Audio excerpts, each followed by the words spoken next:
Yeah, absolutely. Definitely an MVP. So if you would like to check out her stream, support her over there. She is twitch.tv/ChefHeidiLA. And you can see what she's cooking up every single day, 3 times a day. She's over there with Mila. I was going to say, 3 times a day, constantly making sure that the meals are prepared for us nice and fresh. She really is the MVP of the overall event. But we also have a new MVP for today with Honda.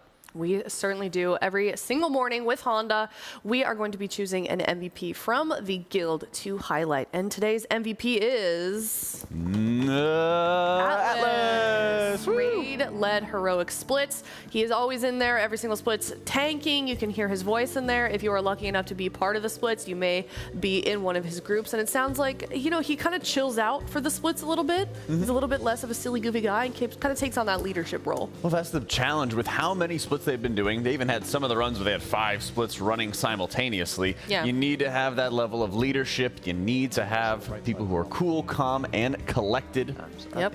Leading the charge onto that one, and that's been Atlas. Yep. Can I come back? What kind of cupcake? Certainly. Also, great actor. He really is. Great acting The job. trailer, if you guys have not seen it yet, I think it's on the Liquid Guild YouTube. It's definitely on the Liquid Guild Twitter as well. Fantastic little opener for the race for liberation of Undermine. Yeah, he's kind of local a little bit, him and Max and Bubba.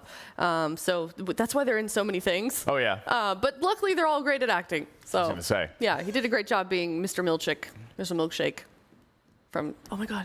Yeah. I don't mean to bring up the show twice, but it was a Severance trailer. It was You a just WoW missed trailer. the reference, didn't you? It was a WoW trailer. It went right over your head. No, I got the reference that they never left. They opened the door and they were still there. All right. I feel like there's been like, I don't know, Twilight Zone kind of like blips about that or something. I cannot. Yeah. There's been some kind of like psychological like little shows or short shows or something like that. I got it. Like you went through the door, you were still there. You didn't leave. Give you my Apple ID login. Yeah. All right. Anyways, there was a little bit of Let me know. drama yesterday, Jack. Oh, really? I mean, already, which I think that means that a couple people have their bingo squares. Oh, yeah, that was my center out. square. Is it yours? Yeah. Wild drama? Okay, wait, we are better you cross it out. counting the Mythic Gallywix? I sure am, Jack. Oh, Do you want yeah. to go over that briefly and catch us all up on how that People are real dumb. Yeah? People found some sort of exploit that they could start working to one-shot bosses, and they used it to kill Mythic Gallywix and seemingly only Mythic Gallywix the other day. And as a result, they got a very banned. So the entire like world news flash triggered that somebody had killed Mythic Gallywix, and that guild instantly got vaporized off the face of the earth. But when we were on the couch and we were just talking through it, it was, hey, another guild got 2 of 8. Let's see what they killed. And it was just Gallywix. Yeah. And I thought like there was maybe a graphic error or something like, on our end, and that's why people were saying that. I was a little confused, and then they were like, yeah, the achievement just popped up in my server. I don't really know what's going on. And honestly, we still don't really have a lot of details on what went on exactly as they went in there, but we do have a bit of insight with this clip. Let's check it out. Earlier today, Mythic Gallywix was actually killed as well. Well, I don't know if you guys saw this, but there was a Mythic Gallywix kill. Apparently, there was recently a blue post about this. Yep. Was there a blue post? It was there was a blue post that explained it was an exploit made possible by somehow these people got access to an internal spell, which I guess is like I don't know, something that the GMs can use or something like that. But maybe they found some players aren't supposed to be able to get access to. We all assumed it was just another of the notorious Torghast buff. Yeah, it could have been a Torghast. That was a good guess, but yeah, it turns out it was some kind of internal kill spell or something.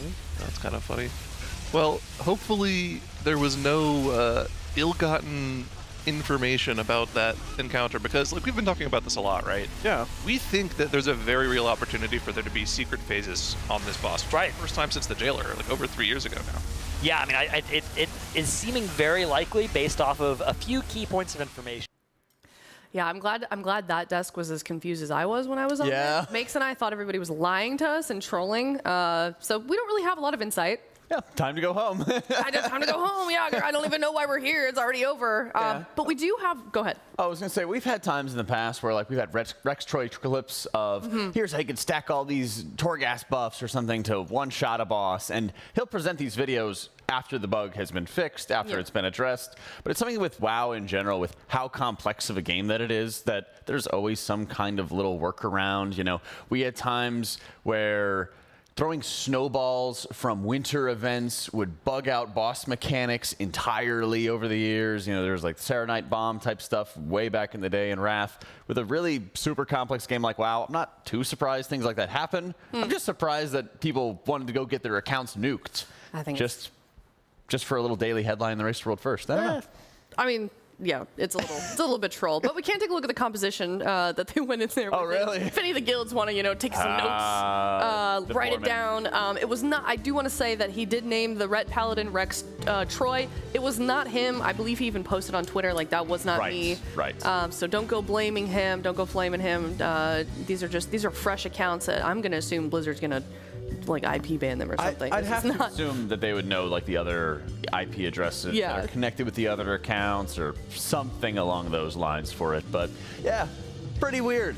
Yeah, a little weird. That was definitely that was a first for me. Yeah. Seeing an exploit that malicious happen live. It's not the first time we've seen mythic bosses be killed by bugs like this. Yeah, and that's true. These sort of like one-shots. But usually what happens is people will do it at the end of seasons. Yeah, they'll try and sneak it in there. Right. Yeah, make it look a little bit legit. They get like a 20-man group of people who are like sort of kind of geared, and then they just go like boom, boom, boom, one-shot bosses. Sometimes we've seen it because people have logged the fights, and you're like, wow, this entire group of like, I don't know, 620 people, like heroic geared people, just cleared Mythic or something along those lines. But there's got to be a first for me. Yeah, definitely. Keep things spicy. Yeah. Well, speaking of firsts, we also have a couple first Mythic kills. Yes. Actually, I guess just one so far. We're one guild. Last time I checked is 1 out of 8. But we do have some heroic progress from some of the guilds. Yeah. We've seen, at least to me, it feels like the heroic tuning, like some of these guilds, even the splits, are like struggling a little bit. Yeah. But yeah, we can take a look at some of the mythic progress that we did see. Honolulu being one of them. Hey, there we go. Let's check it out. We have one more bite. Nah, just the boss. Fuck it. What happens if you miss hook? This is one of my favorite guilds. They're just memers. Oh yeah, they always finish top 40, top 50 world. It's always great to be able to see some like the day rating that they're putting together. I believe they do a little bit of day rating at the start of the season as well. But they got their Vexy and the Gear Grinders kill. And we were able to see that fight lasts a very, very long time with the burn phases. But the funniest thing is like, there's so much more gear and so much more power for us to acquire. That fight is going to accelerate like crazy. Yes. Like Cam's drifting out through Undermine. What is that in When reference? he has the drive? Oh, that's right. You've been on Classic. So no, okay. these No, I didn't cars, know if there was like a and then you Honda can speed segment I up, missed. And then you can drive. Yes, thank you, through them Jack. And everything along those lines. You can go like really, really quickly. It's pretty fun. You should give it a shot. All sometime. right. Listen, I'm aware of that. I thought we were talking about some kind of Honda segment that I missed. That's Thank you. a little bit later on, All but right. I love it because I mean I love Honda. I've had one for about 4 years now. Oh yeah, you do. Yeah. All right. Well, it's courtesy of RaiderIO. We can take a look at just kind of the progress of some of these other guilds, what they have been up to. I do see the early shift on there. I was wondering when they would kind of show up into the mix. Well, I think it's really been noticeable how much higher tuned raids have been, I guess, kind of recently, like right out the box. But part of that is because of the fact that we don't have a heroic week. Yep. And so, yeah, you can walk into Mythic, but you are severely under-geared relative to what they're tuning in mind. And so, next boss in Cauldron of Carnage, which we all assume is going to be the second boss. The most that people have really pulled it has been like 12 or 13 pulls with Bound. Is it Bound or Honolulu? There's many different blue colors under this one. I guess I'm not getting my pilot's license anytime soon. But they only have a few attempts into it because there's other bosses to kill. There's other loot to gain. Sure, there's guilds that could just smash face into this and probably bring it down, but there's not too much of a point in spending multiple hours of raid time when you're under-geared, when you could go start working on some of those heroic encounters, which have some freaking insane loot. Like last 3 bosses. Oh yeah. So much good loot. Yeah, they've really I feel like kind of fun and whimsical loot. Like I like the ring, the roulette ring. I forget what it's called. I know what you're talking about. It's a reroll ring the stats. that drops off of One-Armed Bandit, and so I thought you could just keep on hitting the reroll button onto it to reroll stats, but I believe it just randomly drops with different stats every single time. Oh. So you kind of have to go and like hope for the stat combination that you would desire. Are you sure it says spin to win on it, which makes me think I didn't see there was an unuse, but I believe Dratnos has one, so we can confirm and figure out who's absolutely correct a little bit later today. All right, we'll have There's to also the ask Jaster Diamond.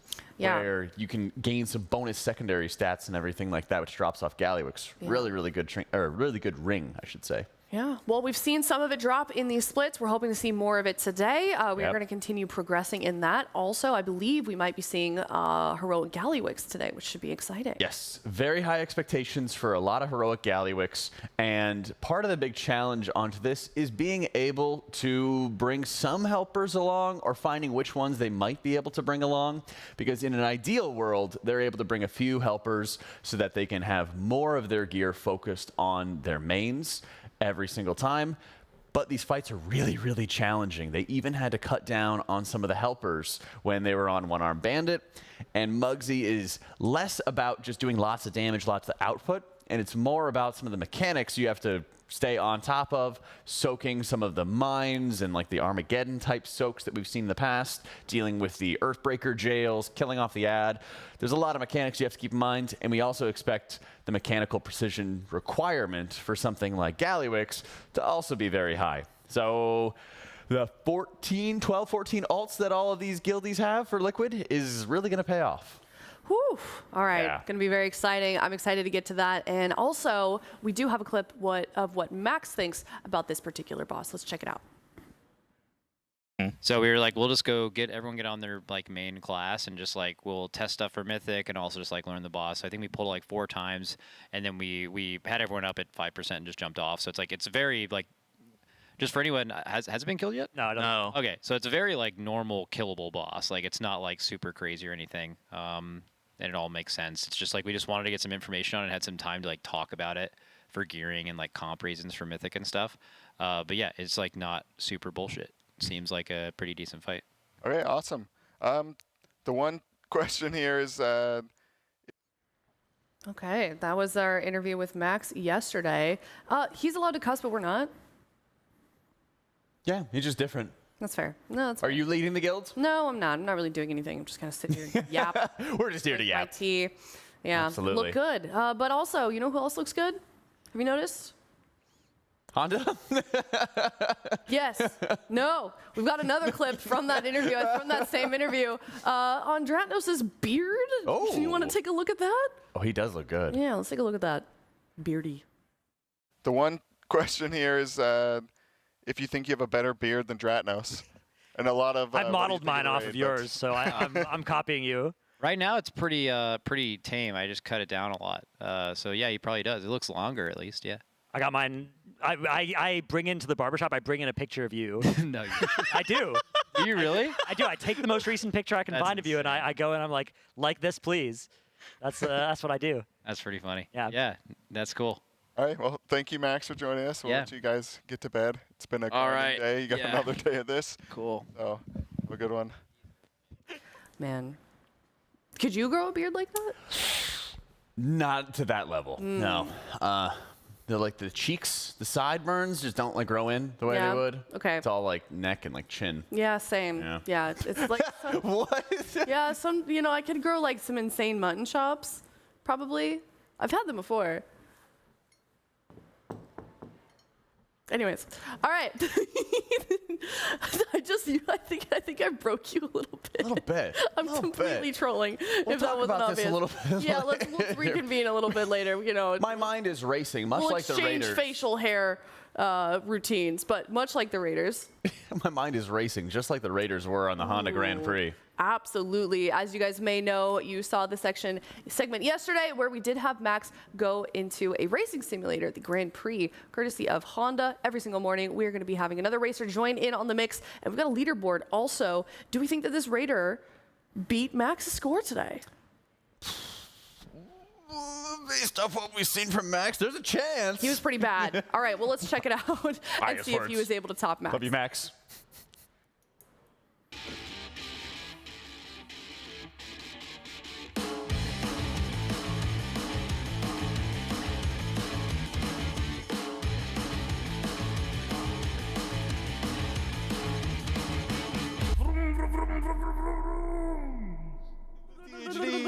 All right, coming in. All right, we've got... Oh, they have the it's scooter not- for everybody to come I on? guess so. Gotta make a very I don't wanna dramatic embarrass entrance. Oh, this is yourself. not that's starting so off good. good. This is... All Oh, right, here we go. this is bad. Hey. Okay. Looks Looking cool so far. Have you done one of these races before? I have not. I have not. They're fun. They're fun. It's surprising. Like you think you'd like step on the gas and you can like turn on a dime or something like that. The little thing. I don't know what it's called. Little scooter. All right. Yep. Here we go. Oh, he's got some good handling onto that one. Look, Yeah, see, clean start. Yeah, he looks locked in. Not overdoing it. No. He knows how he wants to handle some of these turns. Yeah. Oh. So, no, my God. no. That was the exact same spot that Max hit before. Yeah. Comes up quick. It does. Careful. It does. You gotta be careful with it. You gotta touch the apex, you know. Well, it's also tough when. Oh, my dad would say that all the time. It's also so tough when you haven't done a little like ride through. Yeah. Drive through. Oh, you think these guys went in without practicing? Yeah. Oh. No. That's not good. Keep going. Overcorrect. Gosh, this brings me back to when my dad was teaching me how to drive. Oh. Okay. He'd be like, don't overcorrect. Don't overcorrect. Yeah. Hey, I need the accelerate. Pretty good. He saw the Pretty good. finish line. Finish line? Yeah. All right. Pretty good saying. He looks proud of himself. That's all 119. Good. Looks like he had fun. All right, let's see That's what he just got. like my car. Do you think I have a good chance I don't have a Type R though. Ah, okay. We'll see. I mean, maybe someone that's maybe played this might have an advantage, but All right, we'll see, man. it was all right. Thanks. I felt like it was okay. All right. Okay. We'll see So what happens. he thinks he did All right. okay. I might call you I back think for he the did finals well, if you're too. the top three. It seems right. like he did better than Max. Let's see. We're gonna look at the there are a couple leaderboard. times. Ooh, he smoked him. 5 seconds 5 faster. whole seconds. That's incredible. That's a lot of time that he He is shaved him off. right now. All right, well, so far we've got Sang in first place and Max in second. So definitely tune in tomorrow to find out if any of these other Raiders are going to be able to beat. I think that should just be the goal, honestly. If you beat Max, then If you beat Max. you're in a good spot. Yeah. Nowhere else on the leaderboard matches, but. Thank you so much to Honda for the Rise and Race morning show. Of course, we've been having so much fun lately. Honda vehicles are fun to drive and are recognized for providing value, fuel efficiency, and performance. The liquid car that is in that simulation is the 2018 Honda Civic Type R. And Jack, you have a Honda, right? I do. Not the Type R. Not the Type R, but I've had it for like 4 years. Something Yeah. Like that. Okay. And so Comfy? it was a very nice upgrade. Well, yeah, I mean, I'm 6'4", and so gonna ask about was that. actually able to, like sit up fully straight and everything like that. with Yeah. it. No problems whatsoever. Because I've always liked sedans because they always handle a lot better. Yeah, but you Like tight were an turns. Ent, so it doesn't really. That's right. Aya's Yeah. actually on a box right now. I am. Do you want to Believe see it. this? Yeah. It's really funny. The Aya box. Like this is ridiculous. This is actually. It looks so Well, you're stupid. slouching a little bit. Come on, stand up. No, stand I'm up. not. I'm hardly slouching. Both feet. Both feet. Yeah. Man, this Is actually real height. This is That's right. embarrassing. I'm gonna get. Can I get back on my You get box? back on the box. Okay. Wait, we're like the Tyler 1 meme right now. Yeah. Oh no. they're chat spamming Yeah. Keck W. I'm never doing that again, man. love it. But no, I mean that is a factor when you are tall and you have to buy a car. You have to figure out if you fit. So if you're tall, buy a Honda. Well, I was talking to Zyro about it as well. Oh, yeah, 'cause he he's was taller than you. Yeah, he's 6'6", 6'7", something Yeah. like that. And so I was like, well, I could fit in my Civic and everything, and I love it. But Yeah. he ended up getting a CRV. Oh, okay, that's much cooler. I think my car's cooler. No. But I also like going around tight turns and like going vroom vroom. Vroom vroom. Yeah. Okay. Well, all right. I got well, places to go. I get it. Yeah, and a Honda can take you to those places. And they can. And all you need to do is change the oil. It just works. Absolutely. It's not like needing excessive repairs or excessive parts or something like that. You know when you have those friends who are just constantly like needing to repair their car or needing to change things out? Yeah, I used to have a car like that. It Yeah. wasn't a Honda. Well, that's why. I'm not going to say the Clearly. name. If you know, you know. Well, I mean, that is definitely next level awesome. You know what else is next level awesome? Looking good? Looking good, Jack. And you can do that with the Race the World First apparel if you go to tl.gg/RWF and you check out our new apparel collection. Woo. Jack is donning it, some of it right now. I got some of that derp shirt action that we have right now. And we not only have the derp shirts at our disposal, we also have that King of Trade that you can see in the top left with Jaster Gallywix. Then in the top right, they have that Cauldron of Carnage Showdown. Unfortunately, they didn't give me the swim trunks with the Murlocs on them. That's horrible. I haven't seen anybody with them yet. All right, Liquid employees, I'm talking to you. That's right. We are in desperate times here. We need to get those shorts here immediately in the facility for Jack. Yeah, would they let me wear shorts on broadcast? They, dude, I mean, Atlas and Nick walk around in their little shorts every day. I know. I don't have the calves that they do, though, unfortunately. Yeah, we can work on it. I know. Hopefully next race, that'll be like the goal, is get like calves like Atlas Calves or like Nick. Atlas or Yeah. Nick. Okay. Yeah, we'll have to work on that. All right, well. You can work with me too. You want me to work on your calves? Yeah, we'll do like step ups and everything like that. Yeah, well, you can use my back or my box, and you can just do this. I'm doing calf raises right now, chat. Just trying to look very tall. Should I do the rest of the show like this? Tall. That might be a little bit tough. Yeah. But you know what hasn't been that tough? Raising money for a great cause. So true, Jack. What an amazing segue. And now we get to talk about the charity that we are raising money for here for the Race World First. It is the Pasadena Humane Society. Last year we partnered with an animal shelter. This year is no different, but this one, it is one that has fallen on some hard times because of the LA wildfires. Right, and a lot of times these charities and these humane societies have a really tough time when natural disasters are occurring and they are flooded with pets and trying to make sure that they can feed them, house them, and also help them find their new forever homes. Absolutely. And you guys have been supporting us in that mission so far. teal.gg/RWF-donate if you'd like to support us yourself. We are currently at $1,800. The Echo Stream is already beating us. We've got to get in there. We've got to donate some money, at least to keep up the integrity of our charity versus Echoes. Well, we always want to make sure that we're giving some of the best benefits. We even started our broadcast with last event's final charity incentive. I think it was actually the bonus incentive since we had surpassed our charity goals last time. So I got a chance to wax Kalamazzi's leg. We got a clip of that somewhere floating around into the universe. Very fun to do.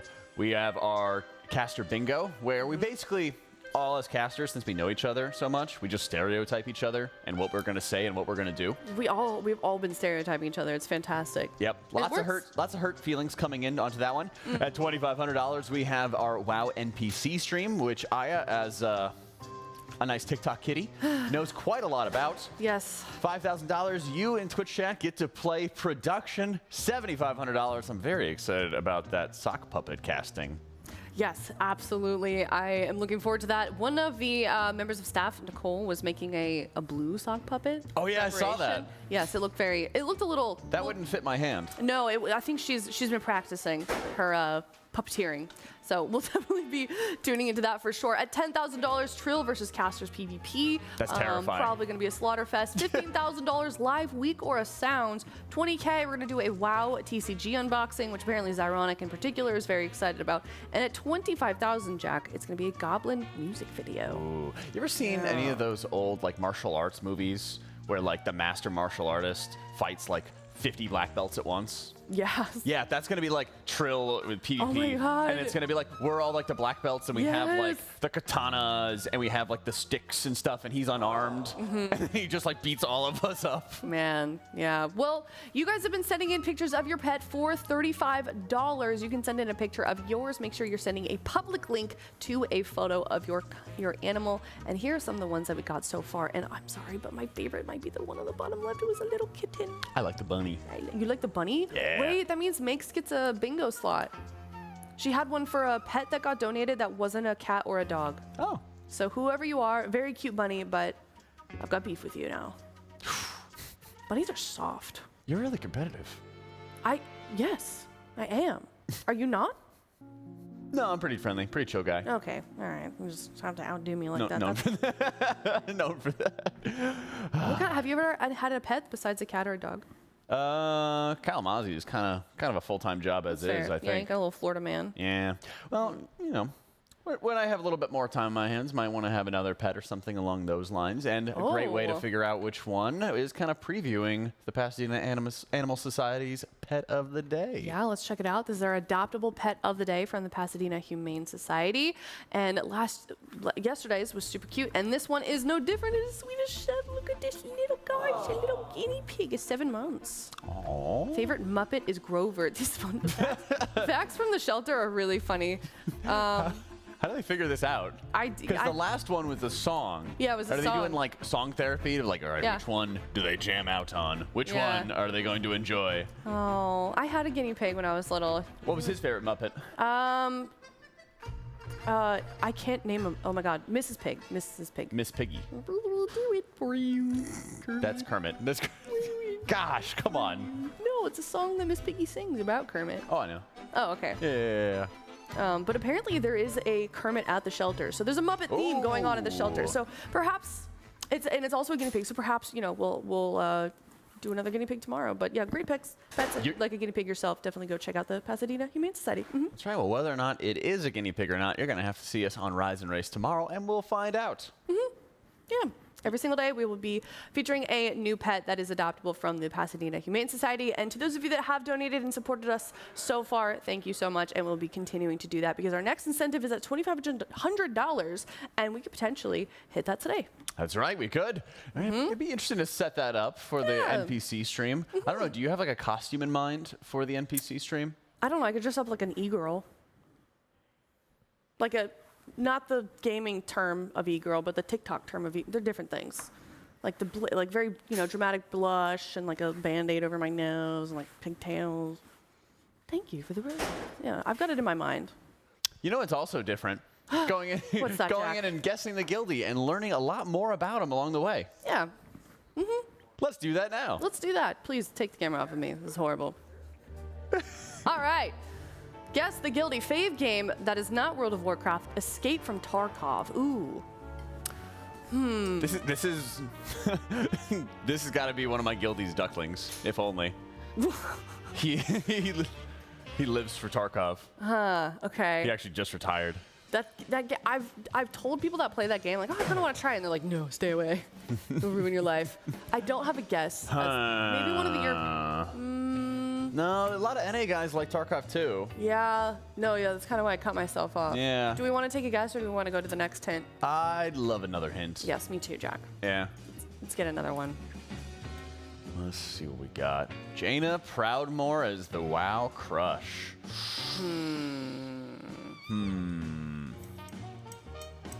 This is tough. This is tough. I feel like that's such a generic. Yeah, no, Jaina. Yeah. Let's see. Who have we had so far? It's been Rivens. We had 2 yesterday. Right. It was Rivens and Goop, right? Okay.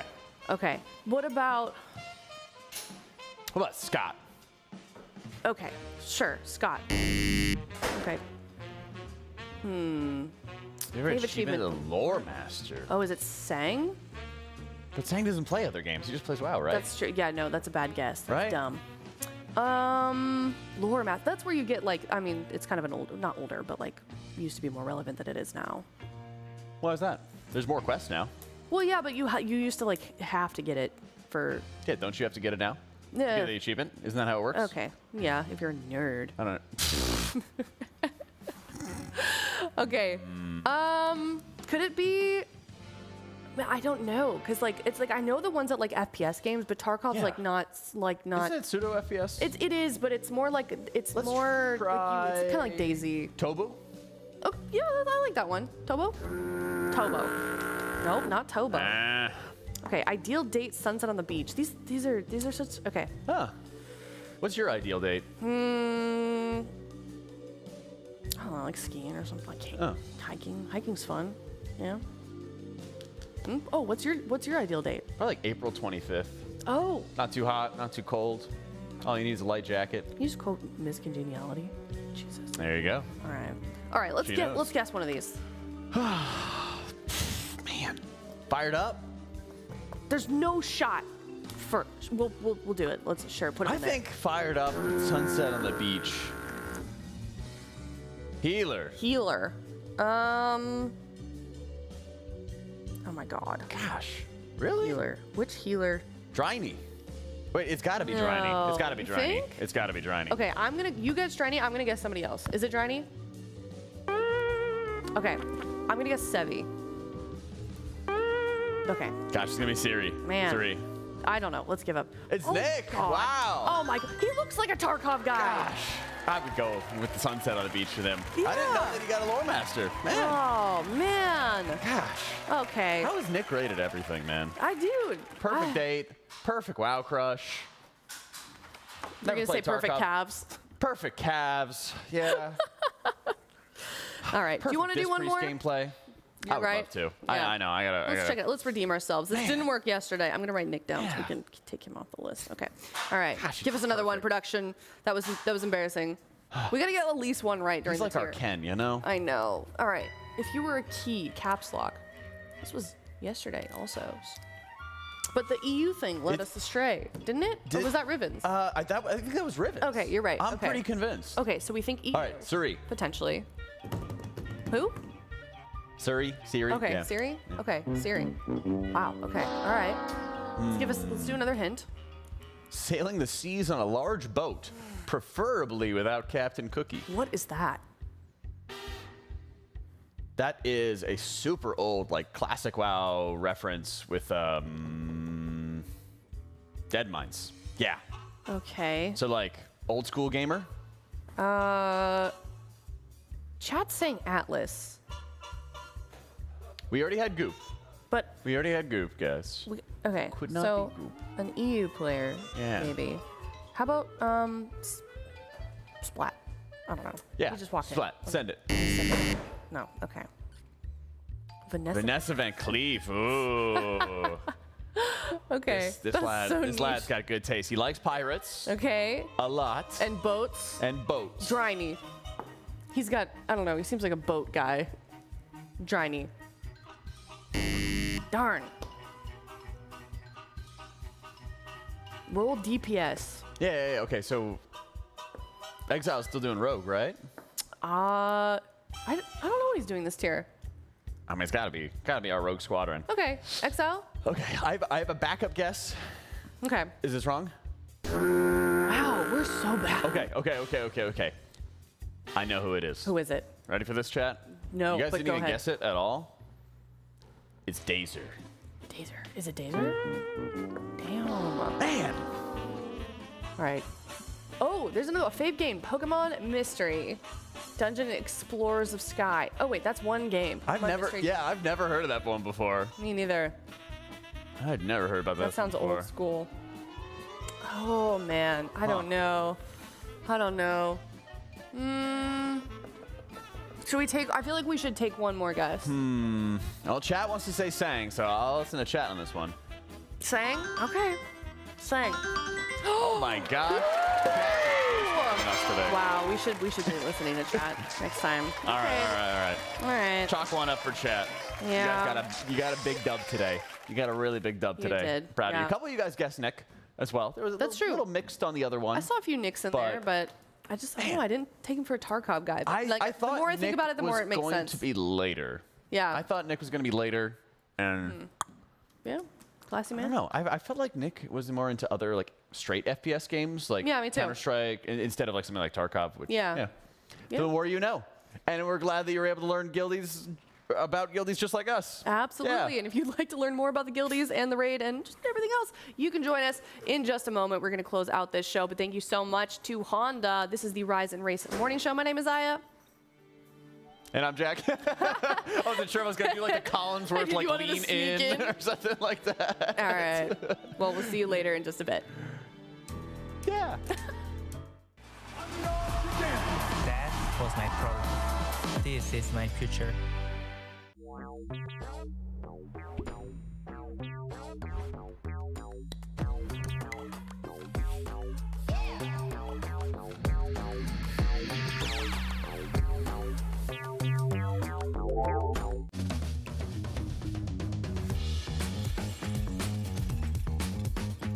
The Alienware Pro wireless headset, it's become my main headset for anything WoW related. The battery life is actually a huge deal for us. One of the few esports that plays all day, every day. 4 days of gaming on one battery, that's insane. This headset is everything that you can ever want and dream of. Without a doubt, this is the most comfortable headset that I've ever worn. I hate headsets that kind of like clamp on your ears or feel like they're pinning against the side of your head. This headset feels really, really good around my ears while I play. Quality of sound from the Alienware Pro headset is perfect for shot calling in intense situations. At the race, there's a lot of distractions, and sometimes I just need to be able to hear what the guys are doing in the middle of a boss fight. So after using this headset, I don't think I can use a different headset again. This headset is what you need.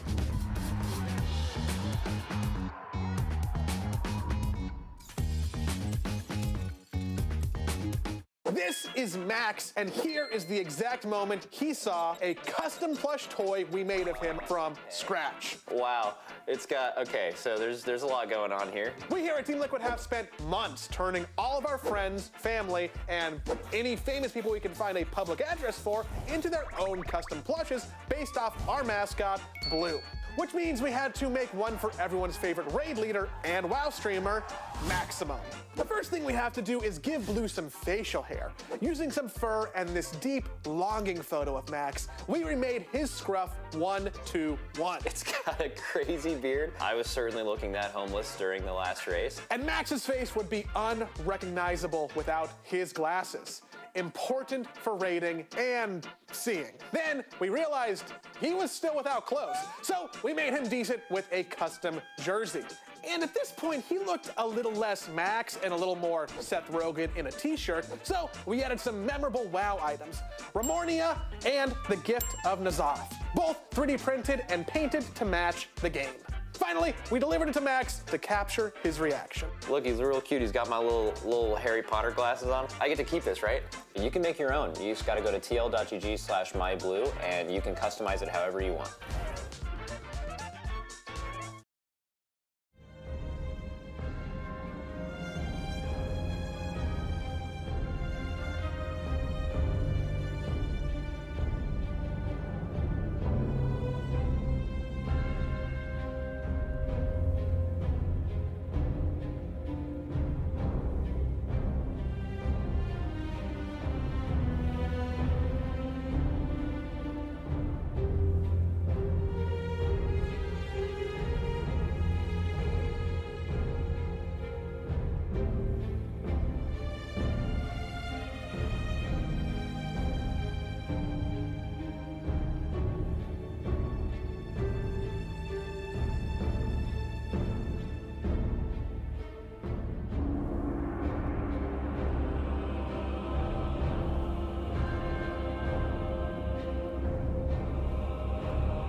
Good morning, gamers, and welcome to the Alienware training facility, home of Team Liquid for the race to world first for liberation of Undermine. I'm Jack, joined by Kalamazi and Zyronic, and a huge thank you to our sponsors for making all of this possible. Our presenting sponsor in Coinbase, as well as Honda, Secret Labs, Monster Energy, Alienware, MyBlue, RaiderIO, Wowhead, Warcraft Logs, DungeonDojo, and of course our charity partner in the Pasadena Animal Society, the Pasadena Humane Society, I should say. Thank you so much to everybody for making all of this possible. And we're back again for a big day. We've had a lot of splits going on, and we're getting close to the end of it. I would say it's similar to the beginning of the end onto this one, Zyro. A lot of heroic runs have been completed, but the last 2 or 3 boss fights have some of the best loot for these raiders, and there's still a few more mains that need to get decked out. Yeah, yesterday we saw a lot of one-armed bandit splits, a lot of house of cards, a lot of best in slots being dropped for the raiders, potentially figuring out what some of their mains are going to be. Saw a little bit of Mugsy as well for the first time. Still haven't seen any heroic Gallywix yet. I think we saw Instant Dollars get it down to about 40%, but they did those pulls off stream. So we really don't know a lot about that fight. So I'm assuming we're going to start seeing some of that heroic Gallywix today from the Liquid Raiders, but yeah, still lots of splits to go. Like you said, still beginning of the ends, not quite. Right. Not quite at Mythic yet. There's a lot to do today, and it's such an interesting part of race that this splits and the pressure that they're under as well, Cal, is kind of high, because this is every moment that they spend wiping on heroic with these groups is time that they're not going to be spent in Mythic, but it's so important to make sure that they're as efficient as possible, because if they just grabbed a whole bunch of mains and killed everything, they wouldn't get as good a loot. Yeah, you got to find the balance of what is like too many splits, if there even is too many at this point. It goes up every single tier. It grows every time. Well, what is the right balance of splits to gear to, all right, we need to go into Mythic for our, projected timetable to be relevant, right? I heard last night, Sarah, I thought you were laughing. Okay. No. I heard a secret last night. Oh. What'd you hear? I'm going to go out on a limb here. Don't yell at me if it's leaking things. Dr. Atnos told me that Max told him in the interview that they got heroic Gallywix to 5% last night. Ooh. That's what I heard. But Did they have like the race mode turned off? I think it was just off stream, something like that, yeah. That's what I was told. It's in the video. It's going up today on my channel. So there we go. That's what I heard. Don't tell Kalamazi any secrets. Well, that's the lesson that we have today. We said it wasn't a secret because it was on the interview, But oh wait, it was in the Max interview. Yeah, Max said in the interview. Yeah, the Secret Lab hot that's seat. Not really a secret. Well, I didn't confirm it. Dr. Atnos is known to stretch the truth a little bit. It sounds like the only secret here is the Secret Lab hot seat that you have going on. So let's move ourselves forward into our Coinbase leaderboard, as we can start seeing that there are a few guilds who have already killed the first boss on Mythic thus far. But we've been looking and seeing who is going to bring down boss number 2 in Cauldron of Carnage. A couple guilds, notably Bound, Honolulu, and a few others, have been getting that boss down to around 20% or so. So we'll be expecting to have a second Mythic boss fall today as well. I'm expecting Liquid to head in tonight. I'm going to be honest with you. Really? I'm stretching it, making a stretch here. Stretch prediction, we'll call it that. Okay. I think this evening we'll see a little bit of Mythic. There is a chance that they just say we're done with splits around dinner time, just get some 10s done, because let's be honest, this is going to reset pretty easily, and you want to get those 10s done in your vault, but sneaking in, knock a couple bosses out before we're too, tired. On the leaderboard here a little bit. I love your optimism onto that one. Just trying to get our view count up. Just like I love seeing our boss progress graphics as well onto that one. We are kind of waiting to see how some of the Mythic encounters are going to start falling. Of course, for Team Liquid's own boss progress, they have not dove into Mythic just yet, with lots and lots of heroic splits.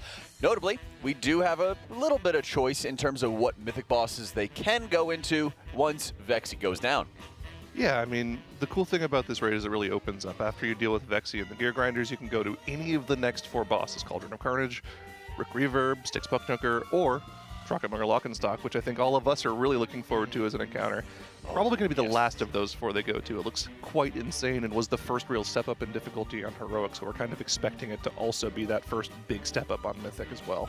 Yeah, I think what's so interesting has been how close heroic tuning has been to Mythic, or at least how indicative of very challenging boss fights. Sprocketmonger was a very large step up in difficulty after the first 4 encounters, and we're very much expecting that One-Armed Bandit is going to be an absolute wall. Yeah, even last night in my guild's own heroic progression, we got it to phase 2 on like the 3rd or 4th pull, but it's no joke. That fight feels even like a faster cadence that we saw on PTR. It's just 0 to 100.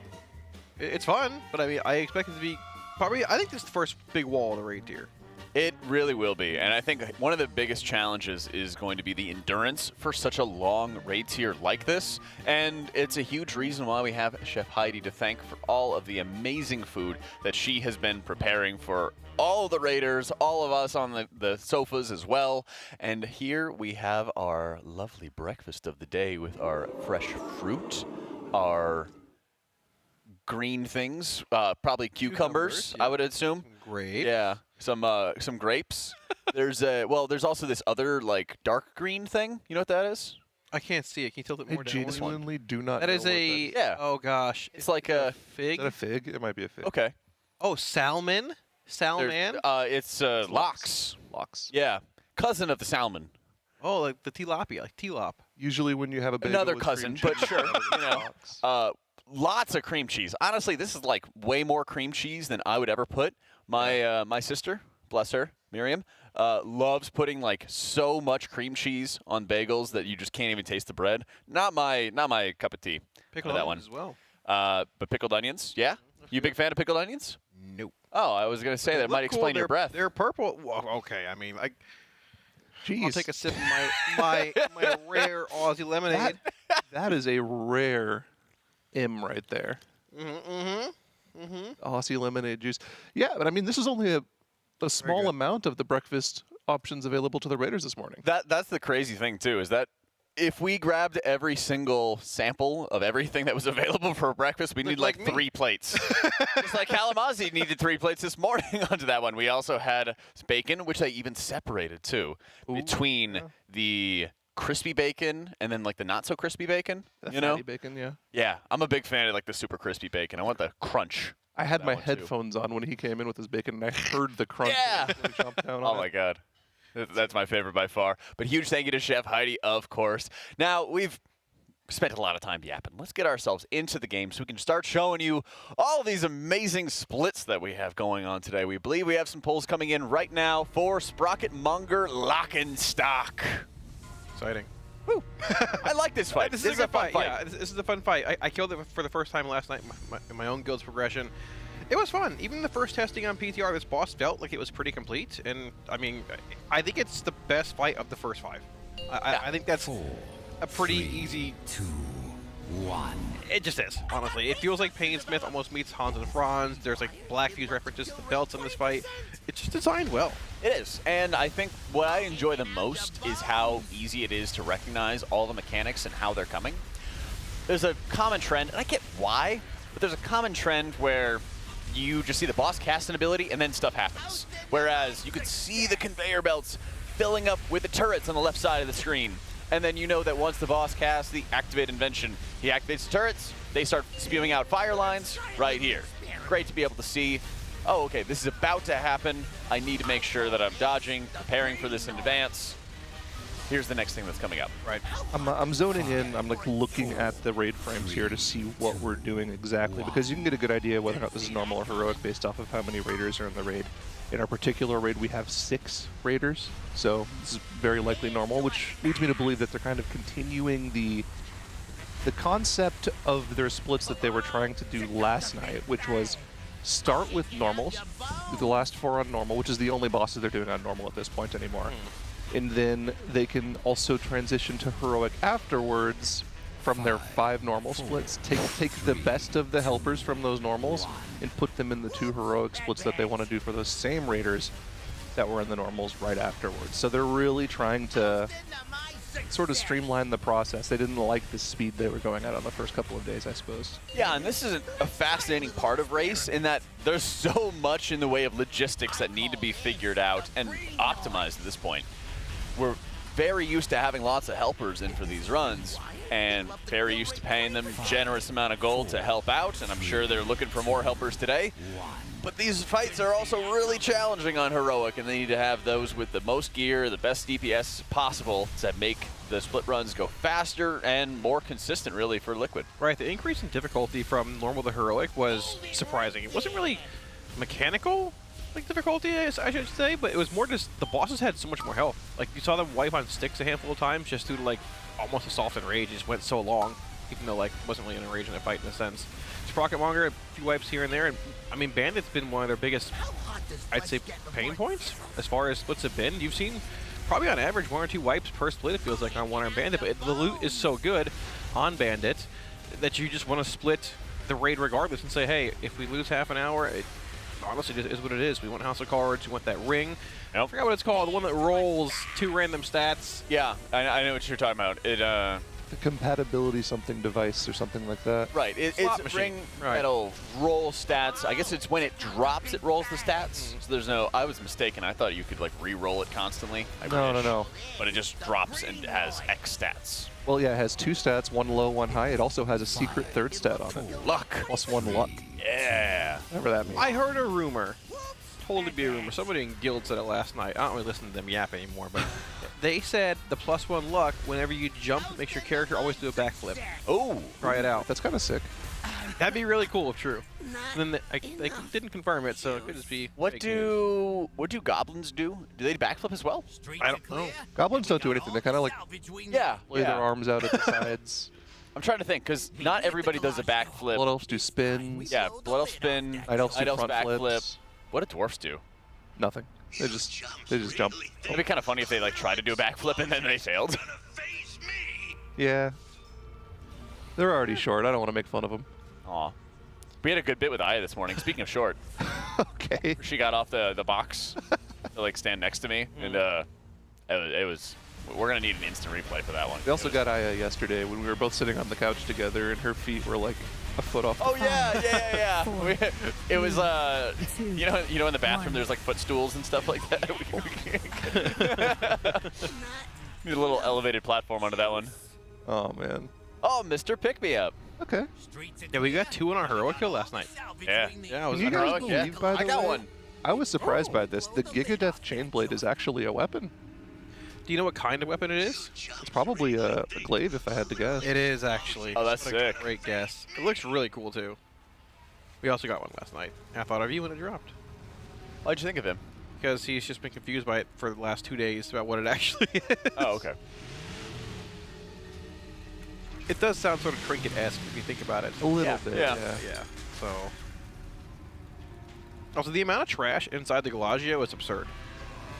In fact, like they have a basically death skip that lasts over a minute running through all the trash is actually insane. Have you guys seen any BOEs from it though? I've not, but there are some drinks that you can pick up in the Galagio itself, which give you like a 150% damage buff or 50% damage buff. They turn you into giant murlocs. So there is a lot of trash, but you can also kind of nuke a lot of it down if you grab enough of those beverages. You can also just run past all of it, as we've seen them do many times, and I'm assuming they're likely going to do when they actually enter the Galagio here. They just run straight up to one-armed bandit and death skip it all. True. After they deal with this trash, of course. We're actually seeing the other group do it right now. If we can swap over to Shay's POV. They're in that death skip right now. Yeah, look at him. He's just sitting here in Prowl, out of combat, watching the rest of his raid team just die to the trash. I love how they properly chose like the ugly, like dark red carpet for the whole casino as well. It's just so suiting for what. Have you seen the walls as well? No. There's like wires and holes in the walls and stuff like that, short circuiting. Yeah. It literally is a casino. It's perfect. I'll keep an eye out tonight. It's like a cheap, trashy casino. They actually also did the design of the casino like shape really well. Yeah. There's a lot of theory crafting that goes into how to keep you in the casino as long as possible. You notice there's never really straight lines on the casino floor, and they did that as well in the Galagio here. Yeah. It's all curves. That's a good pickup, actually. Like a maze to make sure you get lost in the casino. That's cool. Now I want to go back in there and check it out again. Well, it's working then. Oh, yeah, exactly. Entranced. No clocks on the wall. What time is it? I don't even know, man. Oh, I do wonder. I haven't looked around any of the walls to see if there's like clocks. Oh, here comes that skip from Sang. Have you seen the drones? Have you fought those drones that they're running past? Nope. They shake you down. They pick up the target and they start shaking the gold out of your bags. Wait, what? Really? Yeah. And it's just called Shake You Down. How much gold is it? I don't know, like 2 gold or something What? like that. Yeah. I worked hard for that gold. Have you bought any liquid gold yet, Jack? Oh, no, I haven't. Yeah, it's actually I think it's the fastest mana return in the game for water, but it's like 250,000 gold or something like that. But it's permanent. Like, you just buy it here forever. No, it's one-time use, isn't it? No, it's a one-time use, I paid him thought. to buy it. I'm pretty sure it's a one-time use. It is a one-time use. Yeah. They should really attach like an achievement to that. Like They should. Probably somewhere. They should. Drink 10 liquid gold. I was thinking about adding a little section to my guides or something about it, of like, what's the best water for healers? People would hate you. I know. That's why I didn't add it. You know Hate us what for being healers nice. need back, though? Huh. Listen, everyone needs the sugar-crusted fish feast back. I knew you were going to say that. It's so bad. Oh, yeah. You know, those were in League, So- right? Miss her. Yeah. Yeah. It's a little irritating because at the beginning of the expansion, they had these marinated maggots that you could buy with Kej Oh, right. from Ajkahet. That took a lot to say. And you would basically just get this currency for doing world activities, and it filled up your mana bar super fast. But I thought it was actually really good because you could buy it with your world currency and then sell it on the auction house. Maybe it was too powerful, but they basically made it just as strong as like stuff you'd get from an innkeeper. Didn't you make a video on it?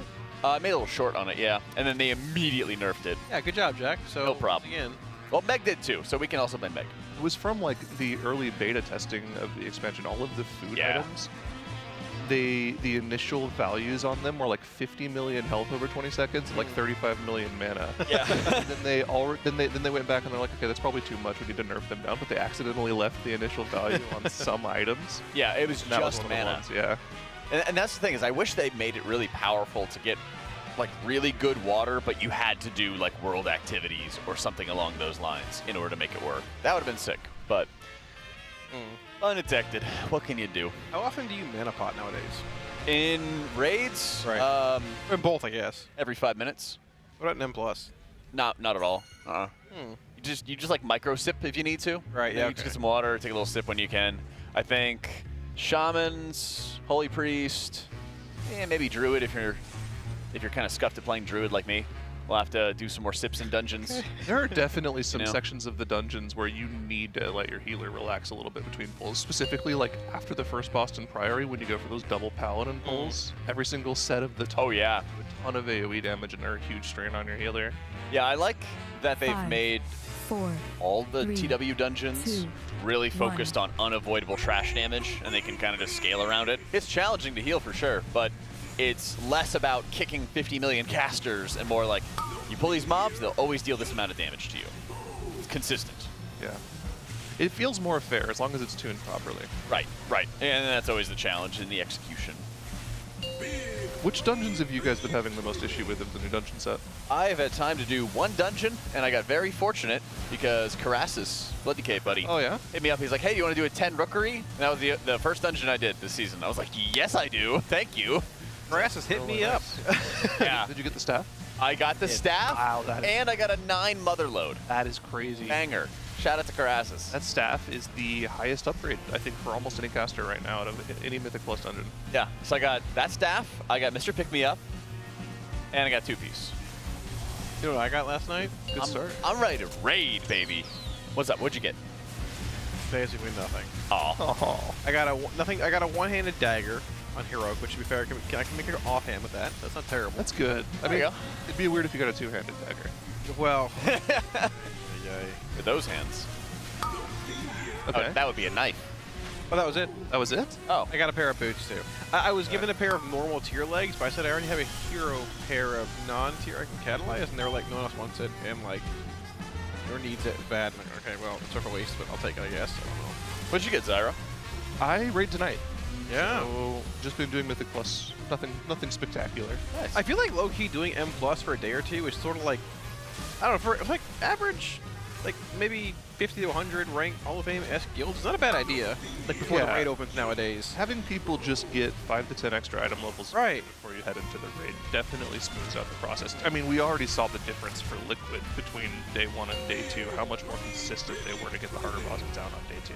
And that's just the average item level of the raid being higher, plus a little more familiarity with the fights. Yeah, exactly. I mean, even when it came to like sticks, it was a bit of a slog for us, but it wasn't as long as at least I thought it would be necessarily. Even like for one-arm bandit, I expect some wipes, but we can still kill it like 5 or 6 pulls overall, probably, give or take. And I expected a bit more, with us not really doing any PTR testing and being a little bit more under-geared. But did you guys check if any guild has actually killed Heroic Gallywix? Because I don't think so. I've not seen any. 10 hours since I last took a look. I didn't check this morning. Yeah, I didn't check this morning. As I remember back in the day, when I don't know, was it raids easier or we actually had? How would you describe it? I don't know. But basically, there was a race for like world first ahead of the curve. Yeah, that was fun times. It was always that one guild that had all of the Blizzard devs rating in it that got it. What was that guild's name? Was it? Yeah. Really? They always got the world first. I remember they got it in like Tumas Argaris. Got it in Nighthold. Chad, help me out. Who is that guild back then? They used to always get the world first heroic. I have a couple in mind, but I don't want to mention because now it's like I could be wrong. I mean, I could just. If you say it, I'll know it, so I can tell you if you're wrong. Do you want to? It wasn't Defenestrate, right? Nah. Oh. No. It wasn't Defenestrate. So. No. I don't know then actually. It wasn't Intern. It wasn't Mortal. We'll remember it after our shift. I'm sure. Yeah. It was nerfed. Yeah, thank you, chat. Oh, there you go. Yeah. That was the one. Thank you, Luxury Chicken. Thank you. Yeah, they almost always got like the world first heroic end boss kill. Now they were probably one of the guilds that was doing those splits. Right, and you could just kind of walk in. That was always an interesting part. Is like now that they've like really ratcheted up the tuning, you need to have that gear. Yeah, this tier feels like it's definitely a step up compared to the last few tiers from normal to heroic. Like there is an eye level jump, like always, a pretty high one, but still, it's been quite the increase in the raw health difficulty of bosses. Oh, we got House of Cards. Guys, there's a message in chat that only normal though. That just penetrates through to my soul. Okay. Back then is considered Legion now. Old. Yeah, literally. Guys, that was 9 years ago. Well, that's the funny thing. Better times. When I started playing WoW, it was in Cataclysm. And everyone was like, oh, you're Cata baby, all that kind of stuff. And then around like MoP and Warlords, people stopped kind of talking about that. And I went from like one of the youngest people in my raid teams. I'm not the oldest on my raid team Honestly, now, I'm thinking but I think I'm one of the oldest healers on my team now. Yeah, it is. It's aging right now. It is. I'm playing the start of TV. But if you think about it, MoP was the start of like modern, retail as we know it. I think it's more. Do you think so? Yeah. But Cata was like the transition. It was like the stepping off point. I guess MoP. Kind of was like the end of like, classic vibes into retail. Some people would argue Cata was the beginning of. I feel like Legion. Was maybe a little bit more. I guess M+ makes me feel that way, but right. Daria did have a lot of like fundamental design shifts. I guess philosophy. It's really easy to split it up into 3 expansion blocks. Right, classic through Wrath is like the OG classic. Sure. Then Cata through WoD is kind of like the next 3. Yeah, what would you call that though? I don't know. Right. Maybe like next. I don't know. The glory days. That's always the funny part to me is like now I get it. When I first started playing, everyone was like, "Oh, it was better in classic. It was better in classic," and we didn't have any idea. We couldn't go back, right? And now I'm like, "Oh, I miss Legion. Oh, I miss MoP. Oh, I miss this. Times were better." Do you think they go to Legion in actual classic? See, I thought we were going to stop with like the classics. I think we should have, with like going into like MoP Remix and everything like that. Right. But now it seems like we're going into a MoP Classic coming up, and so. I mean, I don't mind it. Like, hey, as long as they time it so it's not on a raid tier, I'm gonna play the daylights out of it. Classic MoP is actually the first time I have been legitimately excited to go back and play Classic. I'm going to actually play Classic MoP. I'm very excited about Legion Remix too. That'll be fun. Has that been officially like leaked or spoiled? I mean, it's out there, but has it been like mentioned or no? I mean, they haven't directly said it, but they've done everything but directly say it. There's like the Legion-y thing on the timeline. Oh, okay, yes. They're like, we're excited for something Legion in a recent interview. So I mean, they kind of did everything but announce it. I feel like looking at how Pandaria Remix was, they have so much more to even build upon as well. It'll be really fun. Right, and personally, there's been a lot of times where like the classic releases have kind of conflicted with retail. And that's why I feel like I've liked the remixes better, because they've dropped at good times, like opportune times for me. And it's also like condensed, so you can kind of experience everything at once and just go. But hey, whichever, you know? Something that I think people are going to... Content's good content. Right. We're going to run into a lot in MoP is everyone's going to be talking about how good the class design is, but classic MoP is going to come out and people are going to realize, oh, wait, I have to do 50 dailies for the first 2 weeks to get my reps up to review. Yes. Yep, that's my thing. That was a fun part. Not going to lie. That was a very fun part that people don't realize was like, everyone looks back on it as like the heydays, but the community was rioting at the start of MoP about how many dailies you had to do. And you know, it's kind of similar to how like dungeons go these days, where you know you ever get into an LFG group and they're like, oh, I'm gonna run to the bathroom real quick. Oh, give me a sec. I'll meet you right there. And you have to like wait for everybody. So we had to do that with dailies. They're like, hey, who's ready to do the daily swoop? And they're like, oh yeah, I'll do it. I'll be right there. Give me a sec. And you know, you'd have to like wait for them and then get the group together and then you do the swoop and all that. I have a very fond memory of waking up before I went to class, doing like a couple hundred ore shuffle back in the day. Prospecting ore, then crafting the gems into jewelry, then disenchanting the jewelry, selling the enchanting mats on the auction house, making, you know, like a nice little 20% profit, and then doing it all over again. Hashtag no changes. I want the daily swoop back. Don't change anything. I got into gold making quite a bit back in MoP with glyphs. That was my jam. I farmed the, what was it called? The zone with like the Shaw area, the U, like the elite mobs. In Light Summit? Yeah, I just farmed that. Hey, we farmed it maybe millions ago. No one did it.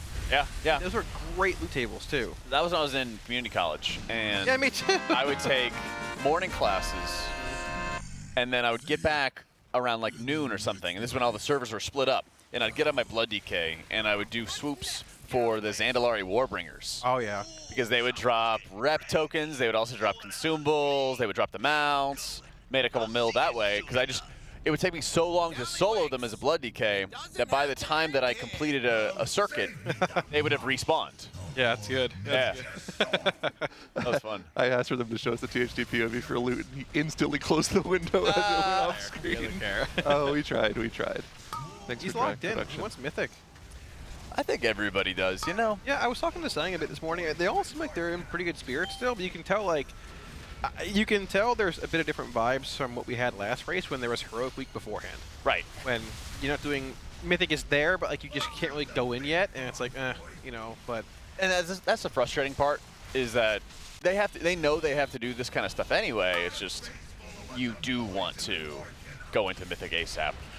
If you guys haven't already, Chrome King Gallywix, very fun fight on normal difficulty. We have the raid kind of split up into two sections here for cone soaks that the tanks need to aim basically at the rest of the raid. So you have to have half the raid soaking at any one point in time. Everyone's getting in together, and you can see those AoEs going off.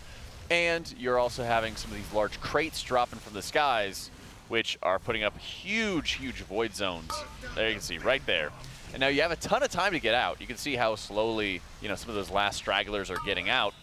Then the boss is going to ignite them with the big bunch of bombs, and that's creating additional void zones. So a really challenging part is being able to properly soak the cone while dodging those bombs. Well, they're using half the raid to soak these mechanics, right? We need half of you in chat to show our presenting sponsor, Coinbase, some love and sign up for Coinbase using our referral link in chat, tl.gg/CoinbaseRWF, and use the code TeamLookAt20. You get $20 in your wallet. It literally free. Generate currency. We'd love to see it. Exactly, yeah, there you go. And not only is it the free currency, but you also are able to get signed up for a ton of giveaways that we have going on with Coinbase. Every day we are giving away signed jerseys, and then we also have an ultimate prize to fly you out to the Race to World first to be able to meet the Raiders, meet some of the casters which you might like, and you don't have to meet the other ones you don't care about.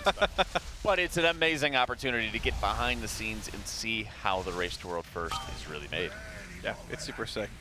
Maybe we'll delay my flight or Tettle's flight if you don't like us, but no, you have to be here. You can fill out the questionnaire who you want here.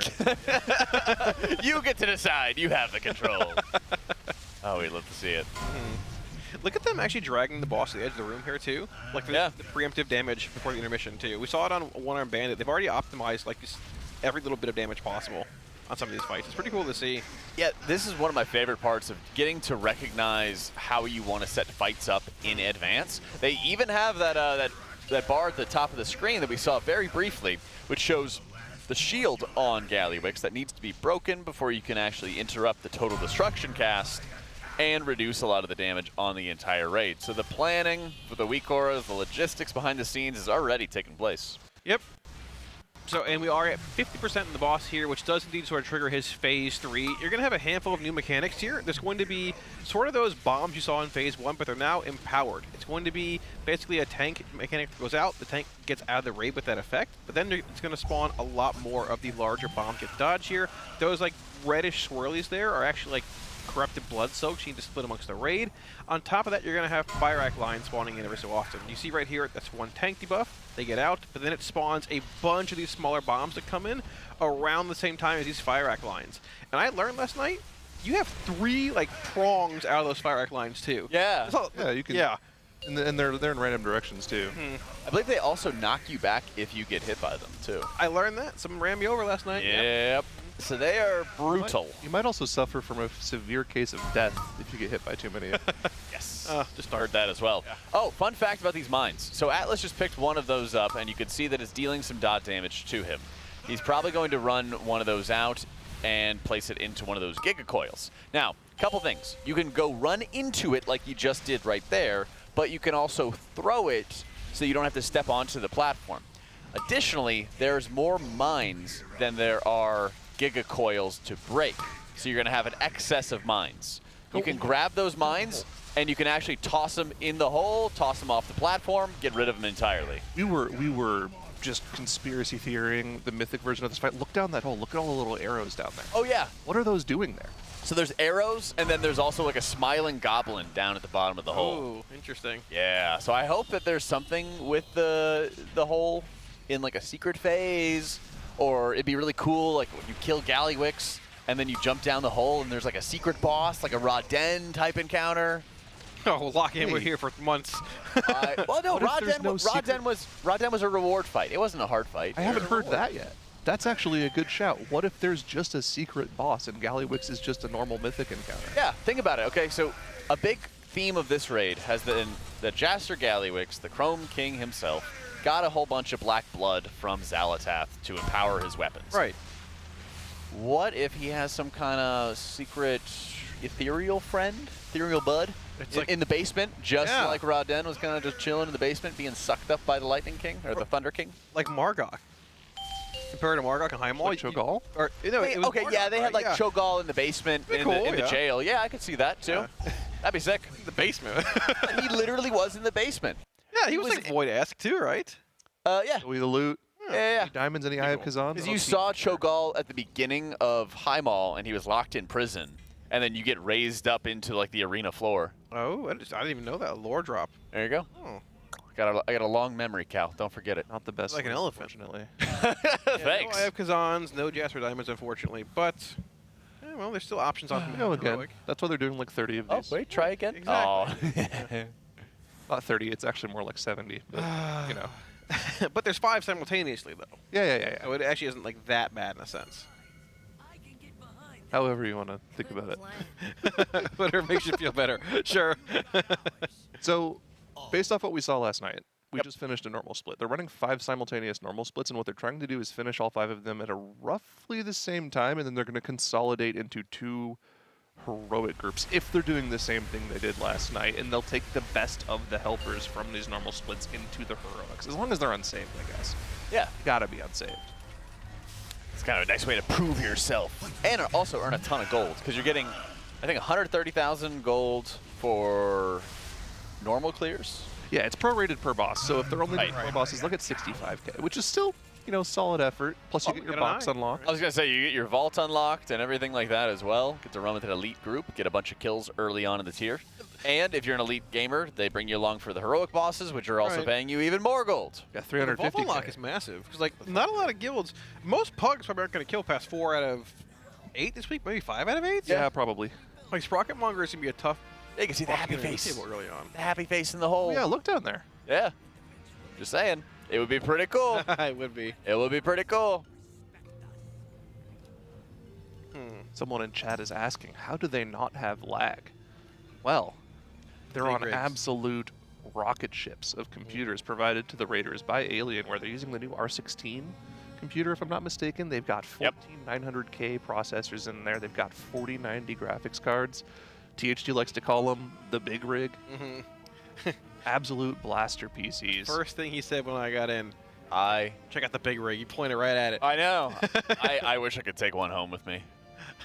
I actually, you know, I need an upgrade. Yeah, I do too. I do too. I would be down. They're lightning fast. It's always fun when in our off hours getting to stream raid and everything, and people are like, "Oh, I'm at like 2 FPS." I'm like, I'm you know, playing and streaming, and I'm like, "Oh, I'm not." That happened on Brew Twister. Yeah. Like when I was here last time, the big rigs had no issues. Yeah. Like they were top tier, 50, 60 FPS. When I got home on my own computer, I'm at like 3 FPS. Yep. Like it had a 4090 in it. Like it's top of the line. Nothing. Yeah. These are actually insane. It also helps that they've all been masterfully tuned up by our analyst tech god Ciori Juice up, as yeah, well. A little juice up tune up for optimized for WoW as well. That never helps. That never hurts to have the Ciori tune up on your computer. That's fair. I asked him to help me tune up my PC at home, and he sent me some things that were like, "Bro, I don't know what you're talking about. Can I click 2 buttons?" I'm gonna roll with this. Ciori is actually so knowledgeable about anything tech related. I think he actually like works in that field. Yeah, that makes sense. If I ever have any questions about PC parts or anything, I will go to him, and I know I'm gonna get like a 10-paragraph response. He sent like a but I will page, read all of it because it's actually like super important information. He's passionate. That's Dude is a wizard when it comes to tech. I think that's one of the most fascinating things. You never really notice the depth until you ask an expert about those kind of things. Right. Same thing with race. You know, you don't really know all that goes into it until you start seeing behind the scenes logistics, the splits, the preparation that it takes to get ready for these encounters, the preparation for figuring out the splits, figuring out what people are maining or trying to main. I don't know what you're talking about. I just woke up. It's a lot. And I was here. Yep. I know. I know. I'm just curious. So our shift starts at 10. When did you? Well, you have to do Rise and Raid. Right. So you're a little different. Yeah, I got What up time did you wake up for the 10 a.m.? 9:07. I got up at 7:30. You and I are the same. I like waking up an hour and a half before. I like give myself a little extra time to wake up, come in, get some of Chef Heidi's good cooking. But you weren't relax a even here when I bit. got here. I was. Were you? I got here like 30 minutes before you. Oh. I was just in the restaurant when you got here. Oh. Okay. Well, I can't. I gotta get my beauty sleep. I don't want to fall behind on sleep early because this True. Going to day 20 plus easily here. Yeah, Right? easily. Yeah. I lost one of my earbuds in my sleep. What? Yeah. Wait, you found it. I found it. Did you sleep? Yeah. You an ASMR consumer? No, like earplugs. Yeah. Oh. Yeah. Okay. Inserted into your ear hole. That happens. Yeah. I'm the opposite on that note. Really? I have my laptop on. I have some YouTube video playing of, you know, whatever type of YouTuber that has a really good ASMR voice. It's been like Preparian in the past. Yep. Northern Lion Banger. VODs are also pretty good. My videos are pretty good actually. Who's that? My videos. Oh. Yeah. I don't watch WoW content. Oh, well. It's kind of like when you work in the sausage factory. Yeah. Yeah. Wait, what do we get? Yeah, Zyro's like my dad. He would just like fall asleep to anything. Yeah. It's kind of like you would hang out, you know, watch TV with your dad. He would pick the show. He falls asleep on the couch, and then you get to change the channel, and you get to do whatever. Good loot, Jaster Diamond and the Knife, because Yeah. It's pretty cool. It's normal loot. I mean, but getting a Jasper Diamond is just like getting the effect is important too, right? Right. Sort of like how Sarkareth Cloak was back in the day. I don't believe it steals stats from anybody. It just gives you more. You just like take credit for it or something along those lines. Yeah. Right, but having that It's effect nice. in general is still really strong. Oh, Yeah. we're having a meeting. Look at this. Quick meeting. Fired up Shakib meeting happening live on stream. That was a secret. They were having a secret conversation. And we got to witness it. Did he proc 2 more monitors this race? He has 8 now, right? He's got a lot. He's always had those 6 up there. I thought he used a quick yap. 2 of the 6. Okay. No, he never used those. He's not allowed to. They're just there. That's so great. It is sort of funny how the players have their own like predetermined like cubicle position, like desk, I guess, or whatever. They're always in the same spots every time. I know where THE and Splat are going to be. Some of them fired up. Some change a little bit. There's a couple. Yes. Yeah. Sure. But seniority rules. The front of the Pro Lab has been mostly the same for the past few races. Yeah. Yeah. The what are the 2 modules outside of that called? Like the lunar landing. I should know it. I've heard it. Those 2 tend to change a little bit. Okay. Does Max have a command center name for his room? Max's room. I think it's just called Max's room. Like unironically on like the layout for the facility, I think it's just Max's room. Oh, nice. That's good. I remember JPC used to be in the back corner. Used to be Right. in the darker. Yeah, behind the partition. Yeah. Like a rogue in stealth. Oh no, yeah, he was in the back of the Pro Lab. You're right. Yeah. Oh, yeah. Look at that. Another eye. Another diamond. There we go. All right. Another great run. Yeah. Yeah. Not too bad. Another character going to be getting some good bones from that. Easy life. Kazan plus Jaster Diamond. That's what we need. We got a tie on the Jaster Diamond. Oh, who's gonna go to? Who won? Who rolled for it? I guess. All of them. That's a better question. I was gonna say, was that a helper? No. No, so it's interesting. So we've talked about this before, but typically the way this works is in order to get invited to a liquid run, you need to have the weak aura installed. They will not start the raid without the weak auras, and the weak aura forces you to auto pass on loot, so we can't have any, situations arise where SLG helpers who are supposed to be there just to lend their characters and get the raiders loot can't need on any of the loot that the raiders need. That happened before. It happened way back in the day on Queen Ashara, where we got was it Ashara? We got a font of Ashara, and a certain spin decided to yell, "Go Method," and stole the left. Yeah. It didn't matter anyways. So, It didn't end up mattering. Yeah, right, yeah, sure. But that definitely made us realize, we need to be a little more secure about how we treat our split loot. Yeah, interesting. Protecting it from bad actors. Oh, I wonder if they let me in a split run. They would let you in a split run if you're geared enough. I bet they would let you in. You'd have to have the weak aura. Yeah. I bet they'd let you in. I don't know if they'd let Calazard in, but I bet they'd let your alt in. Your alt lock. They do let lesser geared players in if you're like a known friend of the guild, right? If you're somebody who they know, and they know you're not going to just go in there and Flora get up there. Well, okay. So they would consider letting me in, what you're saying. Yeah. There's Maybe. a chance. There's a chance. Okay. Looks like we're getting ourselves ready for some heroic action here. Yeah, I'm trying to see. This is likely a heroic Mugsy. Yeah. Yeah. Mugsy Sanctum. Yeah, right here. You can see they've got 18 raiders in the squad right now. I'm curious if there's any attempts at more than that. splitting this. 22 raiders currently in the group right now. I mean, six, right. 4, 22. There were no splits or helper runs of Mugsy yesterday, I don't believe, correct? Is that ironic? I don't believe so. I didn't see what they were doing for Mugsy yesterday. Okay. I don't believe they were splitting it, so... Yeah, we're going to see how this goes here, but we are indeed getting into heroic Mugsy territory, which is still a pretty intense fight. Not many guilds have killed this in the world. We haven't seen heroic Gallywix on stream at all. Right. Which could be up here. Today could be the day. Oh, it's going to be the day, for sure. We're killing mythic bosses today. I'm calling it. Yeah, we're being told this is going to be all of the raiders in one group, no helpers. Good. Heroic Mugsy. See how it goes. They killed it a couple times yesterday. They did, yeah. Mugsy's an odd boss where there's no tier on Mugsy himself, which is a penultimate boss. Very odd. And as far as loot's concerned, there's one of those Gallywix special tactician weapons, I think, but it's an odd one, and there's not many... The jug. Yeah, well, the jug. Yeah, the jug is huge. Yeah. There's not many super sought-after items. No rare items. There might be one, maybe, but I don't think it's like of great Jasper Diamond relevance. There's no very rare items. Yeah. There's no very rare items. There was a best in slots. No, that's from One Arm Bandit. Oh, okay. There's no super very rare items from this boss, but I think we're understating the value of the weapons here. Weapons are a huge deal. So if you get any of those, there is also the rare fist weapon from this boss. The Galley Tech limited edition. Right. Yeah. There we go. So there's a few chase items that they could get from this boss, but I do think it is lower priority in terms of important loot than One-Armed Bandit and Gallywix, but not by that much. I did lie. You might have said this. There is a very rare Agi Strength fist weapon, apparently. Fist weapon. Okay, so there is that. A bit limited in its value compared to like a Jasper Diamond or a highly sought after trinket, but yeah, sure. And Jug, to be fair, is pulling ahead of where it was. I mean, Kazan's been nerfed a handful of times. I have Kazan trinket from Gallywix, and it's very good on fights that last longer, so you can accrue the max intellect stacks and then begin proccing the damage effect as well.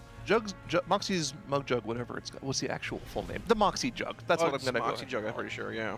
The idea, that trinket got buffed in how it performs for a lot of different classes, specifically casters, on Monday. It now procs off of hots and dots, which and it procs more often, too. And it procs more often, yes. So when it does proc, you'll be gaining more crit when it actually procs, and you can ramp that up more quickly. So it's actually a big deal for Warlock, Shadow Priest, Moonkins. Maybe is it good for hot healers as well, Jack, or is it's quite good. It's not the #1, but it's like 4th or 5th for most healers. Okay. You know, it's very good. So if you get unlucky with like the delve trinkets and stuff that you really want, this is a solid alternative. Well, that's the thing is some of the #1 things are like Kazan, which all the DPS want. A lot of healers want House of Cards. For example, if they're playing around like 1.5-minute cooldowns, like Disc Priest or Preservation of Ochre.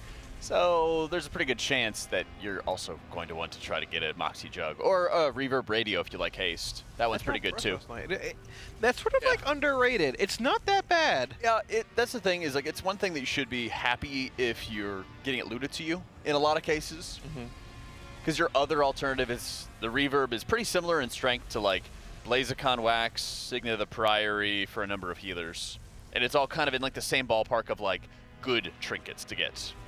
Talk about for a second how boring top-end raiders are when it comes to trinkets. They really just want to make sure that, like, most of the time they want to just run passive trinkets. Like, if you think about trinkets from Dragonflight, what are the 2 big standout trinkets that everyone wanted to have for the majority of Dragonflight? There are 2 that come to mind instantly. Okay, this is all DPS? All DPS, all healers, all tanks. Right. I'm talking about stat stick trinkets. Oh, okay. Ominous Chromatic Essence. Yeah. Whispering Incarnate Icon. Yes. Yeah. Almost everyone wanted one of those at any point. Entire expansion, except for obviously Amir Drasil, but everyone just tends to want passive stat trinkets or like an on-use main stat trinket. That's what I want. My Gore and Soul Repository and House of Cards kind of trinkets. Like you're one of those guys. Yeah. Just, Gore and Soul Repository, baseline int, proc chance give me crit.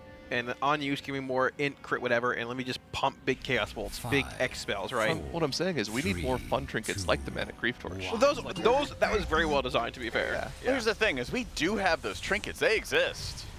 You know, in this raid, you have a trinket where you can shoot a like motorcycle explosive thing at a target. In fact, in Dark Flame Cleft, there's a like cart of explosives that you can ram into a target. That also does a bunch of damage too. Yeah. Speaking of double damage here, they just stacked both those goon cage. Are they wiping? Okay, they're called jails, guys. Let's call them jails. No, that's what they're called. No. They're Gowl cages. It's jail. That's they're goon. Yeah, but goon jails. You gotta call by the name. They're goon jails. They stacked both of the earthen prisons there regardless. Thought it was some secret tech coming into play where it's wiping. Yeah. Problem is, you're going to have both the ads, and they both have frontals that you're constantly having to dodge. Yeah, right. Oh, Belorolos was another good one for a while. It was. Yeah, that was fun too. I mean, a Miracle tier for trinkets was... It was fun popping a huge Beloros, but then channeling a Nimue or Nimue, whatever trinket was not. It's called an Earthshaker Jail. Yeah. Yes. But you know what's inside the jail? A goon. You know who's in charge of the jail? A goon. So it's the goon's jail. Okay. You know what another word for jail is? 5, 4, cage. 3. Ergo. British term for jail. We're not in Britain. We're in America. Yeah, exactly. Yeah.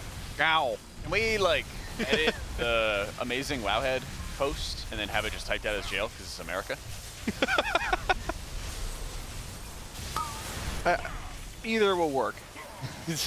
Application-wise, we see 2 of the jails, the prisons coming down here, split evenly amongst the raid, defense and adds in the actual cage itself.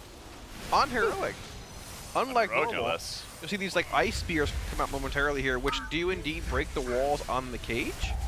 Unlike normal, it just don't have any spears at all. You just sort of slide around like a Snarth kind of mechanic for 700 seconds. On Mythic, those need to be brought into the fire from the opposing side of the room to clear the actual sliding effect, which sort of cool, but they also do a lot of damage. These actual like right here. So you can see everybody has the ice skates that they have right now. They're going to ram those into the various walls, break the sections of the walls, and then they're able to move back into position with the rest of the team. This is my first time seeing the heroic Mugsy encounter, so I'm kind of just hard focusing in on exactly what it is they're doing. So huge part of switching sides is you have to watch the boss's energy, otherwise they enrage. They also are placing these big debuffs on the raid, which has like a little bit of stacking, ticking damage going on. So it's very important to make sure, I guess the buff goes up on the boss, I should say. They have to make sure they always switch sides before they hit max energy, otherwise they enrage and they wipe. Here are the mines coming out right here. Once you soak those mines, they instantly are spawning these circles that need to be soaked by the players. Whenever you are soaking one of those mines, you take a pretty large healing debuff that needs to be healed off. So you can pretty regularly have your tank soaking them. Even other DPS can soak them if they have a defensive. You just need to make sure that you heal them up very quickly. Here is going to be that like rocket, I forget the name of it, but it falls from the sky, and the fire puddle it makes is called a hot mess. Okay. In this frontal red line here, that's a random player, I believe, correct? That gets that debuff, Jack? Yes. It also blows up mines as well. So the big thing with that frontal, though, is it needs to be soaked by a tank. Get right. Because the player that gets marked by that frontal is going to take all the damage that was not mitigated by the tank. So the tank has to soak it and use it defensive. That is a very Final Fantasy-esque mechanic. Oh, yeah. This entire fight seems like a Final Fantasy-esque encounter, especially with the way they spell jail. Yeah, I was about to say that too. It's like a puzzle, almost. Yeah. Now we're back into the earthen side. You can see those big piles of gold in the corners of the room. That's actually a tank buster. So they're keeping the boss pretty close to the wall, so the tanks get knocked into the wall, and they can just start dropping off these piles of gold off to the side. I believe Scott's got AMS up, and it might end up be that he is using AMS to mitigate some of that gold. So on the version of the encounter, the basic idea is that you have to use the different sides of the room to break the mechanics on the other side, right? So you have to use icicles from this side to break bombs, if I'm not mistaken. So on Heroic, or on Mythic, the bombs that spawn on the iron side need to be brought over and dragged through the cage walls to break them, yeah. Okay. Yeah, I believe you can use the spears as well, but they come out at a later time. Right, yeah. And the spears leave a permanent sliding effect on you like Snarth, even after they fire. You have to step into the fire right there to clear the ice slide mechanic. So one side plays off the other, like, in many different ways. That's cool. You can approach it in various methods, too. Yeah. Right, yeah. This is one of those fights like Silken Court where I don't know if it'll even be as bad as it seems on Mythic, because everything's just already there. It's just finding the puzzle and how everything works together. Yeah. Getting it, like, instilled in your head and just coming in and killing the fight. Yeah. But it's still pretty cool. Yeah, I like how they're handling the mines as well, as they're steadily breaking them. They have a couple players that are designated to just soak them, and they're just taking their time every single moment that they're clearing them. They also can only have half the raids soaking at a time, so you can see a lot of immunities, AMZs coming out, big personals coming out, Spirit Link Totem coming out to make sure they're able to soak that, resolve the mechanic very quickly, and of course they have that tank buster going onto, or sorry, the large frontal going out onto one of the DPS players, and they're kind of running out the resulting explosion there. Here's our phase at 40%. Boss is going to charge around the room a little bit, do some circles. They get a lot of free damage on the boss here. Did they lust here as well? It looks like they did just press that bloodlust here to try to burn down this last phase as quickly as possible. You know, I wanted to see the THDP a little while ago. It doesn't matter now anymore. I'll bet you he was cursed of exhaustioning those mines as well. It could be, yeah, very much so, yeah. He loves pressing those curse He does indeed. You have a very narrow window to soak all those mines because they'll eventually enrage and become immune to crowd control effects. Ooh, yeah. That hurts really bad. He got clipped there for 1 second. He went super low as well. The boss jumps 3 or 4 times in his bullet storm phase, correct? When he hits 40%, and then he begins doing both sides mechanics essentially here. Yep, right there, triggering phase 2. So you have the lightning pools coming down, the shocker which you need to burn down faster as well, and you'll begin seeing those Gal cages on this side, which are typically part of the more brown earthen side, but it's going to happen over here with that large tank fire soak simultaneously after these smaller bomb Armageddon soaks go out. Right, and here we're going to have the ice spears coming out as well. You're going to be looking at aiming these ice spears as best you can onto the mines. There you can see they froze the mine, and they had multiple spears actually impacting into the mine all at once together. Now we're having the jails coming out, the goon cages. They got to make sure they're killing these off. And they don't actually have access to any of the ice spears at this point because the mechanic just ended up happening. So they kill off their goon, then they have the group soak in. They got knocked back into the rocket. And that results in a lot of these players going down. Not as catastrophic as it could have been, though. Only 2 people dead. Yeah, that could have been a lot worse. Not that bad. Had a couple reses available there. They've been trying to split that big fire soak in between both of the cages as well, hugging the sides, but it's a problem because the add inside, if not killed fast enough, does a huge frontal that can knock you and typically just kill you as well. So it's a very tight timing there. It looks like when you kill the add off, it also knocks you back out of the cage. Right, yeah, which was the problem there, correct? Right, so they want to get the group soak off beforehand and then get knocked out afterwards, which is going to be a lot of damage. You could even just make sure that everybody in your cage is positioned in the same spot for the knockback. So everybody gets knocked back together. Looks like it's not going to be too much of an issue for the team as they have Mugsy down to 2%.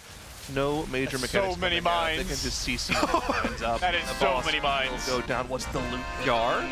We do have a Moxie jug. That's a fantastic caster trinket. What else do we have here? I don't see a fist weapon. Is the Hitman's holster one of the weapons or no? Is that just I think it's a belt? It's just a belt?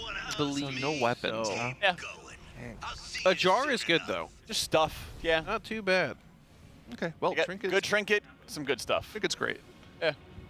I think it's the Capo's fist. Is this Oh, okay. Capo's fist. Yeah, that makes sense. It sounds good. Yeah. Perfect. Not too bad. That's what I'm saying. Like, this fight seems really hectic.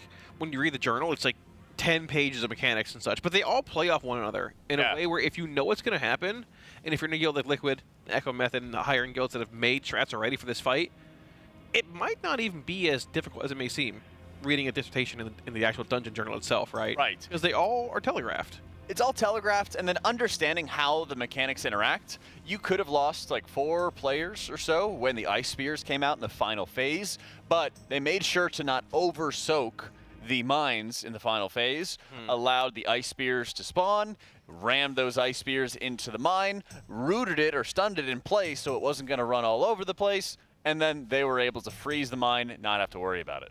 Yeah.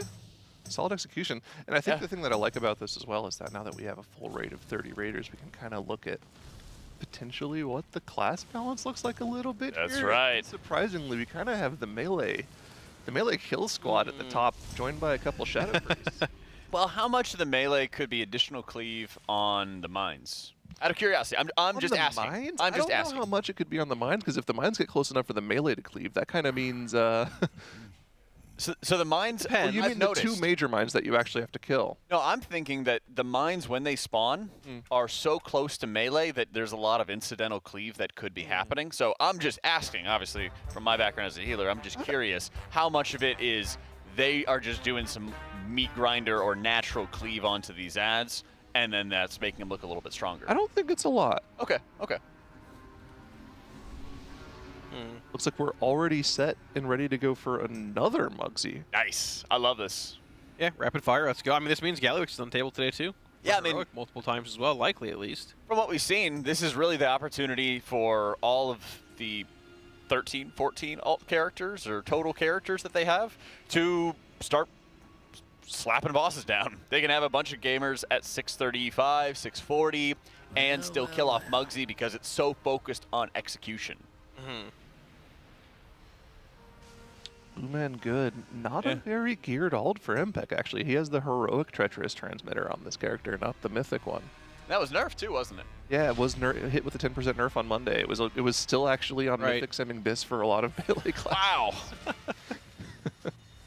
You know, that and Spymaster got nerfed multiple times with the Spymaster last month or so. Yeah, 2 10% nerfs, right? Right. I think Transmitter might have as well. Maybe I could be wrong there. But yeah, both very strong trinkets. I expect Spymaster to be played a bit in the raid still in early progression. I guess depending, not for Liquid.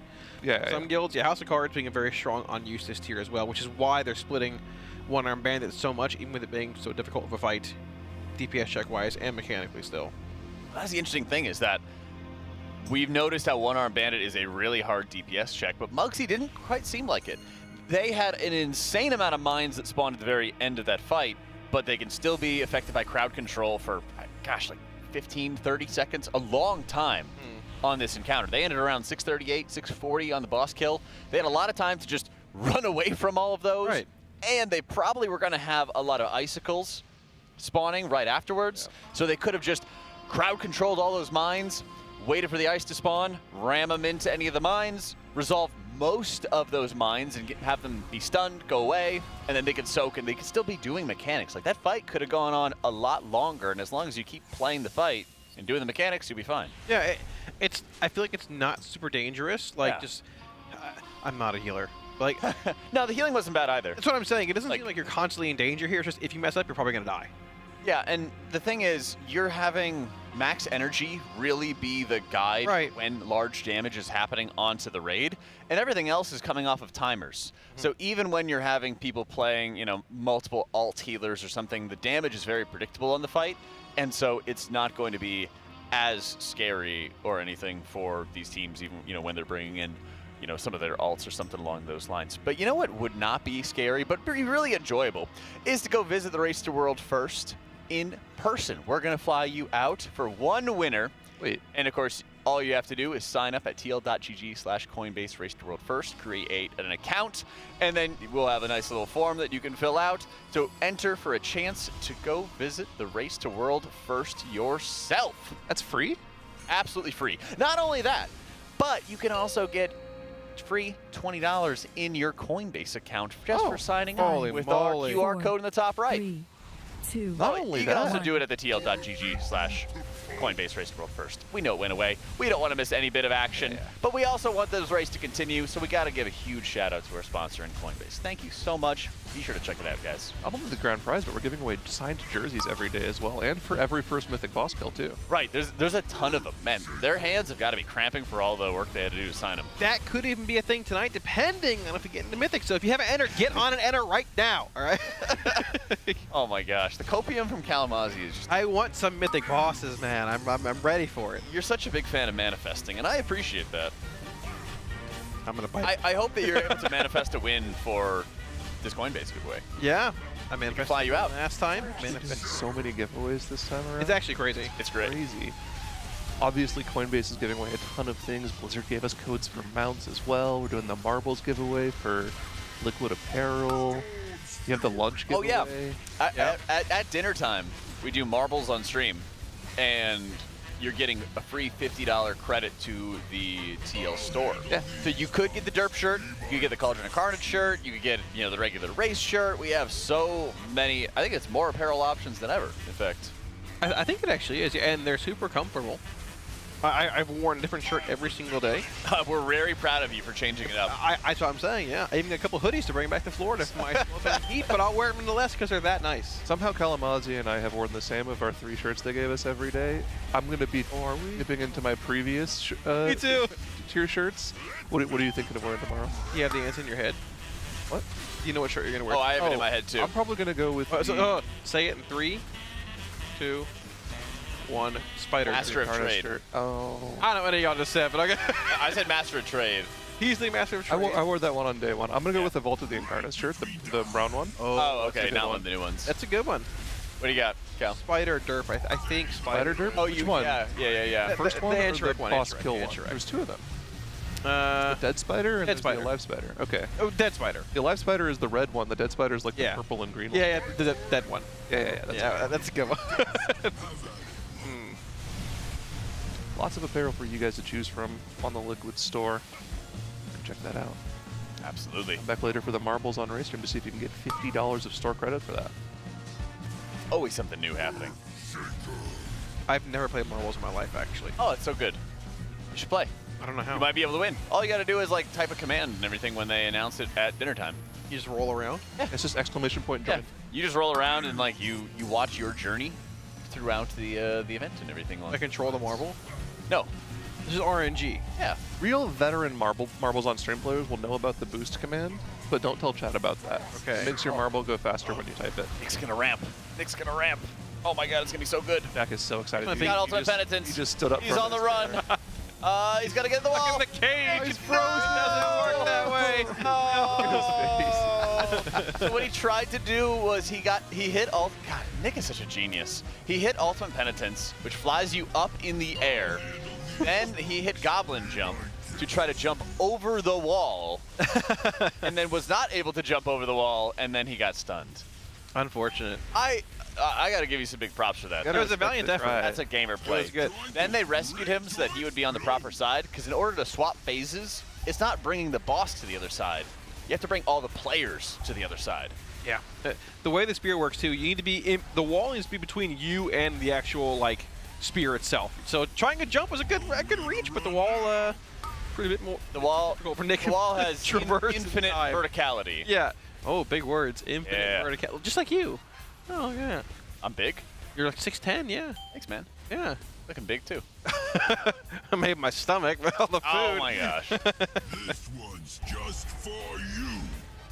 Those 2 back soaks will be hard to get there. Oof. Splat got one of them. That'll be fine. We're phasing anyways soon. 40%. Boss is about to. It's gonna be like a Nick redemption hour. This is some milk right here. Here we go. Free 1% boss damage going into the final phase, and we start this intermission off. What do you guys think of this little transition phase? I think it's. I love it. It's for. I feel like the boss jumps one too many times, though. Like I can be. It's thematic. It's cool, but it's only 3 times. I'd love to know how you could bait or control where he's going to charge to. I don't know if that's possible or not. But my issue has been, it seems like there's moments where he starts charging towards an area where it's gonna be all fire, like right here. Yeah, they right pinged where he just jumped to there. So is it maybe the furthest player out? Looks like it might be where he charges. Maybe we're gonna have to ask him at lunchtime. I'm sure there's some kind of control factor to it. Maybe it's where the tank is standing. Maybe it's where the furthest out player is standing. I'm not quite sure. Yeah. Interesting. They're putting him already near the wall. So you had the Armageddon soaks coming out here with, I believe, the Frost Spears coming up as well to freeze the remaining bombs that you don't pop here. And you're going to have those double Gal cages coming in with that Fire Soak. This is where they had that choke point last time where they killed the actual mobs inside the cages too fast and they got knocked out of the Fire Soak. Let's see if they can get that timing down a bit better here. We should see the cages spawning in momentarily. There they are. There are the jails. One left, one right. Here's where they're also going to have the rocket coming down. The group soak. Yeah. See how they handle it this time. Because last time they were a little bit off on their timing. Yeah. There's the group soak. It's in the jail on the left. Right. So I think they need to make sure everyone is stacked on top of that, so that when the goon dies, everyone gets knocked back and the rocket gets dropped onto everyone. Perfect. Couple deaths, a little bit. There's a lot of damage when that happens. When the knockback from the goon dying plus the AoE goes off. Probably the nastiest of combos we've had to see here. But that also means that they have to deal with some finger guns, which are also going to destroy a couple of those walls if they end up hitting any of them. Thankfully, there's no mines out because the finger guns would also kill off any mines. The mines are going to come up in just a second after the double whammy hit. That's the one that is hitting both one of the players in the raid and it's mitigating the damage on the tank. Great job to get that out of the raid very far away from everyone else. Now the mines are going to end up spawning and they're going to just drag away and then burn the last percent. Yeah, this boss is like, they make it look elementary. It's really not that bad at all. Oh, the mines are actually spawning on the boss here. They should have enough. Yeah, look at all these mines. This is basically where they kill the boss, they burn it down, they get away. Those are mega slowed though, or giga slowed. I think would be the more appropriate. You can't see ice spears spawning there too. We have a very rare. We do. We have the Captain Molten Knuckles. Oh, very rare fist weapon. That's huge. Yeah, we also have a bludgeon in there, I think, as well. Yep. Big Earner's bludgeon. That'll be a weapon as well. So yeah, good loot there. No jug, but make it work. That's okay. That's good loot. 2 weapons is fantastic. That is a good enhance. That is a good enhance. All right, that's a good boss kill. Run it back. I'm so sad we don't see tier in this boss, though. Like, for a penultimate boss, it should have tier of some sort. I feel like. The argument for it, though, is that you would get the tier on other fights, and then... That's what happens, right? Yeah, you would have less loot slots from Mugsy taken up by tier, you know? Yeah. So it's actually better. Because what's the boss that has tier instead? That does make sense. It's like Rick Reverb or something that has tier. The first 4 out of 5, essentially, yeah. Past Vexy, right? Yeah. So it's one of those like easier fights that has the tier dropping off it instead of Mugsy, which also means that you're going to be more likely to have more tier when you first encounter Mugsy. It just feels out of place. But I get what you're saying, and that probably is optimal. I know that you don't like change. I think it doesn't matter. Oh, I don't care. Do what you do. Sarah wants to go home. It doesn't matter. The loot what the loot is. Just I know, DPS player. Put the loot in the bag. All I want them to do is take the loot from the boss and put it into my bag. I just wanted them to take the loot from the DPS and put it in my bag. You're not getting an eye. Healer problems. You're not getting an eye this time. No, I'm buttering up my raid leader. He asked me last night how good Eye Kazan was for him because he had to decide whether to loot it to himself or somebody else. And I was like, oh yeah, Kalamazzi said it's good. He plays Warlock. Yeah, so did he give it to himself? Yeah, he gave it to himself. Your raid leader's a Warlock? Yeah. Oh. Was that who I was yelling at last night? Yes. No. Nice. Actually, Okay. my guildie you were yelling at was Hunter. Oh, I'd yell at him again. Yeah, you could yell at him again anytime. I can't repeat what we said here, but you know. Yep. Kalamazzi was trying to fight somebody in my guild. Jack's like, he was like, you wouldn't say this at LAN. Well, I said, well, I wish he would. He's like, come talk to my guild real fast. I put the earplug or earphone in. There's like yelling. Like, what is happening in here? Like a bunch of uncaged animals. I had to start yelling back. That's Incarnate on Tychondrius, baby. Interesting. Who are the Kings of Tyche? Kings of Tyche is Pop-Tart Corn Dog. Yeah. Well, we used to be the Kings of Tyche until they came along. Mr. Dippy, the King of Tyche. Yep. Incarnate used to be on Ner'zhul way back when I joined them. Okay. Initially. So it's your fault that they're not the Kings of Tyche anymore. I left before they went to Tyche. I went to I went on a Euro trip, you know? Like when you finish college, you go on a Euro trip to find yourself. But I did that in World of Warcraft. Read on EU for 2 years. You just found Ted instead. Okay. Yeah. Okay, well. It's like, come to EU, sort of. That's fair. Yeah. Well, I stayed at his place in Canada a little bit. It's like EU light, right? Yeah. Yeah, sure. I guess. They have stuff in liters there and kilometers and stuff, basically. They have cars there, right? I think so. Did you say kilometers? Yeah. No. We don't do that here. They did in Canada. That's what I'm saying. Yeah. Miles and just cups, buddy. That was my point. Crazy. Interesting land. Atlas's DMs was have a been pun. going off. Yeah, I'm sorry. That was me. Oh, okay. I was asking his calf workout. You guys should ask me. I got bigger calves than Atlas, for sure. Bring him over. Let's go. Bring him over. Dang, Zyra's got some calves. Let me show Zyra. Come on now. Okay, you've got more definition for sure. Yeah, where are you at? I'm getting right. Yeah. Why am I on camera? All all right. Yeah. Definition? Let me hold on. Let me hit that. The flex. Yeah, you gotta. What are you doing, that? That's natty rested right there. That's crazy. a whole filet I don't even want to show him.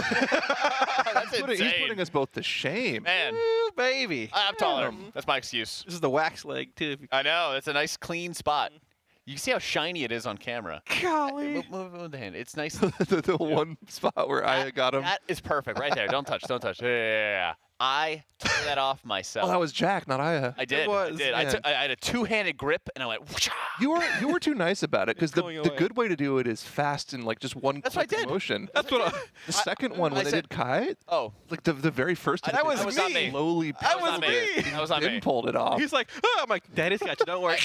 I went down. I went 3, 2, and I just pulled it on 2. Oh yeah. Which Raider is going to do it?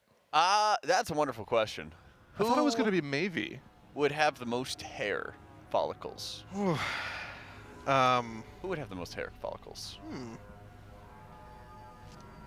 Splat. I don't know. Would he? Maybe. Okay. I have to think about it. Yeah. We'll have to find him. Must be Atlas, maybe. Atlas, yeah. Would that make his calves look even larger? I'm down to oppose that one. Atlas. Let's go. Yeah. Let's go. Do it. Go for my How's pro your card. back? It's good. Well Big defined? back. Big back day. Yeah. Stomach area looking a little flabby. What's your back split look like? I gotta think. A lot of rows lately. I haven't been deadlifting. Okay. I got a bad tailbone. Oh yeah. Old now. I heard it on a trampoline actually. Trampolines are dangerous. You don't want to go near those. They're death traps. How did you hurt yourself on the trampoline? I was jumping with somebody else and they boosted They my double jump. jumped? I landed on my butt, but I was so high I smashed the ground. it like smashed my spine. Look, the trampoline bottomed out. Yeah, I just my spine compacted. Wait, you were that large? I was zooming. Yep, my whole spine is crunched. How high did you go? Did you see God? Yeah, I was in that dang tree. Tell you what, up at the birds. You ever see that Community episode? Yeah. They launched Chevy Chase up so high. He's like, Dad. Have you seen the videos of the guy going for like the 9-flip trampoline jumps? Yeah. He just tucks up and just goes crazy. Oh, you seen like the trampoline basketball? Yes. Yeah. Yes. It's wild. Gosh, I need to see more of that. Because they have, they have like banana baseball. Guys. And it's like, oh, this is heroic. We have 30 Raiders in.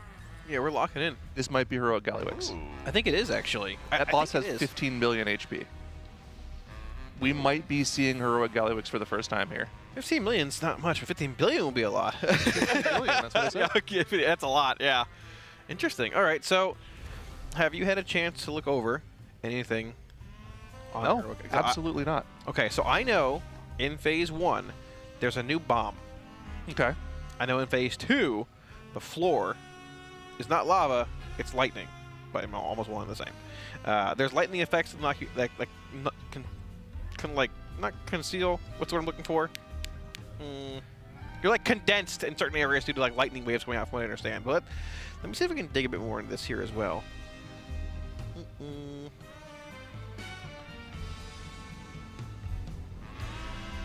Taking a look. Into this here. Yeah, I'm trying. Oh, yeah. Around here. Let's see here.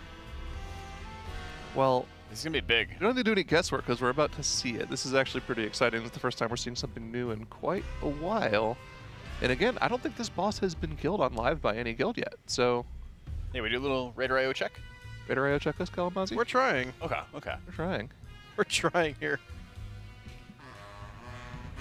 You know, it's actually kind of weird to try to find the information about heroic kills because when you go to RaiderIO, the first thing they track is Mythic progress. So you have to like kind of look around a little bit for the heroic progress.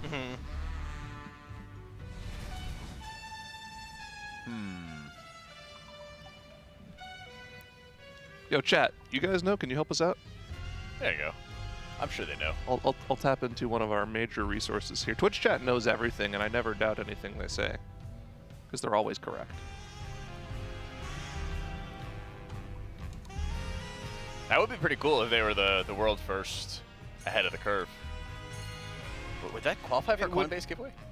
That's a good question. That's actually a good question. I mean, there's a rumor that there was a 5% pull in this or wipe on this boss last night. So if that's the case, this boss might die pretty fast here, actually, as well. It's pretty uncommon that world first guilds get world first heroic, which sounds strange, but they're usually doing so many splits. You're saying they don't get it, is what you're saying here. Yeah. Yeah, I mean, because like I would expect this boss to have been dead yesterday, or the day before, right?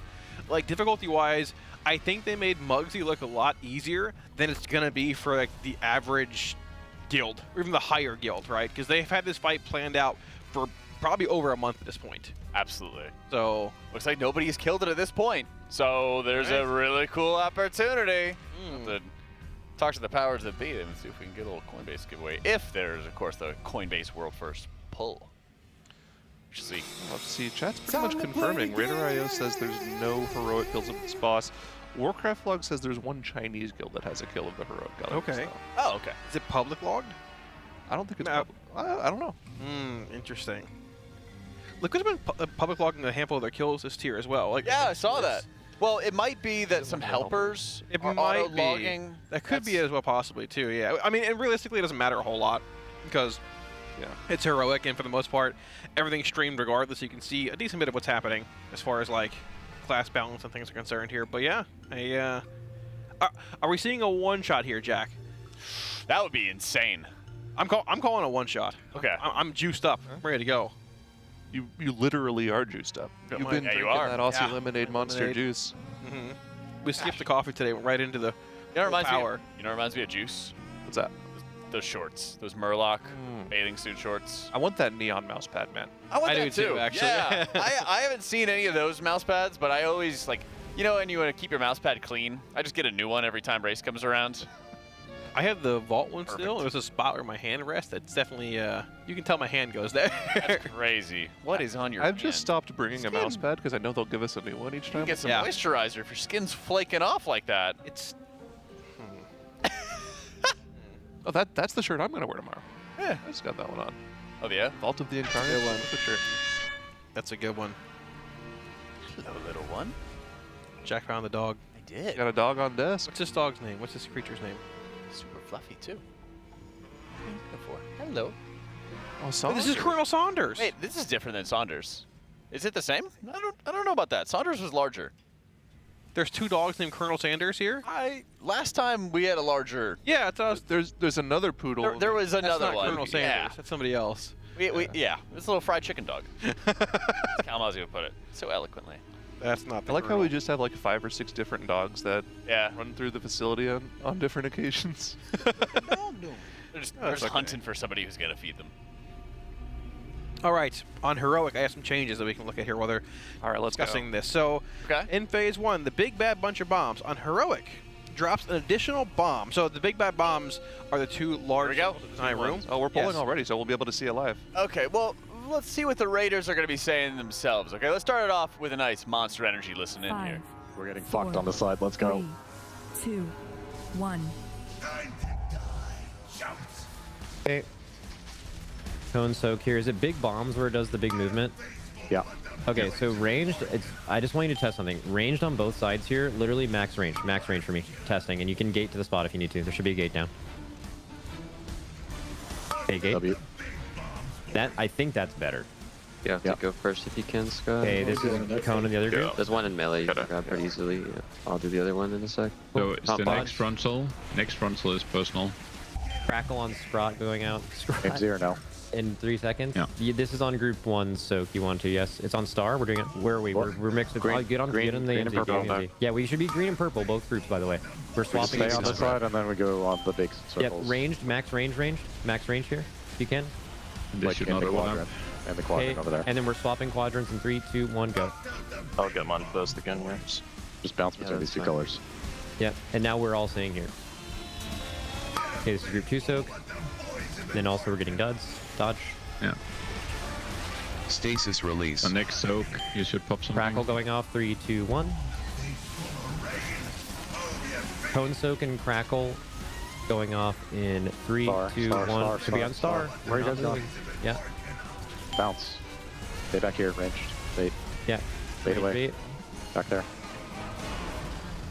Then we just go to green. And we're moving to the next markers, and we stay there. We do not move back. And now you need to press something if you're in the frontal. Group 2. The phase is over in 30 seconds, so you need to empty the bag in that amount of time. Yeah. So wait for the... Where they go now? Okay, starting P2. Crackles going off in 3, 2, 1. One's gonna be Technicians, delayed. group them Just together. knock. Group the ads together. Get kicks, guys, get kicks. Okay, so who's gonna go here? Whoever gets an early bomb, just guys, AoE the technicians, they need to die. Do it as fast as you can. Get the bombs away from the beams if possible. Guys, the beam cannot hit the bombs. Does anyone communicate? King Clay has one, everyone else throw in the middle. Okay, not faster. Maybe what the way is we don't call it early, just whoever can get there fast just says so and everyone else dunks. Is there like a time restriction? I can just do it. I don't use it. Yes, We take more and more it damage. does ramping boss damage, so you want to do it as fast as possible, no matter who. Okay, group 1 in the left. For now, just fucking for the it's fine. It's not bad. Do you want to just full group soak it? Is the healing absorb not that bad? It's pretty chill, but...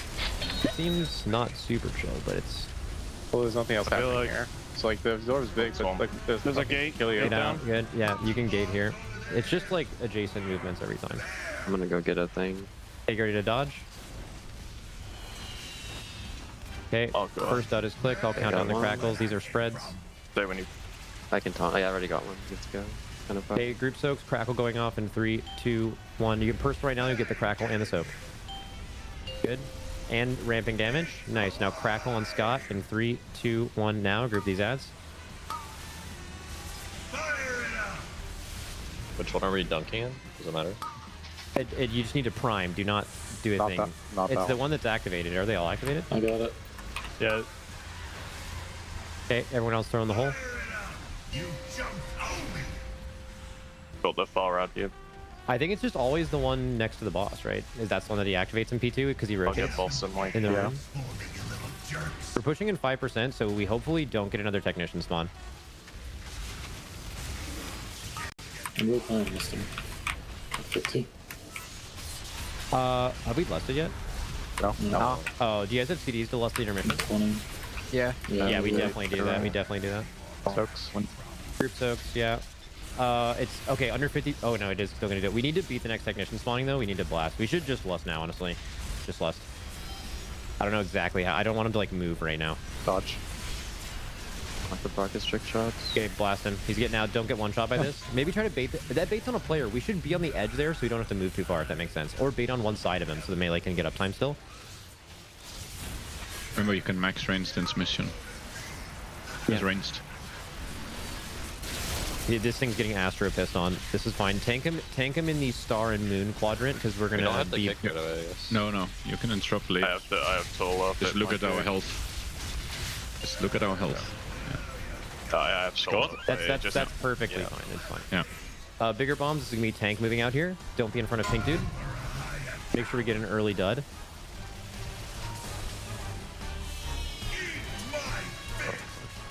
The other one's on the other side too. Okay, you play well with these blaze lines. Yeah. I'll get one and With the blaze lines, you should not aim them at other players or the boss. Yeah. Being as ranged, you want to try to stay far Crack away going from up the now. group. This is yeah. As long as there's 3 people in, There's a you don't gate. need to get in. Suppression, I did everyone move bubble out. one up right now. Make sure you're full HP and literally max range this. Get the fuck away. Do not cheat it. Do not cheat that ever. If you like, I can explain how it works, but like for now, literally run as far away as possible. It actually does 0 damage at some point. Like, It's a really weird fall off, and if you're You can stand far away all the time on this boss's range. do not. I've got a dud. I've got a dud. Oh, here. TP, I'll that'd have be a really take good. ready. No, I Yeah, did that's try what I to mean. I took Grip the one. 2 far You ones see there. how Grip the 2 far Yeah, ones. Kick. Get them together. We're dunking Communicate. into moon here. Yeah, we're dunking moon. Someone call if they can do it. Crackle going off on Yips right now. Who can do it? I can do it. Fired up can do it. Everyone else throw them off.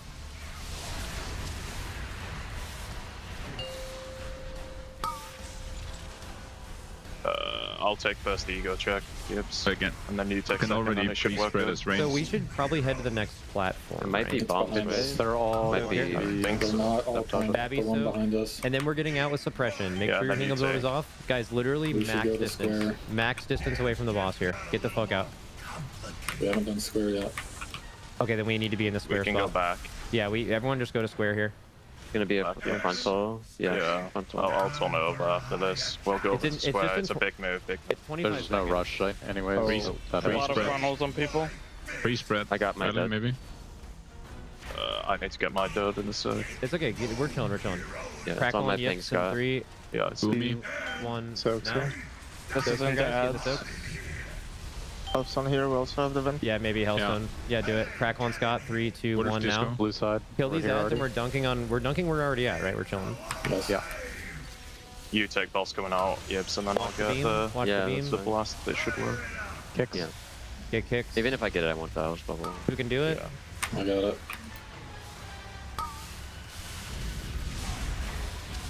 Good. So now we can go to any side, really. Get away from the boss It's gonna go away. already. We can just keep the boss here. Get away from the boss as ranged. So it is doing ramping damage, though. Like, so the boss now has 4 stacks of the controls being dead. So this is gonna bomb blast. If it does, I'll just bubble it. I'll just storm. Yep. And you can pick up your dodge. I got the dud. Yeah, Okay, be good with your lines here. The other one now. Okay, Scott is blowing up in 3, 2, 1 now. TC, res TC. Can we res the healer? Res actually? buff. Res buff. You take for an ego. He gets blowing up. Everyone move out. Run away. Use use both Zephyrs and both mass barriers. Fire up Cindy now. Oh, I might die here. I don't know. Okay. Do we just burn? I'll get my phone. Do we just burn boss instead of the technicians if they spawn? Yeah. You see yours. Make sure you get. Yeah, I get see the it. I'll though. pick it in this side. Oh, boss is fucking easy. Yeah. Let's get 10 helpers in. Wait, let's not counter chicken here. Let's kick the odds. Cluck, cluck, cluck. 1 chicken, 2 chicken, 3 chicken, 4. Gotta make sure you kick them. Gallywix on the floor. Give us Here's the secret fucking. phase. Give us the Jassy D. Jassy D. World first. Oh, what was it? Oh, Boom. absolute dog shit. Pass loop. Pass run again. Ooh. Pass. Next group. Pass. Or blow up. And all these lanes are bricked. W. I can't roll. If you're doing it, Yeah. Make sure you loot your crest. Go next group. Make sure you loot your crest. You off from Nick? Donkey drive. Probably auto pass. DB. Okay, good. Log out in instance. Go next. Okay, go. Yo, Shaq. What's up, G? Yeah, you know what's going on? That was the world first heroic Chrome King Gallywix kill by Team Liquid. Boss is fucking easy. Pog. Hell yeah. Love to see it. I said a one shot. It was a one shot. You were right. I called it. That's true. Chat was saying there's a Chinese guild that got it. It might be. Well, American NA first. Hey, Conan, let's go. Yeah. So the fight changes a little bit. What you're trying to find before we actually pulled there's another bomb in Phase 1, or a new bomb in Phase 1, that tanks need to handle, which basically, they just click it, bring it off the platform, and it knocks them back, I believe, when they interact with it. We saw in the intermission there was lightning, that tri-pronged spinning lightning effect we saw. During the total destruction cast, there's the lightning that they have to make sure they dodge as they sort of swivel around the boss. Yeah. That didn't look so bad. It was not. Yeah. They were 8 healing. Well, they absolutely were 8 healing. And the way it seems like is that it's very similar to Mugsy in you need to make sure you're staying on top of the plethora of mechanics that are going on. But as long as you do that, there's not a hard enrage to the fight. Yeah, which isn't too bad. You also heard Max mention after that suppression, there's that like large lightning effect. He's like, just run away. TLDR, just run away. Right, Talk about it later. Yeah. Just run away. It's fall off damage. And honestly, Phase 3 seems sort of chill. It's just rinse and repeat. I think what really helped was how similar the Giga Coil phase is on normal and heroic. They're having the technicians coming in when the boss is in the middle of the room, radiating lots of damage. Their AoE was really sharp, and they were able to blow up those ads quickly, get some of their more mobile ranged to grab those mines, toss them onto those platforms, sabotage the coils, and any excess mines they would just toss into the hole in the middle of the room. Yeah, so we got a comment from chat here that says, ugh, commercials suck. And you know what? I agree. If you want to miss those commercials and make sure you don't miss out on any of the world first kills like the one we just saw, you should consider using your Twitch Prime. But let's take a look at the replay for that kill. All right, we'll make sure we'll Twitch Prime and then we'll look at the replay of the kill. Don't miss the replay. If Prime you it up. miss the Let's first go. kill. Yeah. Let's take a look at some of these mechanics on Heroic and see what they have to deal with. So the Blaze mechanic here, those 3 lines coming out from the character look pretty similar. Yeah, and they also are knocking players back, so you have to make sure you're watching where you position those. They also have that AoE soak, which is very similar to what we've seen on normal difficulty. It's having a big burst of damage and the negative heal absorb they got to heal off. Here's that suppression, as you mentioned. Yep, so that big blue like radius there, just basically run away, gets fall off damage at this point in the fight. There is a decent HPS check here, honestly, as well. It looked like when those healing absorbs are going off. Right here, the tank mechanic goes out as well, which is that large circle that then spawns the larger set of bigger, better bombs that overlap with the triple fire arc lines here, which can be a bit tricky depending which way you get knocked, but through that pretty easily. Technicians spawn here as well. These do drop the bombs, which will then deactivate, in a sense, these coils around the room, leaving you the whole quadrant or room to move around easily. And honestly, like the final part of the fight is sort of rinse and repeat here. They're just gonna burn the boss. Right. Sort of skip that last phase, but once you see it, it's just sort of the same thing. It does look like there is a ton of damage going up, but like we There's a talked lot. about, they 8 healed, so that wasn't much of an issue. As long as they didn't get one shot by playing the mechanics improperly, and like it was totally fine. And that's the thing, is more healers just kind of makes it easier in general, since I believe every time you sabotage the Giga Coil controls, it buffs the boss's damage. And that's what they were mentioning with the extra stacks of Giga Coil sabotage. And so, yeah, the fight might get a little bit more challenging over time, but you're just able to muscle heal through so much by bringing 8 healers into the group. And then that just leaves you a little bit of extra breathing room to make sure you're focusing on just doing the mechanics as perfectly as possible. Yeah, I think with less healers, overlaps like that suppression plus having the heal debuff that they just got from soaking the bombs could actually be a huge pain. So if you can't field 8 healers for a 30-man heroic, that could look like a little bit more of a difficult fight. But now that they've done it once, I think it was Wolf Disco that I heard saying, get 10 helpers in. Right. I don't know about that. I think you can split that. Probably. I think you could. It's just a challenge of making sure that all the helpers are just going to stay alive. Yeah. I think that's one of the biggest assets that World First teams have is they're able to stop doing their damage, focus on the mechanics, make sure they live, and then they can worry about the damage later. And I think that's a skill that every Raider should learn, but it can be more difficult to have the helpers with that mindset in mind going into the encounter. So let's think. As far as the Giga Coils are concerned, you have 4 bombs, I think 4 bombs you need, correct, to turn off the coils in phase 3. Right. You have 2 platforms. Each set of Giga Coils takes 2 bombs to be able to sabotage. So you can use 4, and the remaining you toss in the hole or off the edge, and you're fine. So that means 4 Raiders are doing that. I mean, besides that, are there any like really challenging mechanics you need Raiders to do specifically? You just spread for... You need them to spread the blaze lines. Right. It's really important. You need them to soak some of those black blood piles. Just 3 though, not a lot. 3 players per. Actually, saying you only need 3 players per bomb. Yeah, maybe per bomb. Yeah. I see what you're saying. So that'd be 9 total, which is totally doable without helpers soaking ever. Which means that they don't have to worry about the healing absorb.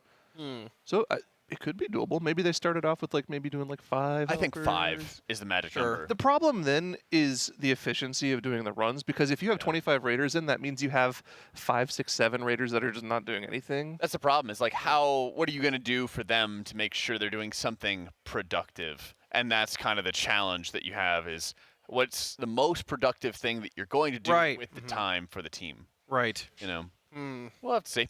It was nice. They were able to get one of the first kills in the world. I believe it was Tiny, is what they were saying, was actually the world first kill that they had. So I guess this is going to be the NA first kill for Liquid. Second. We'll take world second. We'll do a little world second. It's just long as heroic. it's not later it's just mythic a bosses. heroic boss. It's not that big of a deal. Yep, but they are looking to get the group back together once again. So it looks like we're going to start just chaining together heroic Gallywix kills. Need better loot than that kill, though. No eyes, no jacks or diamonds. Yeah. Let's up that loot a little bit. All right, that was the warm-up, okay? They're yeah. up for later. The juice is flowing. Yeah, there we go. Yeah. We get a triple Eye of Kazan plus a Jaster Diamonds. Yeah, let's do that. I'm down for that. And then weapons to fill out the other slots. Yeah, sure.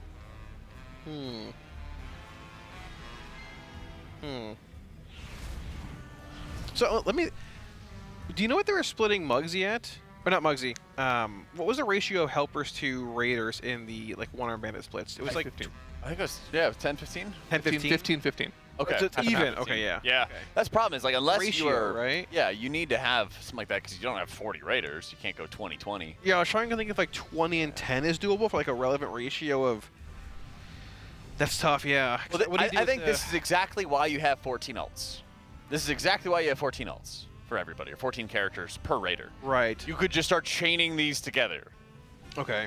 Yeah, I mean, a final boss like a heroic being splittable is not something we've seen in a while. And to be fair, we've killed it one time. Not saying it's super easy to do, but just it looked relatively elementary once you know the fight there. I think there's a lot of mechanics that are concentrated into 10 Raiders. Yeah. Especially the tanks. The thought process here is when you get to this boss, because you have the 14 ults, you can do 14 runs of this boss at a minimum, right? Without any helpers. You can set up your splits so that in each of those runs, you'll have somebody who can get the Eye of Kazan, somebody who will get the Jaster's Diamond, somebody who needs those Curios to fill out their heroic tier slots. And ideally, those 2 slots that they get to transition to tier, what are they called again? Can't remember the name of those. Catalyst? Catalyst charges. Yeah. Thank you. I used them 6 months ago, and Changed I haven't every used tier. them since. Catalyst, right. Whatever they call it now. Those catalyst machine. charges, they want to save those for mythic pieces of gear because they want to have the highest item level possible. Right. So the heroic curios are actually going to be really important for people that didn't get the heroic tier from the heroic splits, just for item level purposes. So that's something the analysts are working on. Right. They're going to make sure they already know who's getting what drops from each of these heroic kills. And then, of course, if they get really unlucky and they don't get Eye of Kazans, they don't get Jaster Diamonds, there's always next week. There is. That's Split true. this boss again next week. Oh, yes. You know what I'm really unclear on this tier? I think most people are, is crafting.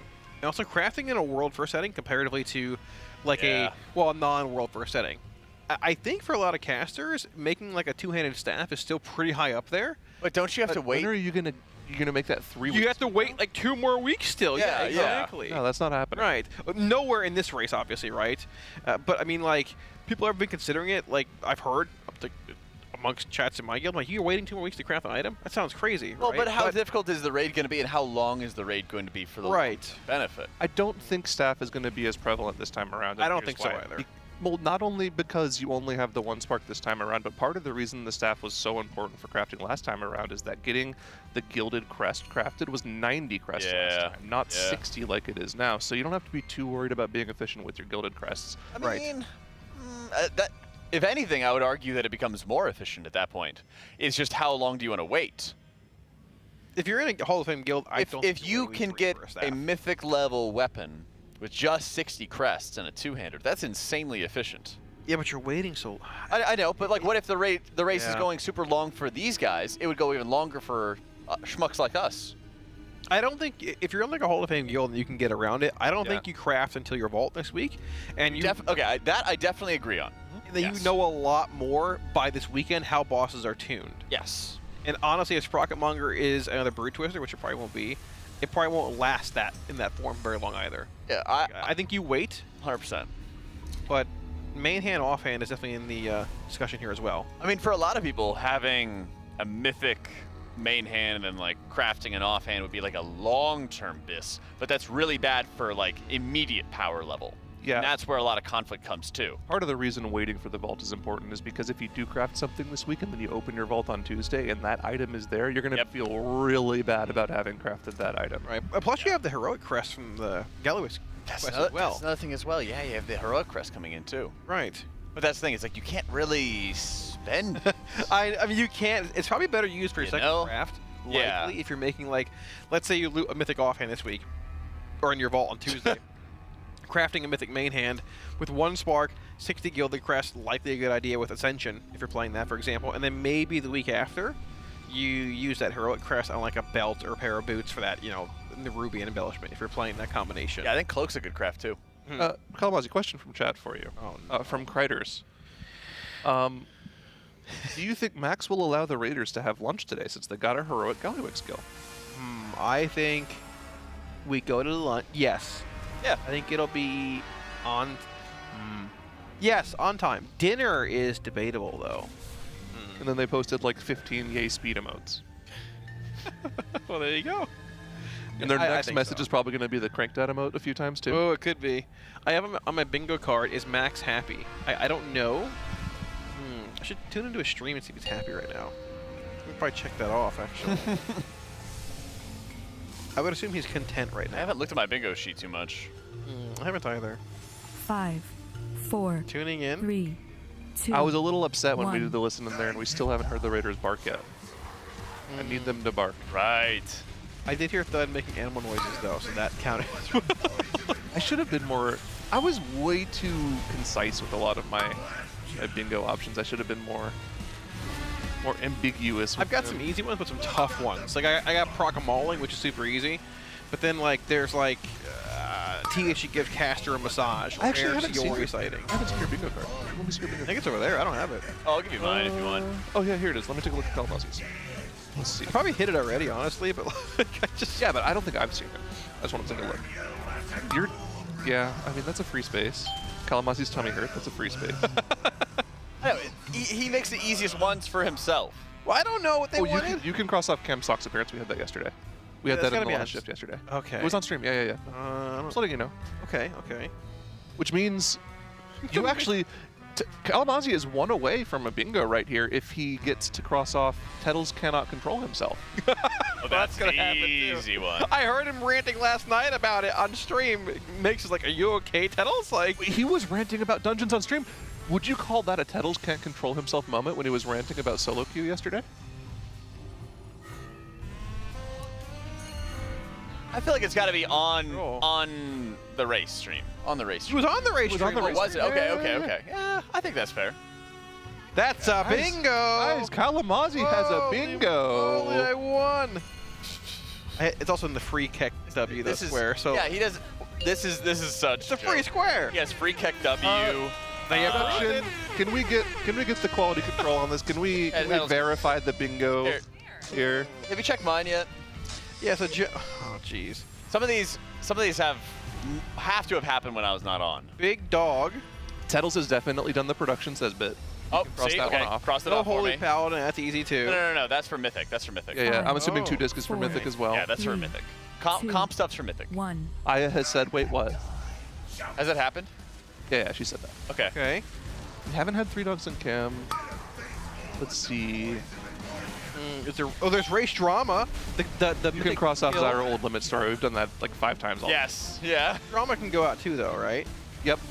Yeah. Okay. We've done Boston mentioned. We've talked about Boston a couple times. Yeah, that's true. No, let's talk hygiene. No, not yet. This is with you this morning, Dred, or Lyra, but you're... I was here an hour early. Caster, Mrs. Here. All time. Verify the right vertical. Y'all approved it.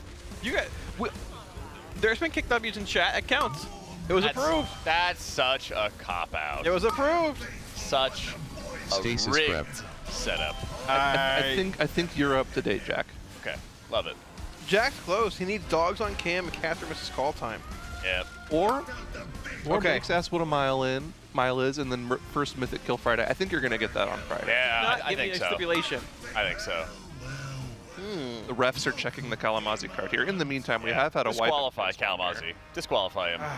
Yeah, you look good there, Jack. You're up to date. My man. Thank you. Thank you.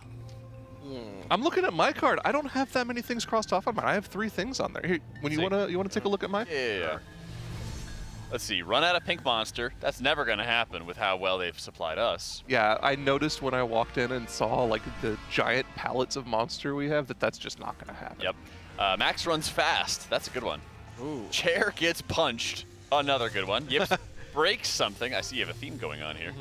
Catastrophic monster tower failure. Boss nerfed while asleep. Man. Yeah, don't worry. Ben mentioned. I think technically we can cross that off because there was a Ben Rogue. Oh, that is Exile's character name, yeah. Yeah, I think that's a fair cross off. Okay. We'll cross that off. Sang walks into another door. When did that happen? I don't know. Random Twitter beef. Funny enough, mine was also in the dead center. Max dispenses sleep aid. Yeah. Rivens wears a motorcycle helmet. Day 18. That's crazy. Oh my gosh. Let's go. JBC Discord cameo. That'd be nice. Peekaboo shows up to the event. Or Aya. That'd be wild. I was playing Peekaboo. Scott yips boss clutch. Banger. Bugged boss. Dratnos flames Tettles. Frick Walmart. Sub 1% wipe. And Max ignores Dryny. These are actually some pretty hard squares here. Yeah, I was way too like concise with my. Some of these are tough because it's like lightning strikes twice or doesn't strike twice. Yeah. Like Sang running into a door, Dryny getting ignored. I could have been more concise with the Sang one. I could have been the Sang runs into a door with a pickle, which is a Raider favorite. Oh my goodness. That's good. When did the first door incident happen? It happened many years ago. I think it was a production member actually walking into the closet. That was race. Yeah. Those doors were hard to see, to be fair. I remember Who that. was that again? I don't remember who, but I remember it happening. There. It happened to a few people there. Did. It's kind of cool that they adjusted their strategy. So what changed here, Jack? What do you... So instead of having polar opposites, they've actually kind of started side by side, but then they're going to shift. And they're using the lock gateways as well. So they're kind of going in like southwest, southeast side, then northwest, northeast side to make sure they're constantly dropping some of their locations. I think it's kind of like to pop the big bad pawns on the same side. Yeah. Interesting. Okay.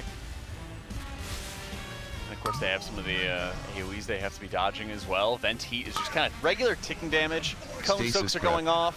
Once those are getting healed up, I believe they're also radiating some additional damage. Is that correct? When the heal absorbs are removed? Looks like when the heal absorbs are removed, you can see the little red explosions coming out from their characters. Right, for a little bit. Yeah. I don't know how much damage. Can you check how much damage that would do if it was doing damage? It's not much. Can't be much. Yeah, it's like little fluff damage. Stasis release. But you can see the health bars are shifting around a lot when those heal absorbs do go out from that frontal soak that half the group is soaking. Other than that, this phase looks like they've got it down for the most part, as long as they're able to stay spread into their 2 groups. It's really just a heal check at the start. It's like a heal check and like don't be dumb and miss your soak kind of check at the start. And that's a big reason why they 8 heal it, is you might as well. There's no need to take like undue risk or anything along those lines for the fight setup. Because if you see all these bombs going out, they also are followed up by a cone soak. So it's very possible that 1 or 2 people could miss the cone soak and it becomes even more deadly. And that means there's a larger heal absorb on players. So having the extra healers on hand makes it very clutch. And then what you really need is a lot of AoE damage, surprisingly. With all these technicians coming around. Right, they gotta die fast, yeah. Gotta die fast. You wanna make sure that you were, in fact, having more damage here and more AoE makes it easier to heal because it gets you out of the Giga Zap phase faster. By sabotaging the Giga Coils, you can see the mines going out right there. Players are getting marked, and then they're going to start running out those Giga Coils, sabotage the controls, and then you get out of the fight, or get out of the phase. Look how quick that was. Yep, and the next phase is at 50%, I believe, right? Transition-wise, Jack? I believe in the phase 3, if I am. We're going to find out. Let me tell you, we're going to find out. They actually did move their lust as well. They lusted 50% on the first, or I guess the kill they had last time, but they're upping the lust on pole now, which is interesting. So these 3 mechanics here are like larger soaks as well, correct, Jack? Which, yes. When you soak those, you also have to heal that off that debuff. Yep, and there's that pulsing ray damage as well, like you saw in phase 1 right there. Yeah, I'll have to see what the mechanic name is for that, but there's 2 rounds of like party soaks once you leave phase 1. The first of which is that right there, where you have to clear out that absorb. And then there's another, which is like black blood canisters that happen a little later on. Yeah, I'll have to see exactly what that is. They also have those duds. That's on heroic now. Tank's got to run over. Tank bombs. Yeah, click onto them, and I guess they like detonate those bombs and get a little knockback and a debuff. Yep, just a bunch of extra damage the tank takes. But of course, tank's very well suited to taking those bursts of damage. Yeah, tank mobility is a pretty big factor, as they have to run out of their group pretty quickly and then return. I also like how the boss shifts around the room naturally, which kind of sets you up for this next Giga Coil phase, since you already are in the position where you need to grab those bombs, sabotage the controls, and the boss shifts to the next quadrant of the room. And it actually is a quadrant because there's 4. Whew. Yeah, so the idea with the canister detonations is if the healing absorb isn't healed off, it would explode for the remaining healing absorb on the player. Okay, got it. So they need to heal those off quickly, otherwise it can do a ton of AoE damage. How much time? It looks like it's 15 seconds. Okay. Decent bit, it feels like. Okay. Yeah, that is more than enough time to heal it off. And 3 million healing absorb per player. Yeah. And to clarify, those soaks are not the same soaks you see in phase 3. The phase 3 soaks are the smaller TikTok canister soaks, correct? What's the first one called? The first frontal? The first of these soaks right here. These group soaks right here. Phase 2 group soaks. Yeah. The scatter blast canisters or something else? That's the frontal of phase 1. Got you, okay. There's so many crazy names in this boss for mechanics. Right. I know. There's multiple group soaks, and they have, you know, different names for them and everything. A lot of giga mechanics in here. Absolutely. The fused canisters are the healing absorb debuff in phase 2. So I think what happened there is they had to move as well for one of the large bombs, and they just didn't have as many people in the fused canisters as they might have needed. So do we know if in phase 2, which we're in right there, if the canisters, when they're activated, or I guess the coils when they're activated, do they always spawn next to the boss where he's at before he moves to the center, or is it just RNG? Phase canisters? Yeah, the ones you're turning off in that phase, essentially, when he hops back to the middle. Oh, yes. So what happens is you will have like north, south, east, and west, right? He will move to the north location. You burn him. He goes into the middle of the room, does another Giga Coil phase. Right. And the coils you need to sabotage are in the north quadrant. Once you break him out, then I believe he moves clockwise. Then he'll go into, like, let's say, the east side. So he goes from north to east. So it's like 12 o'clock to 3 o'clock. So it is predetermined, essentially. Right. So you go A, then B, then C, then D. And so every single time that he goes from the outside of the room to the inside, that will be where the platforms that you need to sabotage are at. Okay. And like you were saying, Kalamazi, the idea in phase 2, to get to phase 3, you got to get the boss to 50%. Got it. Okay. I apologize for interrupting, but I think that actually is the heart and rage of the fight, though, is we killed the boss the very first time with that one shot, and he had 4 stacks of the sabotage coils. I believe, citation needed, that if you went into a 5th phase, there would not be any coils to sabotage, since I believe there's only 4 sections of the room. We'll have to see, but I believe that's the running theory, and that's where they say, hey, we have enough damage to beat this. And the end of the fight, we'll go into the Giga Coils. You can't sabotage anything, so you just have to burn. Right, that's interesting. I think that's what it is. That does bring the question, can you split this boss? It makes things a little bit more interesting. But again, what do the Raiders do in the downtime? Right, yeah, exactly, yes. Yeah, A couple of different issues there. And honestly, at this point, I mean, I think we stick with this for now. But wait, so that's why the phase 1 loss makes sense, because boss damage matters for the entire fight. Yeah, exactly. Second phase 2 starts, you're on a timer. Once the boss gets to 100 energy 5 times, you're saying you pretty much die because you can't sabotage them anymore. And what we saw in normal was that they were late to sabotage the Giga Coils, and that I believe if enough time passes, it just electrifies a section of the room. You had like 1 quadrant left, basically. They missed 3, and you had 1 section. In between the the fire arc lines, the soaks, the bombs going out, there's nowhere to go. Right. So well, so I'm reading through one of the mechanics here, and it says if you sabotage a coil twice, that's when the lightning starts. Oh, okay, interesting. Okay. Maybe you can do it 8 times. Interesting. 2 per quadrant. Okay. But every time that they sabotage coils, I believe it also buffs the boss. Yeah. So the boss buff is like a soft enrage, but the hard enrage would be 8 or 9. 4. Well, it doesn't look like they're gonna get that far. 1. Probably not, but we'll see, I suppose. I love trying to figure this stuff out. It's fun. It's cool. It's part of the. It's the part of the raid that's fun, and it really kind of starts with the heroic end boss. The other bosses, there's not a lot to really figure out. It's just kind of like, okay, damage check, got it. With the heroic end boss, there's a little bit to figure out, and kind of preps you for the early mythic bosses a little bit. I think we've kind of had this like this sort of difficulty cadence for a while now, where the heroic end boss is actually quite a bit more difficult than the first couple of bosses on Mythic. Yeah, it really is. Likely. I feel like last year it wasn't that bad when it came to Ansharek. Ansharek was pretty tough on heroic. I guess. I suppose so. It's a cool fight, though. I think this is much cooler than Ansharek. At least for me personally, this fight's very cool. Ansharek got sort of old sort of fast. This fight looks very, very cool. There's a lot of travel time. Yeah. A lot of cardio on Ansharek where you had to go from this platform to this platform to this platform. You know, this fight never stops. The action never stops. You don't ever get a chance to breathe. It's like Sarkareth from Aberrus. It's just in some respects, 0 to 100. Sark also had those downstairs phases. Yeah, phase 2 slowed down a little bit, I guess. Yeah. It kind of just like, I mean, phase 2, especially as a healer in Sark, was just sit there and smite. You just sat there in DPS. There was like almost no damage whatsoever. Sarkareth was interesting. I mean, they tried a couple new mechanics. I liked it. I liked it a lot. But I think this is even more interesting to me since you're constantly in action. Right. Can you be knocked over the middle without dying? Yes. Okay. You can jump across the middle. I thought what I just saw right there. Just saw them gateway over. Yeah, okay. I want to make sure that wasn't like me just missing something there. Okay. Yeah. That wasn't a possibility on Ansharek. Yes. Certainly not. So boss did 74.2 coming out of the first phase 1 push here, which is a decent bit higher than normal, but we do have these same technicians spawning in here, which are going to drop these bombs here, charging the coils around the room. How many do we actually get here? Is it 8 technicians per? That 8 technicians. is a lot. 8, right? Okay. So you only need 4. Try to get them stacked up. Yeah, you only need 4 of the mines. So even some of these latecomers are totally fine if you're killing them just toss the bombs over the edge, right? Yeah, you just toss them off the edge. You can see some of the gamers who are just grabbing those bombs, getting ready to just toss them into the middle. They already have Kingfly and some of the other hunters, more mobile players, maybe some of the evokers, tossing all those Giga Coil or the mines into the coils to sabotage them. Yeah, there we go. And when the boss pushes, those 2 Wrenchmongers do indeed spawn in. Talking about these 3 soaks here as well. These are the like split soak healing effects you need to heal off here, which do indeed pulse raid by damage. You see right here. Suppression being cast here as well, so there's a bit of extra damage coming in also with this fire mechanic coming in, the quick dodge. You should see, yeah, here's the large, I guess not the fully empowered bomb set yet. We are moving to the next quadrant here. And like you said, so the coil should be empowered from where they just were. The first one should be empowered. Right. If they were to empower it again, it should cut off that quadrant. Got it, okay.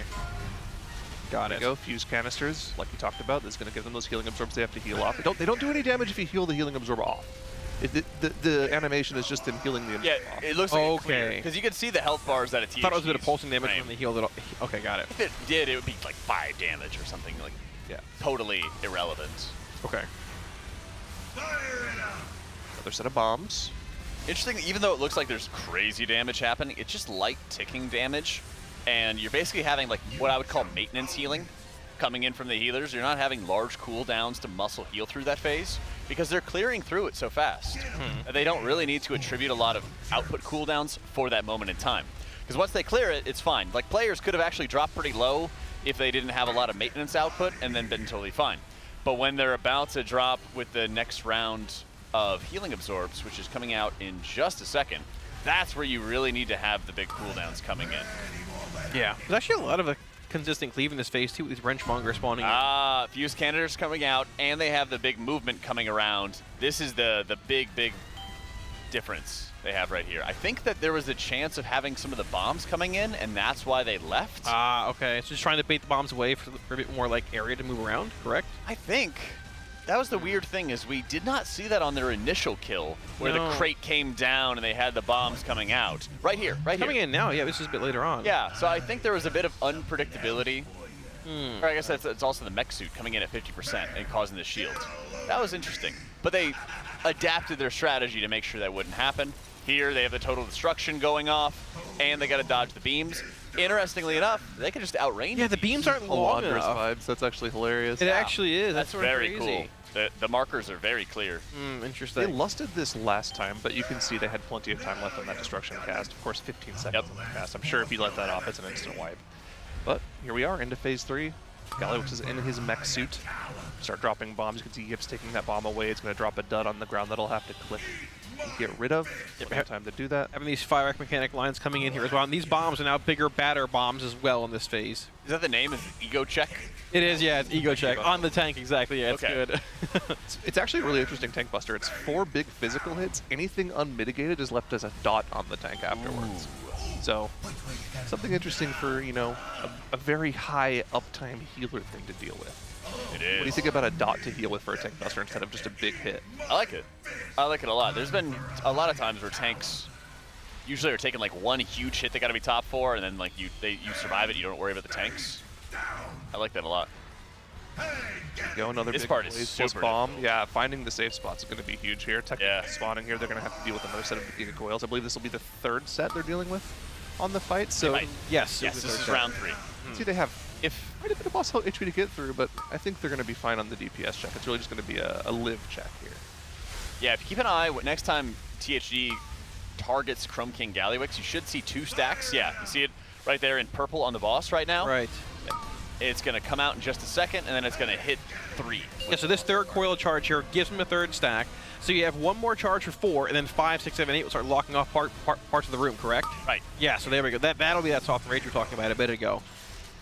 You could see the pulsing AoE damage there when the boss is in the middle shooting off those Giga Blasts is actually pretty crazy as well. These technicians. Ooh, a lot of deaths, a lot of deaths. There's a lot of AoE damage for them to heal through as well.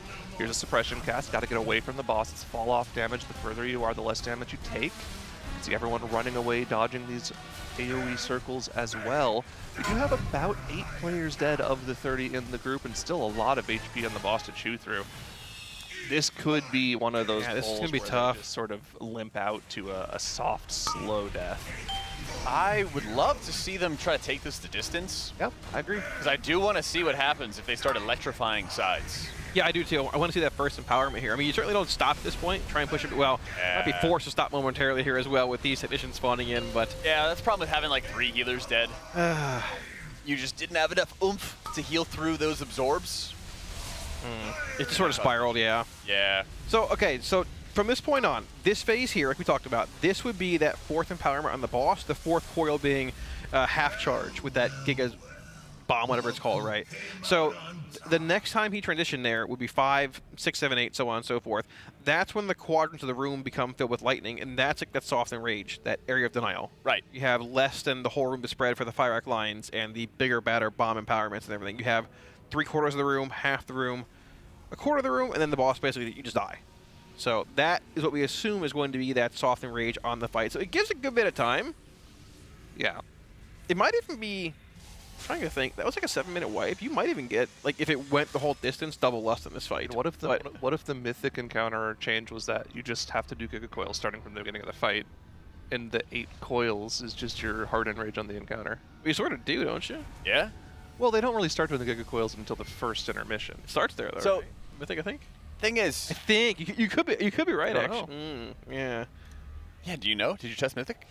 Got something you're telling us? Or? I've read the journal, and it says intermission is when the fight starts. But it seems odd for the fight to start in the shielded phase, though, too, right? It is. But it could also be insane because then you're having large swaths of the room just covered up that you can't go into, and then you're going to start to, like, bait the boss as close as you can into the lightning fields to drop the suppression out there and have the best drop-off damage possible. And that would be like the preferred strategy or like the preferred setup that you could kind of go into. Another big thing is you got to make sure you sign up for Coinbase if you haven't already, because you get a free $20 in your wallet just for signing up. You can do it at tl.gg/CoinbaseRWF, and you could be getting into our giveaways for signed Team Liquid jerseys that'll have your name on the front and back. They look fantastic. Zyra already got 20 bucks in his wallet. Oh, wow. Can't see it, but he just pulled out his wallet, pulled out $20. Wow, that was fast. Thank you, Coinbase. You could do a lot with $20. And you also can sign up to win our grand prize where you get flown out to the next Race to World First. You get to meet Max, you get to meet all the raiders, you get to meet a couple of the casters, and then not the ones you don't want to. It will be fantastic. You could sign up, again, for a Coinbase account, and there is a form you can sign up with to enter in for that maximum giveaway. Is that a pun? Maximum? Or just... What do you mean? Like max value and also max? What are you? I don't understand what you're talking about. Who? Yeah, never mind. So I have a theory. Okay. Okay. What? What about on Mythic? The coils are there. Okay. The room gets fully empowered with lightning, and then you think it's over, but you jump down the hole. Okay. There's a whole other fight down there. What's down there? That's as far as my theory went. What is down there? Is Gallywix down there? There's literally arrows pointing down. You can see it. You jump down there. There's also a goblin face down there, too. Yeah. Smiling at you. What happens down there, Cal? It's enticing. I don't know. I want to figure it out. It's not much of a theory if you don't know what happens. I'm building upon it. Do you want to add to it? Or are you just going to sit here and make fun I of me think all that day? Gallywix is out there, and we like tear off his arm, and then he attaches like a robot arm, and it's got a rocket launcher. Oh, yeah. And then the tank buster it changes from a rocket launcher, like a Mr. Robot, machine gun, into a slappy hand, and then it like triple backhands the tank. Zyro? It actually turns out, and I know this because obviously I've seen it in the cards. It turns out down there in that cage, in that hole, Nefarian has once again been running his tests. He's trying to reawaken Raden once again. Gallywix has been helping both of them. So we're going to get a third Nefarian encounter and a third Raden encounter. I thought we were going to It was just a setback. Together. Okay, it was just a setback. Nyalotha was just a setback. It's all still one big... It's all still... Hold on. Holding. It's coming together. It's all still one big vision. Horrific vision. 11.1.5, dude. Oh my gosh. I can't wait till they come back. I'm ready. I'm actually excited. My name is Stratnos, and I'm here with a guide for Horrific Visions in 11.1. You just reposted Dude, soloing that as a healer was fun. That was so fun. Those were good. I'm surprised they ended up being as good as they were, honestly. Like, but people want them back. It sounds pretty sick. I do. I'm down. I'm excited for it too. Yeah, let's go. That was a good theory we formed there, actually. Good job, guys. We should write fanfic. You can do that. That's a dangerous territory to get into with the... Yeah, why not, man? I mean, we basically did. It's like boss fighting fanfic. I've been to Goldshire late at night. Oh, have you? I have. How often? Like, once a year, you go. It's like going to the your birthday, the fair once a year. You just check you out get like a going on there. Birthday party with the boys. At Well, you could if you wanted. I'm sure. I haven't tried it, but you know. Yeah, sure you haven't. Listen. I'm listening. I'm listening. You're not talking. I'm listening. That was just like a general. That was listen, a massive like, self-report from you, Kalamazi. I just have to say. See, when you get to my age, Zyro, you just don't care anymore. You just tell it how it is. Yeah, you're like the. Also, Goldshire is not really that crazy. Let's Depending be on the honest. server. Oh, now you're gonna do like a massive self-report. He on knows. Else. I'm gonna let him stew in that. This, yeah. Now then, let's go back to the fight and all the soaks. They have another round of group soaks they have to do, and we go into Giga Coil phase number 2. Boss jumps into the middle of the room, have to dodge a lot of the frontals, and the technicians try to juice up Gallywix, and they need to be interrupted and AoE down. Once they die, just like on normal difficulty, they're going to drop these mines. And you can see on Fired Up's POV, he's going to run around, hit his extra action button, which picks up the mine. Then you trigger it again to throw the mine. So you can either walk onto the platform to deliver the mine, or you can throw the mine onto the platform, which will sabotage the controls, push the boss out of the middle of the room, reduce that raid damage that he's pulsing, and I believe it also gives him a stack of increased damage every time you sabotage the Giga Coils. Yeah, 15%, we believe, I think, per phase there. Also, every phase does spawn these 2 Wrenchmonger ads that need to be cleaved down before the rest of him, or before he basically heads back into that intermission once again. Now, when it comes to, so, for example, we're heading into that 3rd intermission here. How many bombs? Here's the crate again. This is crazy. The timing of the crate has been so inconsistent. They need to heal these debuffs off lightning fast. They still have a couple of them left over and like 3 seconds left. They got it. Awesome. Love to be able to see it. So useful for that. It's nuts. They're gating right into it. I mean, is it Yeah. Is it like a spell queuing thing with the bomb actually there? Something funky. It's something real funky there. I don't know if it's even intended for that crate to even be there. Like what? I don't know what the purpose that it's serving at that point in the fight. So I'm looking for. It's not a dud or anything, is it? I'm looking at sabotage controls and mechanics here.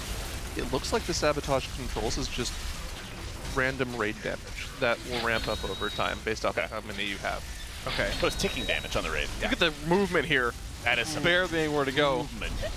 Is that baitable there actually? Okay, just on the boss. On the boss. Okay. It's wherever he drops the mech suit. Got it. Okay. Yeah. And that's the only time that they have that total destruction going off. So it's right when the mech suit starts at 50%, right? Oh yeah. Yeah, it's phase 3 transition to 50%. Yeah. Which then triggers these triple fire rack lines here, blaze lines, as well as these bombs being empowered, which spawn even more than you've seen in phase 1 and 2. And he will continue to alternate between this and that empowerment in the middle of the room every so often, which we talked about has that soften rage, which is basically 8 quadrant soaks, and then you are dead. Run.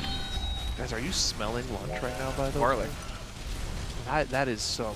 The Italian beef. It's garlic. Yeah, we got Italian beef sandwiches with roasted vegetables, Swiss Marnay sauce. Fries. Yeah. Yeah, buddy. Smell those, trust me. Roasted vegetables are like a sort of self-made jardiniere a little bit, maybe? Those are big words here. I don't speak French. Jardiniere? Yeah, big You know words. what jardiniere is? Nope. Right not. Did you watch, what's the name of the show with... Mission Nightmares? I did, yeah. With the Italian beef Chicago. I have no idea. Bear? Bear, yeah. Yeah, I haven't watched that. Nope. What? You gotta watch it. It's good. It looks stressful. It is. That's part of the the allure. Life is stressful enough. That's true. Life is a prison. It's about lived experience and watching somebody else go through the stress. I mean, I worked at a restaurant for 7 years. I don't need to bring back core memories. That's fair. That is fair. Giga Coil phase 3 there, and you can see by the 3rd empowerment on the boss as well. So is the cadence of these actual mechanics change in this phase 2 depending on what phase he comes out of there? A bit, yeah. So you kind of have 2 and 2, what I've seen. You have 2 Giga Coil phases, then he goes into his mech suit. So you go from having these heal absorbs that are static, I guess I should say they're placed on players. Right. The first 2 rounds. That causes these soaks, you gotta clear them. And then the next ones are the TikTok bombs, which are just on a position in the room and players need to stand in that position. It's not targeting somebody. Okay. And those are the 2 differences. The TikTok bombs, you can see in purple right there, they're going to trigger the soak. I think they have a huge amount of cooldowns. I think it's Healing Tide going out right there. So oh my gosh. Oh. The pulsing damage in this phase is just brutal for them to deal with. They had a few players who were also out of range. I couldn't tell what happened there. They're all dead around like that diamond marker there, right? I wonder if we could get a replay onto that one. Yeah, we are looking at having a wipe. Replay of like the 20 seconds leading up to that wipe. Did a soak explode there? Or? It's possible that they had insufficient players soaking. Right. It only requires 3 players though, so that wouldn't make much sense. It looked like they were nice and spread out. Looks like we're going to keep going here. We've got the boss at 20%, so they're going to see if they still have the opportunity to finish off the boss here, maybe get more information about this final phase, because they've probably only seen it a couple of times. And they still do have 22, 23 players alive, so they could potentially see further into the fight and potentially get a kill. We're going to have to see whether or not they can live through the next set of those canisters, though. They ripped all their onks and reses and everything. We're still going here. The problem is this is going to ramp even worse with these mission phases coming in, though. We are at 8 the boss though here. They have all their healers. It's possible. Yeah. So this is where they wiped last time. I don't think the overlap was as bad this time around, though. No. They very quickly were able to deal with that. But here's suppression. This is nuts. This is going to be massive, massive damage right here. Nick's even setting up his stasis. You're going to see the stasis release right here in just a sec. There it is. Boom. Keeps everybody topped off. Tank's running out his, big old tank buster. The pressure on the tanks is obscene here. Yeah, it's just constant barrage mechanics with that empowered bomb there as well. Yeah. Oh, run! Oh, baby. He's still full health. He's chilling. All right, Giga Coil number 3. I think this is the phase where they need to have all their healing cooldowns. We can see Dream Breath in here as well to help with the healing here. These ads coming out, if any extra kicks go off, that's pulsing AoE damage in addition to the AoE damage the boss is just passively doing in this phase. Have to make sure you're dodging every single one of those Giga Blasts as well. And then, of course, once the ads die, you need to make sure you bring those bombs over to the Giga Coils to end this phase as quickly as possible. This is cool. So they weren't really using a ton of healing cooldowns at the beginning of these Giga Coil phases.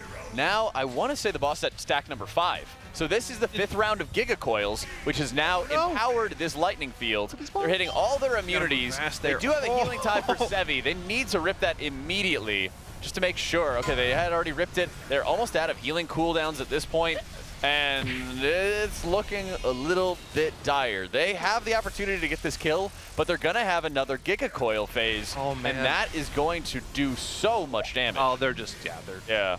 You guys see overload coils there. Is that? What was that? No. I don't think that was anything in particular. I think that was just the cast to start the next Giga Coils phase. I thought that was the same cast, but we're going to be able to go back and see once again. But it does confirm what we believed, that if you go into a Giga Coil once again, it's going to electrify that field. Right. So we at least know that's going to be confirmed every single time. I do think there were at least 5 big booms there, by the way. We have a theory from chat on what the potential secret phase for this fight could be. You want to hear it? Sure. Suddenly, a single red eye emerges from the darkness. Its 4 legs crawl forward to reveal Omega Halandris. Newly outfitted with 2 swole crab arms and carrying a voodoo doll of the jailer's image. I couldn't deal with another Halandris. I couldn't. He just crawls out of the hole in the middle of the room. I couldn't do it. I don't have enough strength left in my body at 34 years old. Maybe the call to split this boss early was a bit excessive. They aren't splitting it. I know what I'm saying, but still, like, oh, this boss is easy. No, they gotta get used to it, man. 100%. I agree. And we probably wouldn't split it regardless, but maybe the calling of this boss being easy on a one-shot initially was a little early, a little preemptive. Here's a replay of that wipe there. This was after the initial deaths, which I think we were curious about, but still, you can see the damage whenever the boss goes into the Giga Coil phase. Oh, one more time. It's the overcharged coils. Is that anything particularly different? I think it is just the actual like cue to de-empower the coils. I don't think it is anything specific either. Yeah. Right. So they had bombs going off. There was also the dud. There's the tank dud bomb right there with the fire clan. So he clears. Yeah, right here. Okay, so he clears. Scott grabs 1. Let's do it up. 75, 80% speed. He clears the dud. Overloaded coils starts up, and we have about just a second before it's going to go off. There's a lot of time before this dud is going off, and I think Yip is going to grab it, disperse, detonate it. He takes care of that, resolves it. Overloaded coil starts, and I think it just like AoEs the living daylights out of everybody. Yeah. So I wonder if it's just the fact that you can't have... So I wonder if it's like once you complete the cycle, that if you get a 5th round, it just is going to do way too much damage. Yeah, I'm curious if the actual empowered crystal there did make it hit even harder. Yeah. My theory is that the lightning field being covered is sort of like a punishment for just doing it wrong, but you're still able to play around it. Right. But if you just go in 4 cycles, the 5th cycle is going to be what's going to kill you. It also might be that they overused healing cooldowns because they had a set of those canisters in the lightning field that they had to run into and soak, otherwise they would have wiped, and they didn't have the proper cooldown set up for the phase. It's possible. It's possible that they like had to overextend themselves a little bit onto that one, but I don't think it would kill them that quickly. That's what I'm thinking. That's my thing. I think if they were going to die, it would have taken like, you know, another 5 or 10 seconds, and then they would have died. Yeah. I think it's just if you have done 5 gigacoils, you set up that bad empowerment, and then he does the overload. Because again, the name of the cast in the middle that was killing everybody was overloaded coils. Oh, I found what the problem with this raid is. Look at that little rat jumping around left and right. I don't see Eric here. Bernardio is in the raid. That's the problem. Friend of yours? What does that mean? 5. You guys don't know about Bernardio? No. 3, Boomkin? 2. I don't. Raid not. Oh man. I try not to think about Boomkin. What's the lore behind that? That character's a Giga Rat. Whose character is it? It's Riven's. They brought in Bernardio for Mythic Brute Twister last race because they needed a range DPS Mark of the Wild buff. I remember they had to play double blood DK for that fight. Huh. Interesting. I'm just ripping on Riven. I'm letting you go with the Ada. Really, it's Boom. Gyro tells limit story. check. That's not an old limit story. That's from last raid. Old. Okay. We're not done. I already got it checked out earlier. I think you're doing great, Sour. Keep it up. I'll be your support. Sour. You know what? We were doing old limit trivia yesterday. Yep. I'm going to give you guys another limit trivia question. Sure. And I'll bet nobody in chat will get this one. They were giving him easy ones. They were giving him slam dunk easy questions. What raider? Who was the first raider to pass their trial in less than a week? Jet. Malakrin. How did you know that? Yeah, because I know Malakrin, and we went way back. Jeez. How did you know that? Yeah, I know how he passed his trial. He just hooked you, Zyro. Wow. Get out of my sight. Get out of my sight. That's right. That is crazy. Malakrin's my dog. We go way back. Dude, yeah, Okay? Randy's I remember Malakrin before he joined Limit. But you know what they told him? I'll even tell you the story. I'll tell it to you. Yeah, let's hear it. No, it's a good story. He joined them in Hellfire Citadel. And they said, hey, if you live Mythic Archimon, you don't have to do good healing. Just don't die. Here's your job. You soak some fire. You do a little bit of this. Yep. Just don't die, and you pass your trial. Yep. One pull. He didn't die. Yep. Pass trial. One-shot it. Yep. With him doing a trial healer job, that was one of the hardest jobs on the fight. Absolutely. You got to soak those flames on Archimon. You got to do it before the leaping flames comes, ignites the entire raid. He did the job flawlessly. He did, like, decent healing, too. Yeah. Instant pass trial. Yeah. Uh-huh. Yeah, I know things. I know. Okay, realistically, chat, would any of you have gotten that? Anything priest related. I should have known better. That's right. It was a priest question. That's right. You gotta think here, Sour. Come on, man. Okay, you didn't know that for sure. I said Jet because I knew Jet was old. Well, Jet was one of the first officers in the game. Yeah, that's what I was thinking. That's why I He back didn't home. have a trial. He was there when the old texts were written. At Zyronic, do you think Kalamazi would insta-pass any trial? Who do you think wrote that? Crit. Yeah. Crit has this weird thing of flaming me for every little mistake that I make in raid. If it is a mistake, like, oh, you stutter stepped, everything else, it actually becomes semi-annoying. Like, I feel bad because I like Crit a lot, but it does bother me. But I don't have enough, like, care to say. I just don't care enough. Oh, okay. I think it makes them happy, but it is semi-annoying at times. But, you know, it's all in good fun. You have to think about it. You gotta be able to laugh at yourself. Everything they say is mint nice. Exactly. That's how I look at it. You just have to imagine them saying mint nice after every time they say it. You should just type in Warcraft Logs his character's name and then just pull up a log. Yeah. And then act like you're about to start reviewing it and then be like, no, I want to be nice. It's not worth it. You know, just have the threat. I think you can insta-pass some trials, though, Colin. Yep. Oh, well, thank you. That's great. I appreciate that, Zyro. You jumped on me. I don't want you to elaborate upon that more, though. It's just, I wasn't going to. What else needs to be said? Nothing. It's fine. The way it is perfect.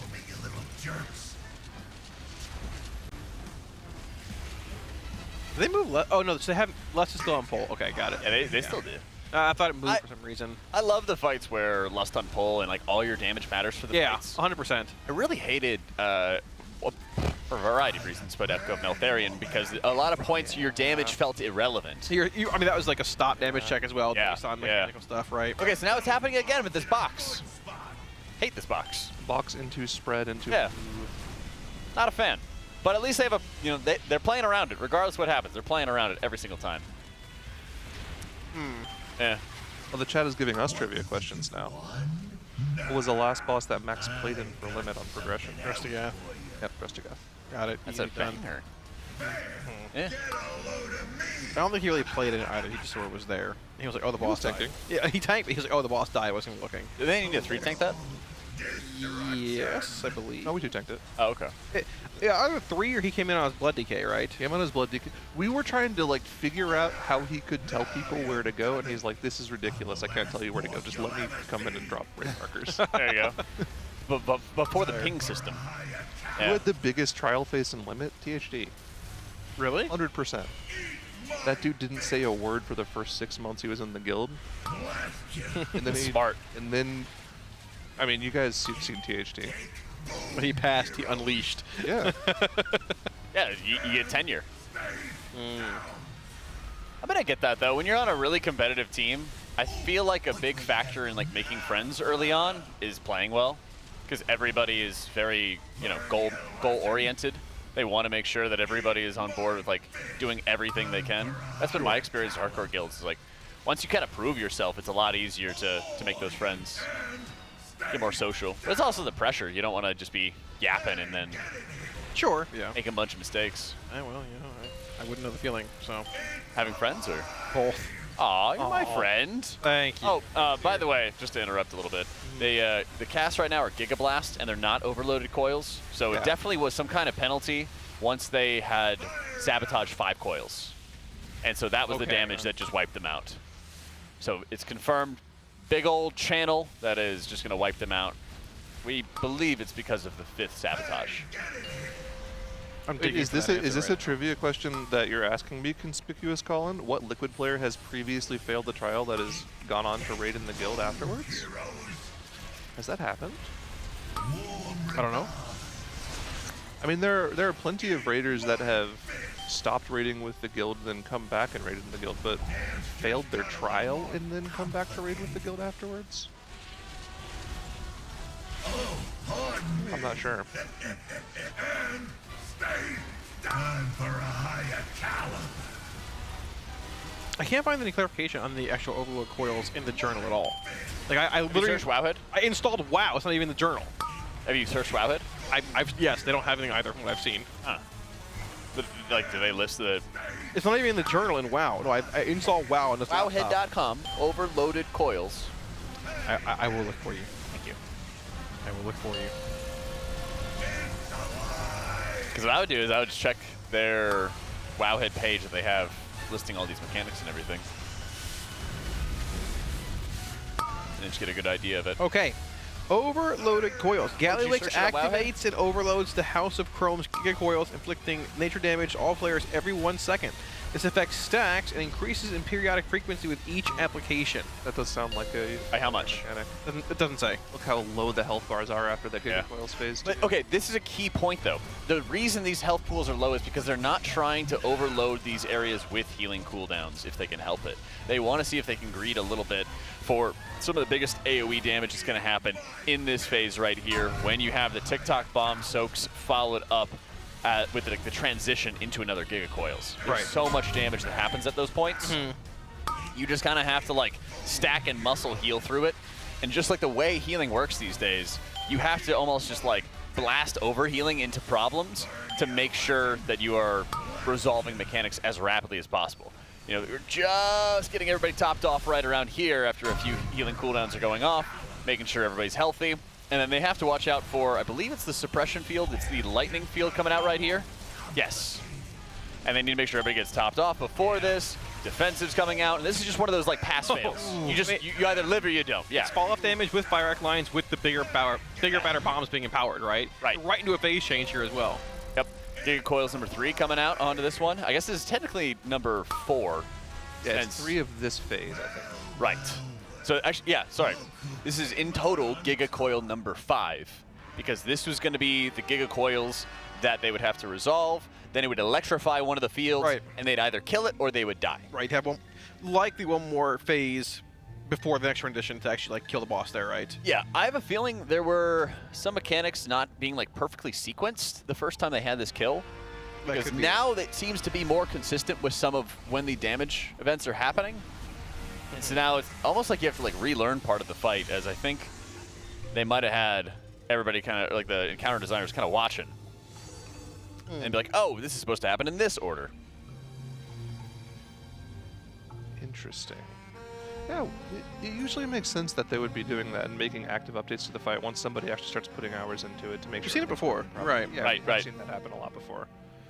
This is one fight that wasn't tested, and bosses don't ever tested on PTR. It's killed on normal, but things have definitely changed on heroic here, cadence-wise as well as just mechanical overlaps and things compared to what we saw on normal. It's a long encounter too. 13%, 8 minutes, 45 seconds, so about a 10-minute encounter on her. Yeah, if it is like a soft and or hard and rage, I guess around that 9-minute mark. I mean, it wouldn't be double lust, but we'll see. I mean, do you think that phase 1 lust is still as relevant? I know that the boss health does count from the start, right? But I guess yes, it does. Theoretically, it probably wouldn't make a difference in the later phases, right? It's just well, no, it 100% matters. It's the best part to do it because you don't need it to break the shield going into phase 3. Right. And we know that the soft and rage starts when you transition into phase 2. So you want to get as much damage in on the boss as you can in phase 1. Now, if the phase 1 to phase 2 transition is percent-based instead of time-based, then it wouldn't matter, but I don't think it is. I think it's time-based. It's 100 energy and then 50% phase 3. Yeah. Right, so I guess theoretically it's the best. Yeah, okay. Yeah. Huh. Interesting. Alright. It is weird. Yeah. It's odd there's like a energy and health-based transition, because on normal we saw them hitting 100 energy, and like maybe 5% later the boss is in phase 3 as well. Yeah. Sort of skipped a lot of that in between phase, like the phase 2 post-intermission, right? But you're seeing a lot more of that here as well. How does the energy retention work when you go from phase 2 to phase 3? Does it reset, or does it keep the energy it had in phase 2? I don't. Yeah, we're gonna have to watch know that. Exactly. Because if you could beat a Gigacoils cast in phase 2 and then reset the energy going into phase 3, that would be huge. Just have one less, one less empowered coil. That'd be sick. Yeah. I'm definitely keeping an eye on this poll here as well. Fired up, getting a little chilly in the pro lab there. Toss on his jacket. Look at that beautiful jersey, though. I can't really play with long sleeves on. Really? Yeah, can't do it. Is it because of the way you sit at your desk, or? I mean, I have my arms fully on my desk, you know, but it's just something I've never done, and so like now I can't do it. Like I can't play with shoes on, you know. What? Yeah. I mean, I'm the worst at that. I will get home, walk up to my PC, and just leave these sandals on for like 8 hours. God. I mean, the sandals are comfy, but gotta free the dogs. How do you spell that? DAWGS. Okay. Yeah. Good. Okay. Perhaps a Z on the end sometimes too. Yeah, it could be if it's the weekend. No. Feeling spicy. Just the weekend, yeah. Exactly. It's not the weekend yet.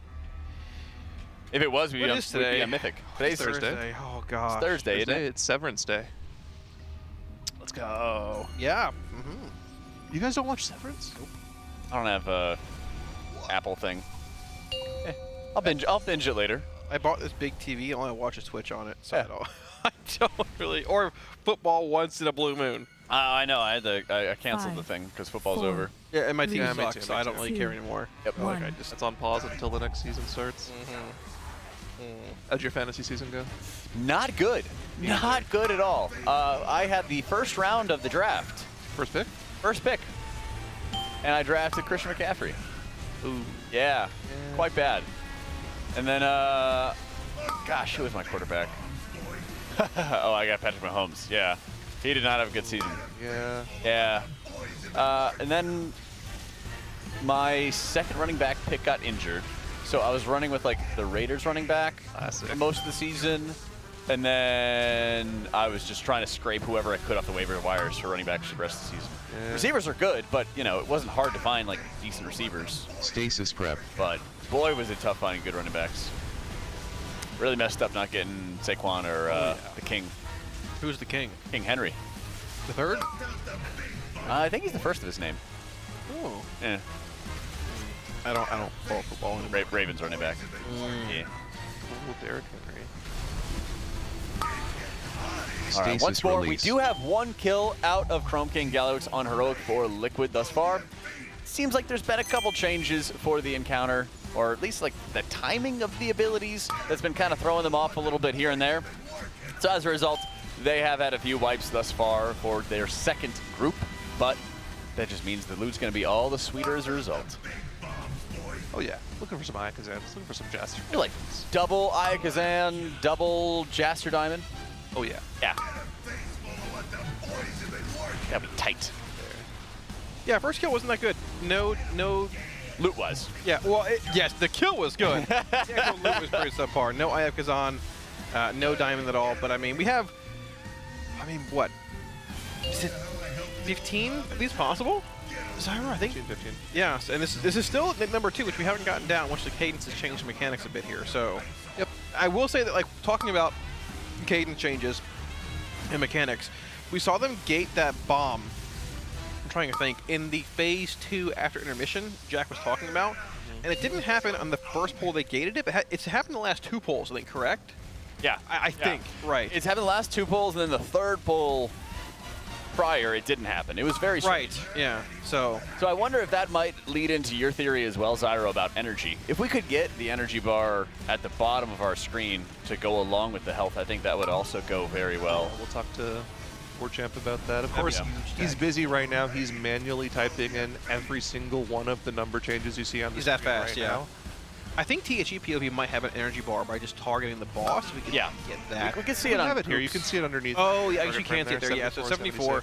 So a key factor in learning how to cast World of Warcraft is being able to discern everybody's UIs. Dude, some of these UIs are just THE's great. Hey! There it is. Hey. There it is. Gosh, Yeah, we love perfect. production. Perfect.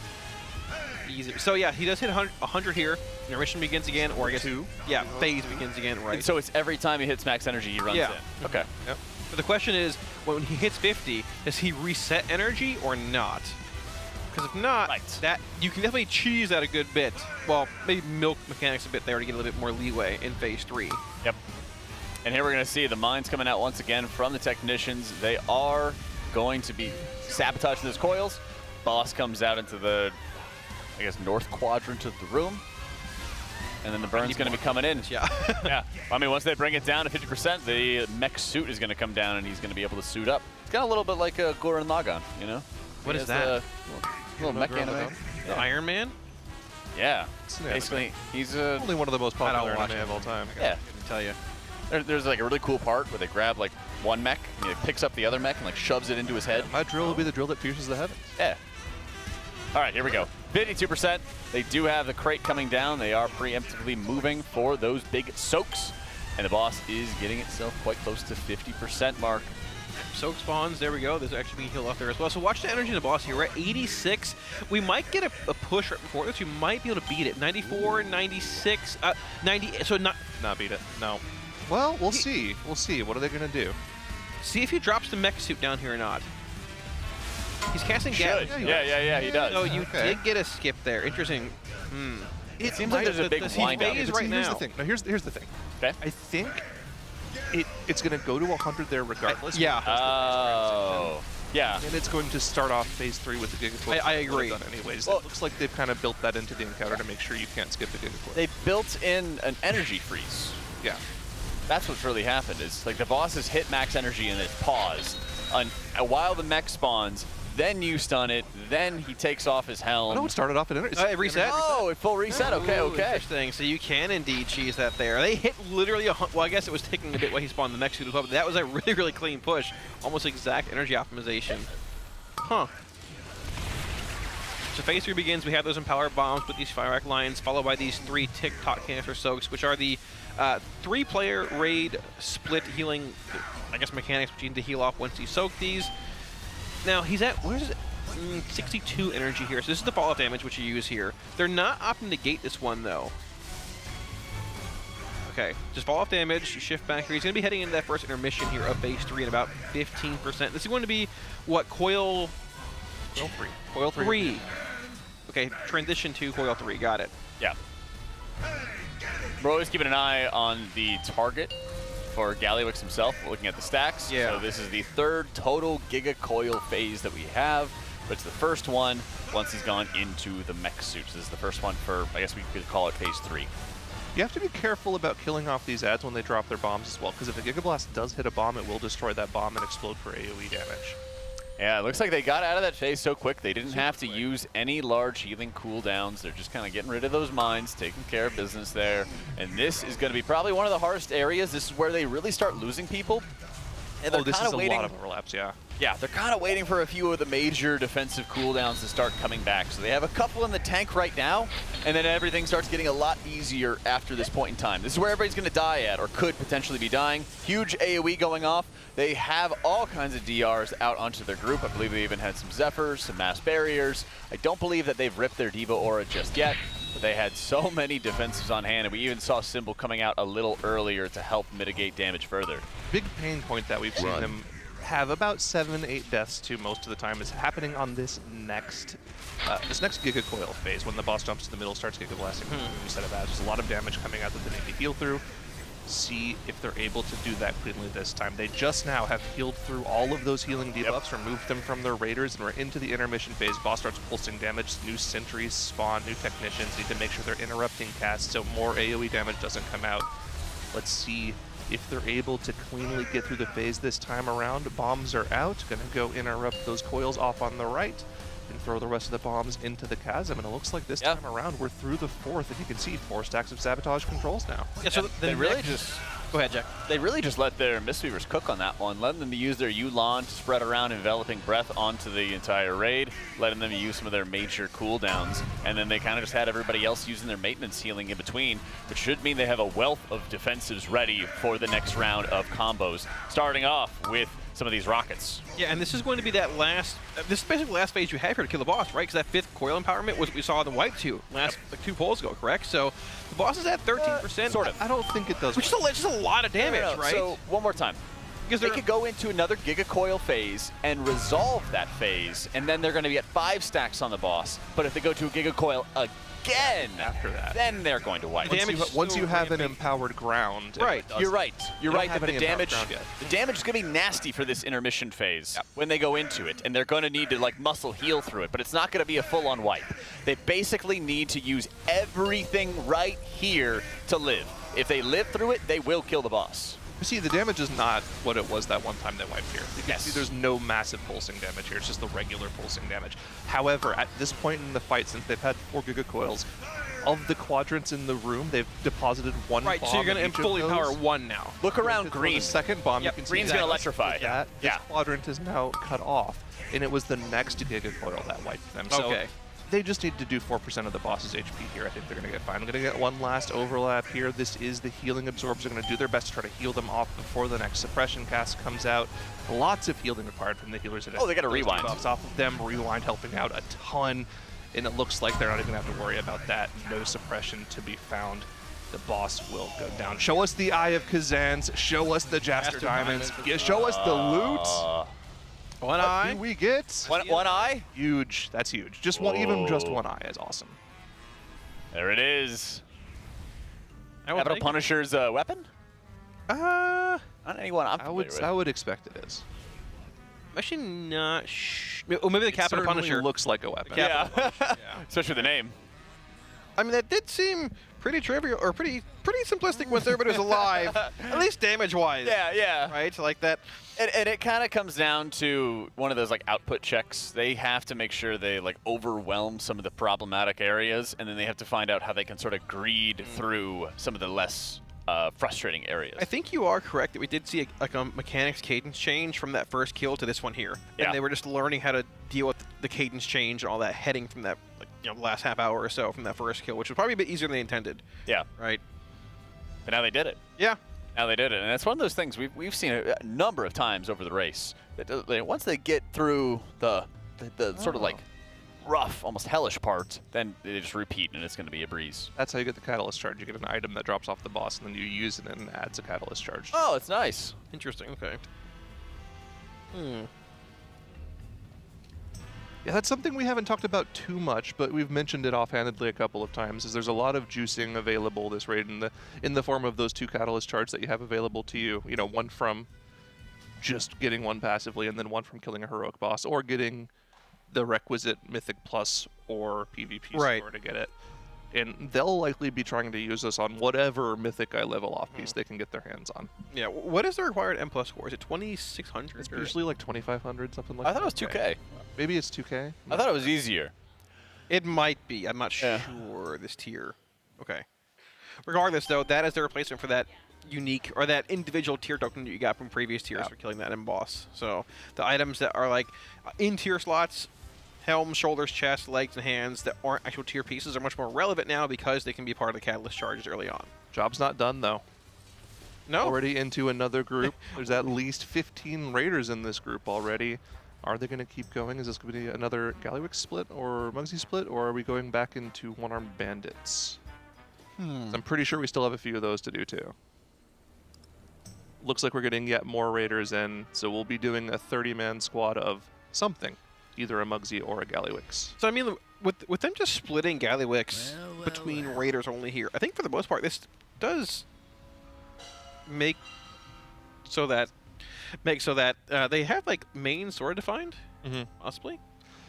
A lot of the mains are sort of defined, but you know what's not defined? What's that?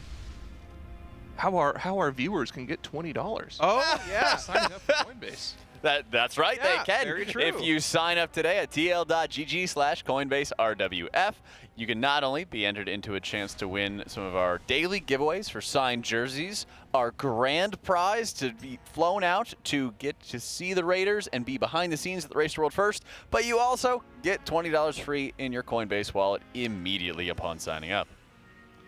So be sure to do so at tl.gg/CoinbaseRWF. Cool prizes and giveaways. Sign up today. We also gonna have we appreciate you guys. We want the race to continue, and we have to give a lot of love to our sponsors who have been making it possible for such a long time. Also keep in mind, to wrap up our sellouty stuff, in 10 minutes we run ads at the beginning of every hour. If you don't want to have ads, you don't want to have any interrupted experience, you can see if you could drop those Prime subs. You will not get ads for the rest of the Race to World First. Unless it goes past the 30-day mark, and then you could renew your Prime sub. You never know. You never know. But we figured we'd let you guys know. Production was in my ear. They said they want a post 30-day race. They want a month and a half. That's pretty based. I think production's based, actually. I think they're just trying to relocate to LA permanently. I bet they'd love it. Yeah. Sure, yeah. Yeah, you want to stay too? I'll stay as long as you stay. Pretty nice. I'll stay as long as you stay, Cal. How about that? So I'll be your PI. That's a good deal. Take that. Yeah, he made this whole video about wanting PI and everything, and now I offer it to him. Man? Yeah. Yeah. You can't please some. You can't please some people. All right. I remember when I PI'd Zyro back in the day for a year and a half, something like that. Great. Great times. Happy times. This Cal guy can't keep him happy. I appreciate it, but I mean. You can't take the swamp man out of Florida, though. Exactly. We tried to. We had an extraction team to get him here. Yeah, exactly. I miss it so much. I had Aya put a palm tree on my head. She braided my hair into a palm tree today. I can't wait to see the evolution of this race by race. My hair? Yeah. Yeah, me too. Are you just going to keep growing it out? I just haven't cared enough to get a haircut. It's just going. You could just, I mean, I've got a couple haircuts as I'm like growing my mane out. So, you know, you could like cut off any like dead ends or whatever they call it. Yeah. Yeah. I saw you got loaded up with hair products before race started. Oh, I bought a bunch of shampoo. Yeah. Some nice shampoo, yeah. It's actually so crazy. When we arrived on Monday, half of the casters just had like a giant box of ordered stuff on their desks because we all know we're going to be here for like, you know, at least a week. I've make sure we have the right cleaning supplies ready for our bodies. Yeah. My palm tree. As you can see. I love your palm tree. Welcome in. If you guys just tuned in, I'm Jack, joined by Kalamazzi and Zyro. We just saw the first 2 kills out of Heroic Gallywix by Team Liquid, and they have a lot more coming on very, very soon. We also have is there a trophy award that we have coming in? What is that? Oh, what is this for? Oh! Oh my gosh! Wow, that was early. You gotta come over here. We have a special award for our bingo winner, Kalamazzi. How are you? Oh, hi! I won the bingo. Bingo Bongo award. You won a golden naked man. You'll get something. You'll get your own later. My own later. Oh my That's gosh. not his? Look at I was hoping we'd get like a kid's karate trophy. That was actually what I was hoping for. That is nice. Yeah? Wait, hold on. Don't show the camera yet. What does it say under the post-it? Best pies. Aww. Pies is. Can we, nice gentleman. Let me see if we can do a little. Wait, actually, what's underneath this? Oh, no. Best. Okay, so this is this. Can we show it? Yeah. You can show it. Best grandparents. Best grandparents. It's been repurposed multiple times. It's okay. And this is for Faizan, our executive producer. And so it's his Faiz. Dang. Best Faiz. Best Faiz. You covered up the best part.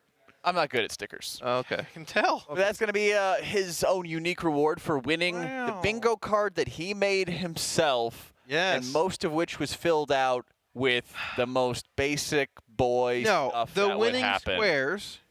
Raider swears on a listen in. Yeah. Production is based. Okay. Tedos cannot Simp. control himself. Yeah. Cam Sock's appearance. Okay. And a hard one, TSG makes animal noises. Yeah.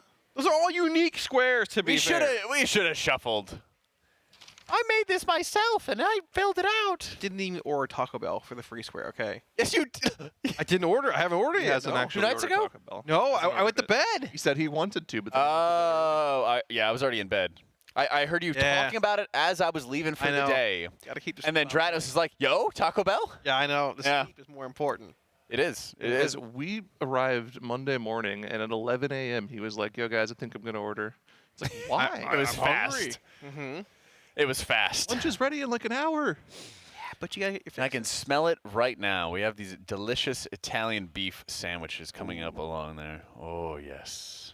Do you have a double today? Are you going back to back? I wanted to, but no. Well, you get some time to let your tummy and everything like that digest and, I'll be take a able nap. to relax. Run LFR for some tier gear, maybe. Yeah. You know what I'm going to go do? I'm going to go thank our sponsors for the amazing work that they are doing in making this event possible. Our presenting sponsor in Coinbase, as well as Honda, Secret Labs, Monster Energy, Alienware, MyBlue, RaiderIO, Wowhead, Warcraft Logs, and DungeonDojo, in addition to our charity partner, the Pasadena Humane Society. Be sure to check them out at tl.gg/RWF-donate as they go on, as Liquid goes on into their third heroic Gallywix split run. We're going to take it on over to a Monster Energy. Listen in. And I'm like a little spooked to enrage if anything goes wrong.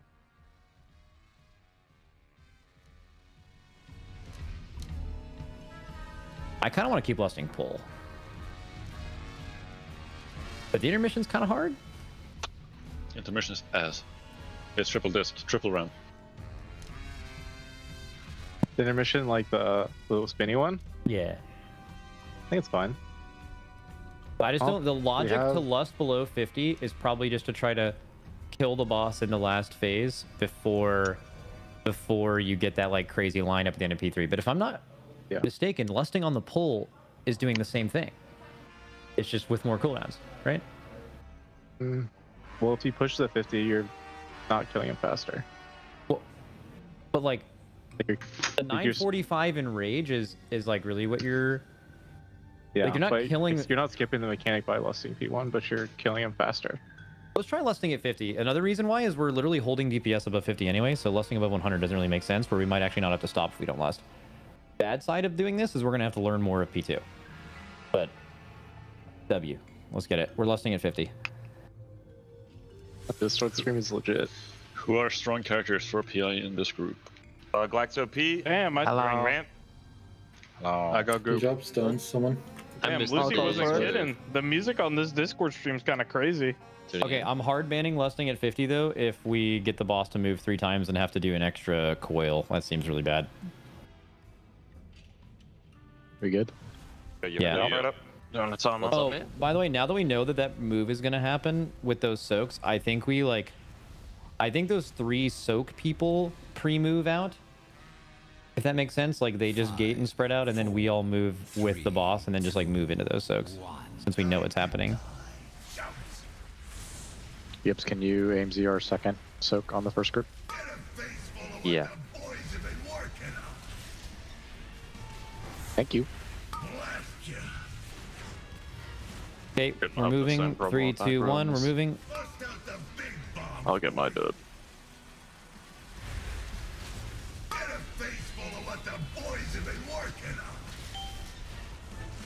All the Demon Hunters isn't the same, so Atlas, you can also like darkness the next frontal, and then Boomy can do the one after. On The Demon Hunters on the same side is good because that's the hard side. Yeah. Yeah, I'm just saying for their darkness. Okay, Cone Soak and Crackle. Cone Soak and Crackle. So, Good. And we're moving in 5 seconds, guys.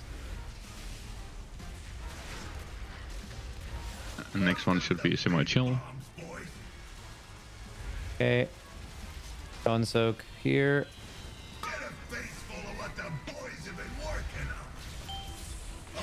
Built boss, you can venting heat as well. Dryny dead, Ribbon's dead. You can res Dryny, get him up. Yes, Crackle on Scott. Okay, next one is like Darkness from Shack and Boom. You can just both do it. And Barrier maybe as well. It was kind of hard to tell where we were supposed to be. Well, I mean, like, no, I said the wrong thing. I did not mean. I meant like it's kind of hard for them to see where they should have darkness before it went off in ANZ. It's stamina. Yeah. Okay, cone soak on the second group. Dodge one eye. Yeah. I'm gonna take. Okay. Yeah. That just hit the other group. Did it? No.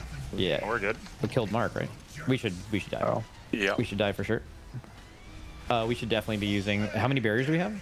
We have 2. You should do. We should barrier the 2 hard soaks for the crackles in group 1. Kind of curious what happens if you mass grip on top of boss. Wait, what happened? I don't know. Just want to see it. Wait, I didn't press it. I thought you saw it. Okay, can we... Fire, can you turn your CDs on? It would just make all this so much better. Okay, so... Nick, you can do like the 45-second one on group 1. Yeah, that was the plan. And then Siri... Like, are you ramping that? I'm ramping it. Okay, then like Siri can barrier that, and then like you can barrier the 120 for group 1. Not my group? Okay. Yeah. Yeah, I can do it. So they're the one getting owned the most, and group 2 has all their personals for their only one time they're gonna take like an overlap. Then we have 2 rallies. We can rally the 120 to 140, I think. Because you just reloaded, does it have to like identify them? Yeah. That's what happened to me the other pull. Like, Dryny suddenly had nothing. Yeah, if you... The way to fix it fired up is you just go into recooldowns, hit enable, and then re-enable it, and it should pop back up. That worked for sure. we got a mass barrier ready. Let's go. Barrier ready. All right, let's go. That's OP.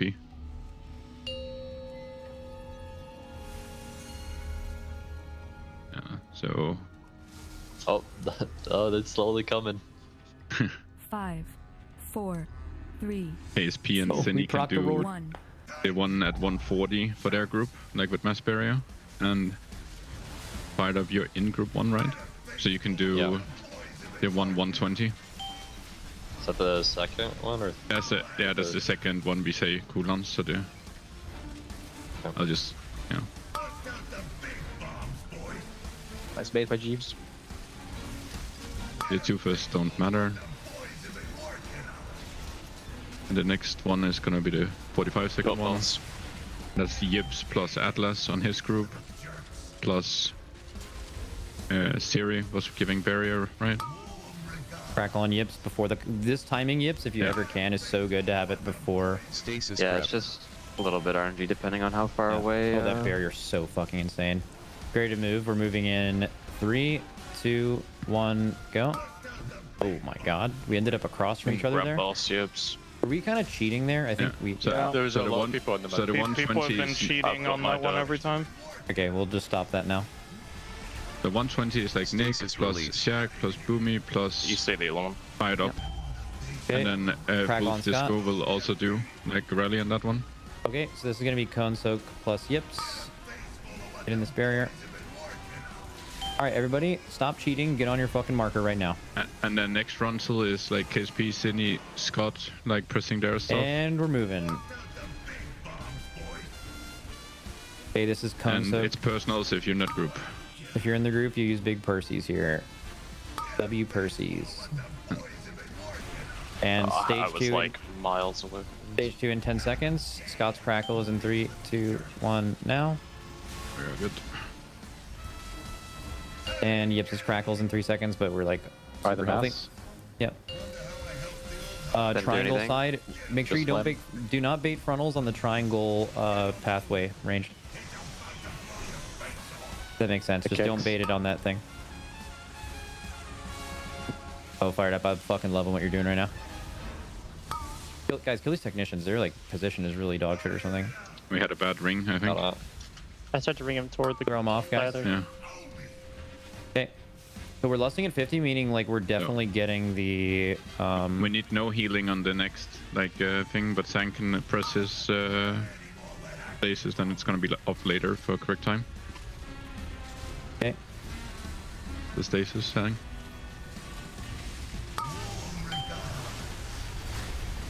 Just tell me, so I'll do my done. We're moving in 5 seconds, guys. Put a gate down if people want it. Should I win this? Yeah, and Topo you can do next. Together with the. We're getting ads you're going in 15 incident seconds. mission. Help with Nox. It's gonna Do be we solar have grips on the Yips, set. Mass Grip, or A-Bombs here? No. Help with Nox and solar grips, but it should be easier to grip the set. And Yips can put his barrier on the group if possible. Right now, but yeah, when you come close, yeah, I know. Okay, kill these ads. Which side are we doing here? Is it orange? Yeah. Do not bait the frontal on the orange thing. Ranged, you should not be in the orange thing, or you need to bait it away from it. Like Malarcus splat. Yeah, good job. Good movement. Get it quick. Do the bomb, guys. Come on, take it. Let's go. Trill's doing it. W. Everyone else throw off. Damage is low. And No, we the didn't next one should be chill. Kinda, Damage but, is exactly what it we have actually Lucy, damage is low Lucy can key, him like the good. next ones. So those ad spawning should do damage or just animation? What do you say? They do damage and knock you back. Okay, guys, this is the soaks that move, okay? So here's how we're doing this.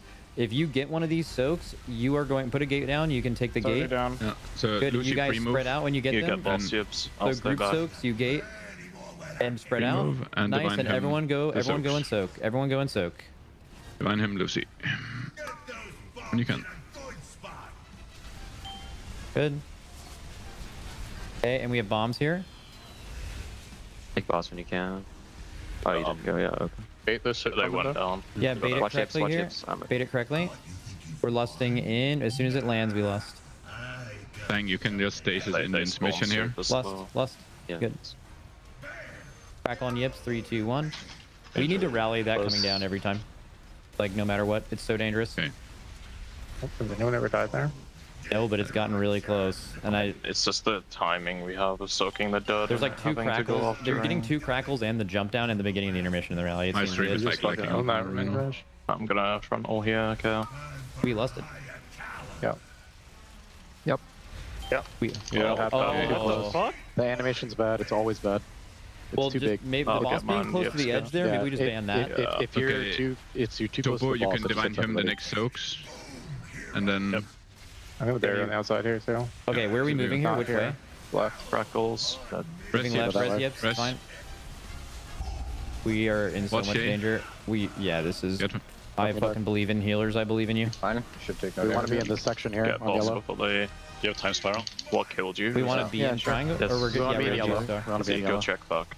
So The range, Mexican you want to be place. in yellow, but don't be on the right side of yellow up to the line, if that makes sense, because then you'll bait a You back get funnel. yours, I'll get mine up. is any of you disc ramming the next soak? I don't see Yeah, I events. will. I will. Left the Okay. set. Yips. Then Siri can like barrier the next Crackle, soak. 3, 2, 1. Got crackle, bindings 3, 2, 1. Kill these ads, kill the technicians. Do not range, do not bait a bad... Okay, it's fine, it's fine. Just kick the technicians. Take the All is bombs just in. holding now, saying like Running it. rewind if we need it. THT's doing it, Just look at THT's the doing it. health Everyone always. else throw off. Okay, so you're ramping the next soaks, Nick. We Or- should go here and then Okay. go right with the Then Lucy suppression. will him, then you will ramp. And So him and ramp the soaks here, guys, and then we're going to be going right as a group. When it's time for the suppression. Not yet. Go. These timers are still just wrong. Okay. Want to be in purple section? Yeah, we're going to be in purple section.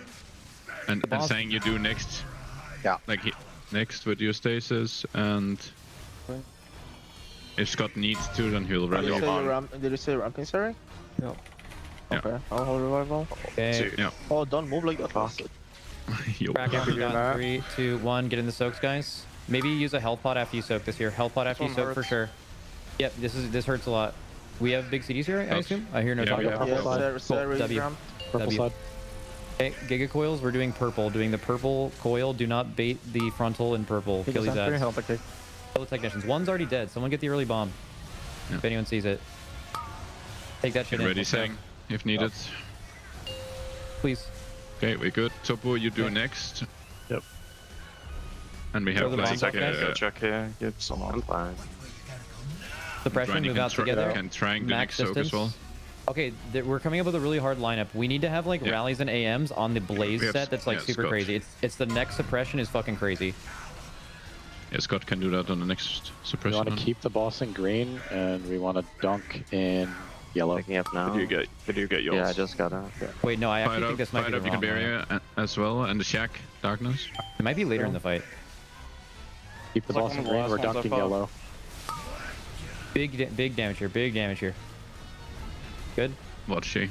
Crackle on Scott.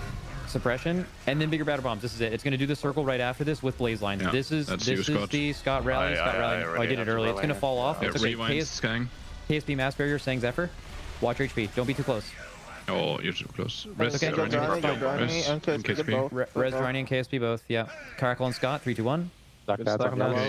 Stack that Crackle on on yellow. Lucy, when Lucy you come down, you can just bind him. We have to blow up purple, right? Just to bind him. Yeah. Either Because the purple boss or is yellow, going to doesn't jump matter. down. Boss is going to jump down on the one that he was just at on triangle, right? So we can't blow up triangle. Cannot blow up triangle. We have to blow up purple. And Take thank it you, to have purple. Zephyr Blow for up the next purple, event. anyone. Going. I'm here. W. Good job. Get close for soap. Can you iterate me? Yeah, don't bait bad here. Yeah, I got And you. Boomy and Atlas. Your frontal here, so. Nick barrier, just sitting it. Cine, use your mass barrier. Run. Talking check. Press everything. So where did I go? Gas Pass, ED. pass. Mad. No, Jesse D, bro. Absolutely not. No main Oh, woo! Alright, post the loot. I'm gonna go over what you guys are doing. Loot the boss. You guys are gonna be doing the loot from the last normal, and then you're gonna go through the announcements afterwards, and that's gonna be like the Mugsy loot and the Gallywix loot. I'm gonna do one normal before lunch, and then we're taking our break. Okay. Lunch break, that is, after. Oh. Normal loot first. Normal loot first, so go to your channels. Bro, there's Pop going to be nugget some. loot. There's going to be some absolutely crazy lineups in this fight on Mythic, with it being like P3 the whole time.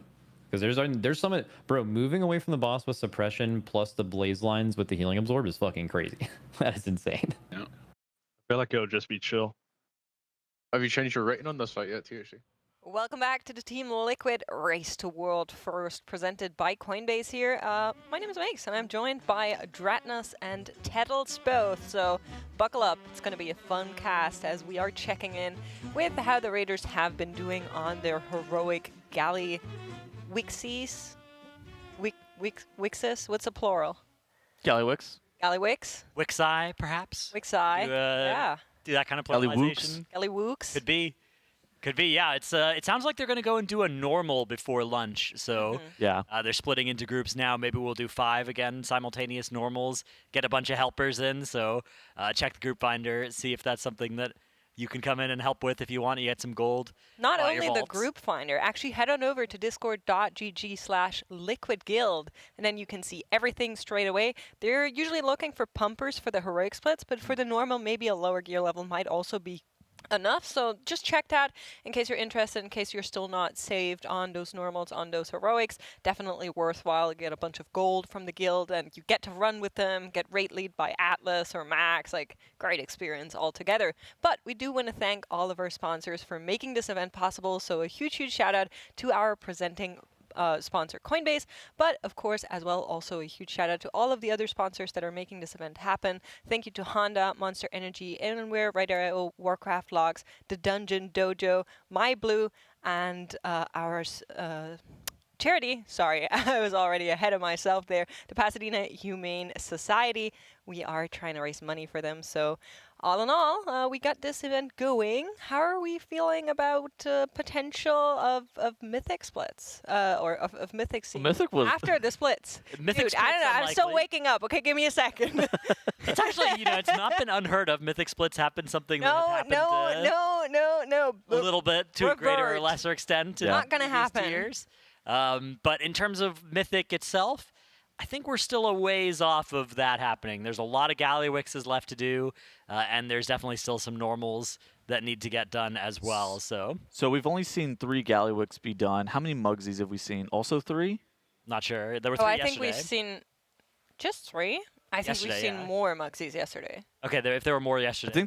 I think there was only 3 from yesterday as well. Okay, on well. Heroic. So I think that we're probably going to need somewhere in the order of probably around like 10 more Mugsies and Gallywix. Okay. Yeah. And now those should be quick. They aren't going to have any helpers in, or if they will, it'll be one or 1 to 3, 4, 5, that kind of number of helpers, which means that they should be, now that they've done this, even though they're going to be on different characters, their raid isn't necessarily going to be stronger. They know the fights better, so it should be pretty likely to be mostly one-shots of those 2 fights. So yeah, say we have about 10 more Mugsies, 10 more Gallywixes. Maybe we're talking about another 4 hours, 5 hours to get all of those done. So the most important thing before actually going and doing the Mugsies and the Gallywix is being able to identify what character is going to be all these individuals' mains. Yeah. Right? The reason that the 3 Mugsies and the 3 Gallywixes were able to be done is because there were some characters that the guys just kind of knew were going to be toast. Like they're called bucket characters. Those There are characters that are definitely alts and characters that are definitely mains, and then there are some that are still not decided. Exactly. And we want to mostly be doing Mugsies and Gallywixes on the characters that are decided. But there is still a little bit of a wrench to throw in that, which is some of the potential characters may change based off of, say, if there is an Eye of Kazan, a Jaster Diamond in a split, that could change things. So probably what they're going to hope to do is when we do start that last sprint of Mugsies and Gallywixes, hoping to get them all done in the trade window where we could still trade from the first few that we do. So that's going to be an important variable because what you have, your best option might be based on what actually drops in some of the later runs. It's also kind of important because the Mugsies and the Gallywixes are actually very difficult encounters, and so you're seeing some of those bucket characters immediately sending their crafts. They're sending their enchanted sparks. They're trying to get as much potential gear. They're using all of their heroic crests that they've gotten over the last couple of days of splits on trying to make sure that they have every tangible upgrade possible to make those Mugsy and Gallywix fights just a little bit easier.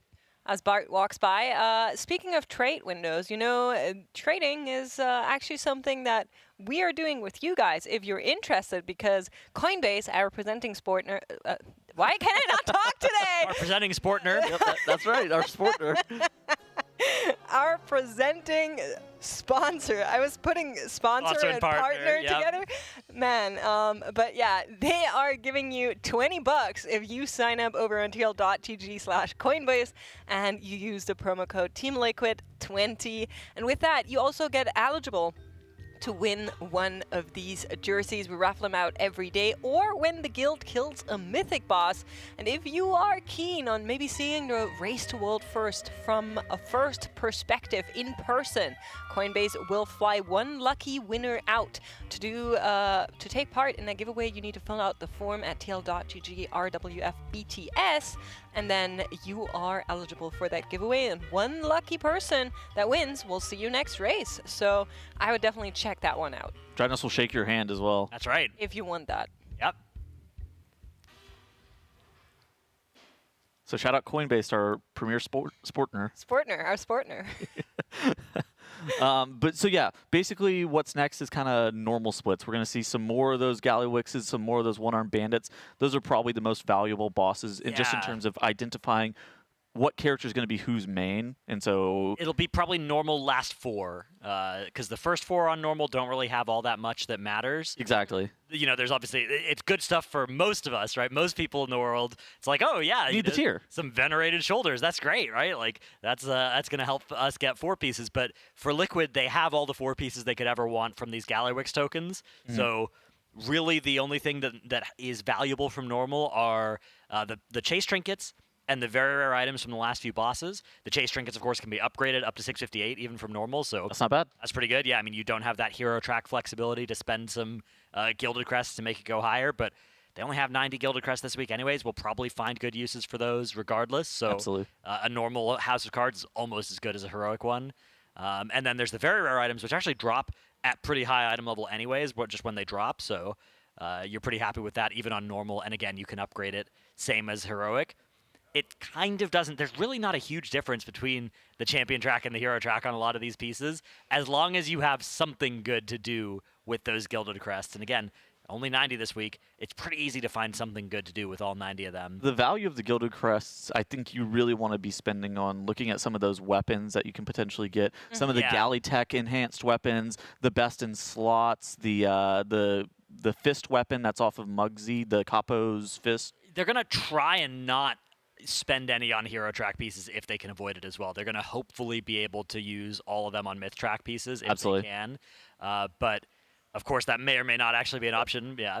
You probably want to look at some of those weapons. I mean, I think that those are going to, especially the very rare weapons. Yeah. If you don't get it on Mythic, I think you're just going to have to send it on the heroic piece. But yeah, I mean, if you get a heroic one, you could still get a Mythic piece and then upgrade your heroic for free. Slots for free. That may be something they look to do too. But they're going to try to delay upgrades as late as reasonably possible. Yeah, of course. Yeah, I think a big part is what you were saying earlier with still trying to find out which of these characters are actually is going to be in that final setup. I know, Tels, you were talking about that earlier on the After Dark last night, and kind of trying to come up with a raid comp. And I've been seeing a lot of potential raid comps as well. One from you, Dratnos, where somebody said you seem to have just picked everything that you thought wasn't going to be in there and made a comp. What was that about? No, I got maybe 15 out of the 20 that I'm still happy with, but some stuff definitely is looking. I think one thing was any comps that were made before this week,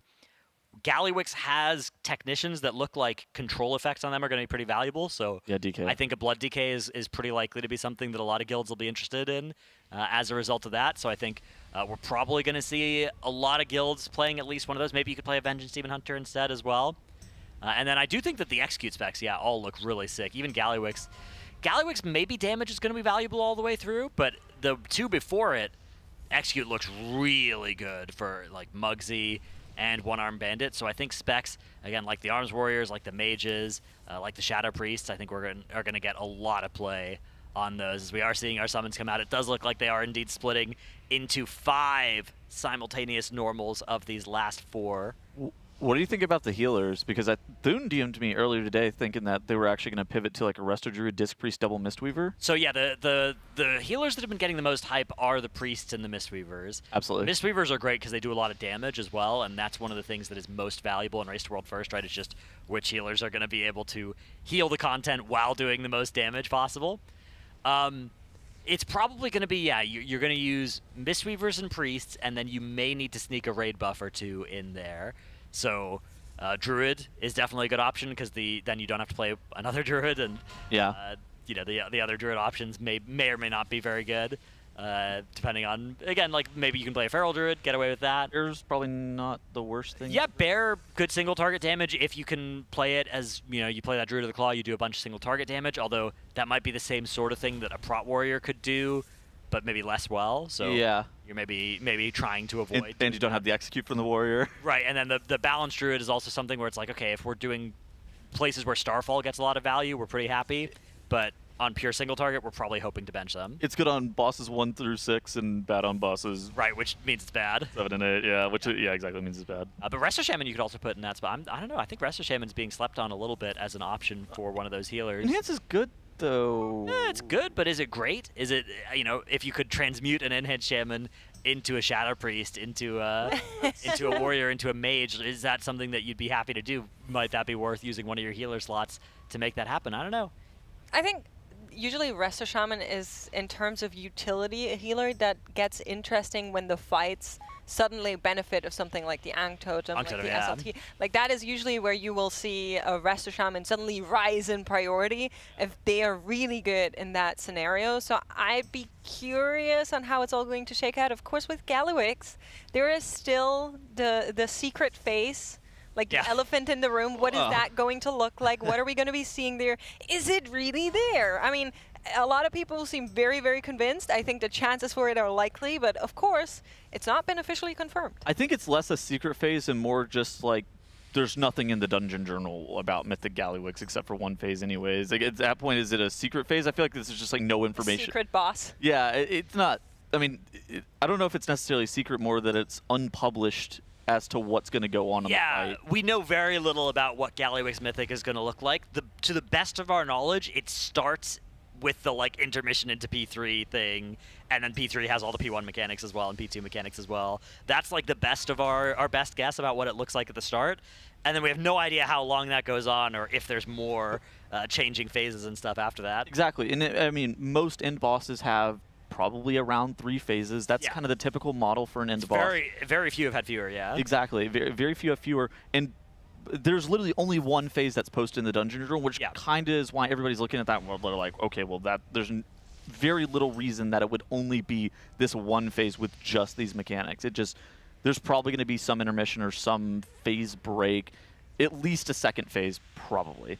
Yeah, would be a strange end boss if there was a single phase. Was there ever a boss that only had a single phase? No. As an Not since boss? like Not Classic, really, right? yeah. It's like ancient times. So There's to say. also unattached spells that have been data mined and getting edited by Blizzard in some capacity Max as well. was saying that in the interview, yeah. So how it works is whenever Blizzard is like tying stuff together on their back end, you'll see data mining that is attached to a boss fight, and it makes sense. All the abilities that are on Gallywix for whatever will be attached. Then there's going to be just like some spells that are on the back end that are just undetermined and they're not attached to anything in specific. You'll see the names, you'll see the spell data for them, and sometimes they could be relics of the past, right? They could be from bosses that or mechanics that got completely scrapped, and then they just kind of go away, and it's just like a spell that's never seen again.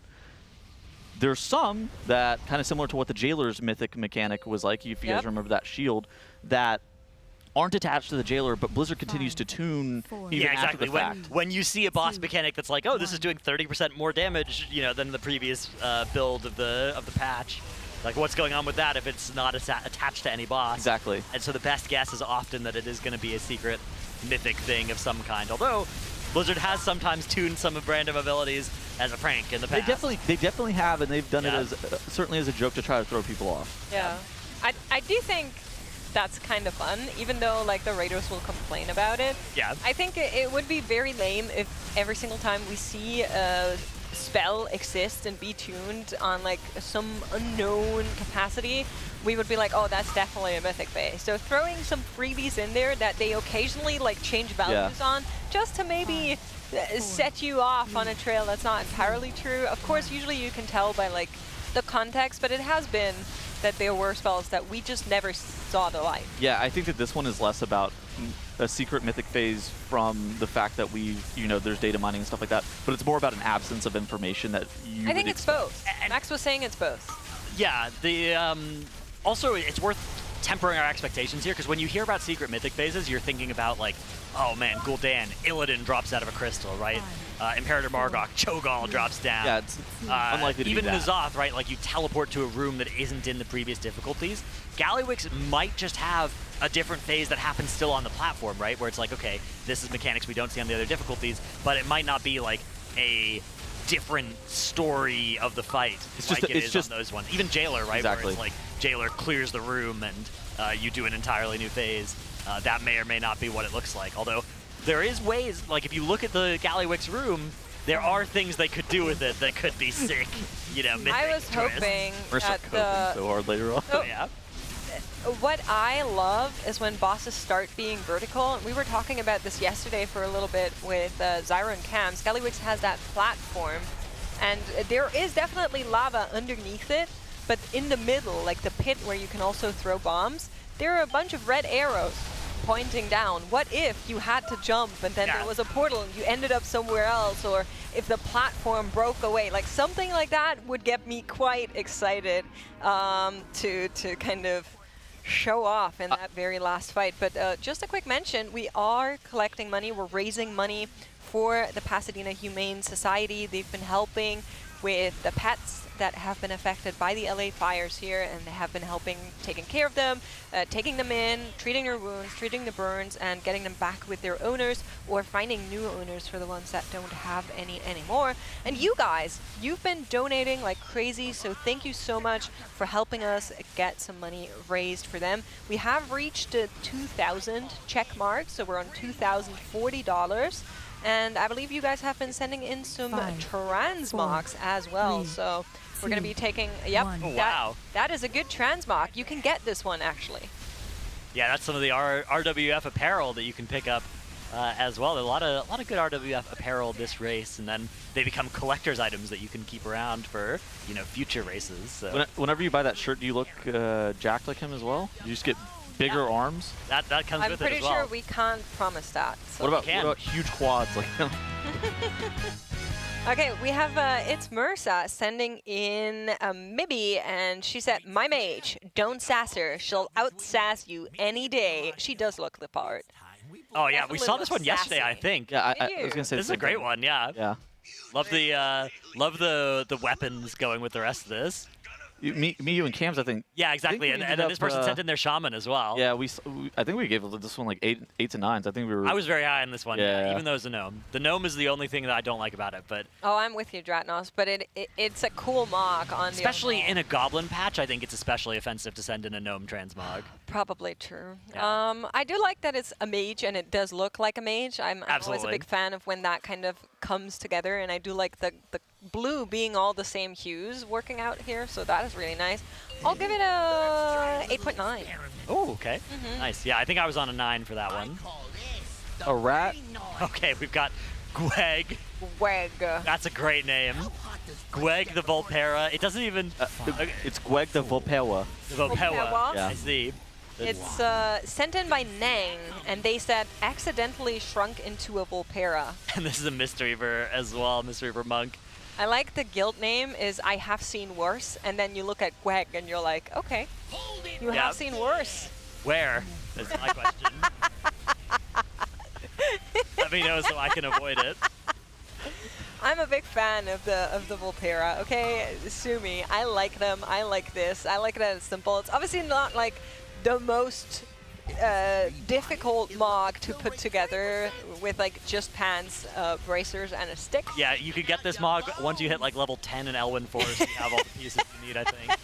I do like it though. There's beauty and simplicity. I'll give it a 5 out of 10. You're giving it a 1.5. You know what you've done there. All right, I'm gonna go with a negative 6.5. Yeah, so we're averaging out at a 0. Exactly. You know exactly what you've done, and you know why you're getting a 1.5 and a negative 6. You're so mean. He named himself Gweg. Gweg. The Volpewa. I do like the name. I've seen worse. Where? Me too, yeah. Thank you for sending that in. Thank you for supporting our cause. While our L frame seems to be bonked, we have raised more than $0. But here is another one sent in by, I believe it's pronounced Hazy. Okay. I'm not sure. Sick Nasty Shami is what they're saying. Okay. I would agree with some of those. Oh wow. It's definitely. This is something. This is the Stormog special, I think. Yeah, we've got the weapons as well. It's so discordant. The Murloc onesie helmet. We got the Mist Veil backplate thing from the store as well. I think it's just a bunch of Stormogs that were. Honestly, that's a flex in itself. Yeah. Although the combination of it is maybe a bit offensive to my sensibilities. One thing I like about it is that it is extremely like discordant. The colors are all kind of all over the place, but they're from a pretty set palette, right? You've got your blues, your yellows, your purples, and it's not one of those mogs where they're just picking random items and you've got every single color on the color wheel. Like this is. Yeah, it's like the fairy pastel palette. Exactly, yeah. So I do think that there's some effort went into this. You know what we need? We need the Murloc backpack. Yeah, the Murloc backpack could go kind of crazy here. Yeah, I think the Murloc backpack would be elite with this. I'm gonna give this a 2. I was gonna go with 2 as well. You know what? I'm gonna go with 3. I'll play over-under rules, and because I want this chatter to like me more than you guys, I'll say 3.1, but that's the highest I'll That's the highest you're Well, willing to they go. called himself a nasty shaman. I see. That is true.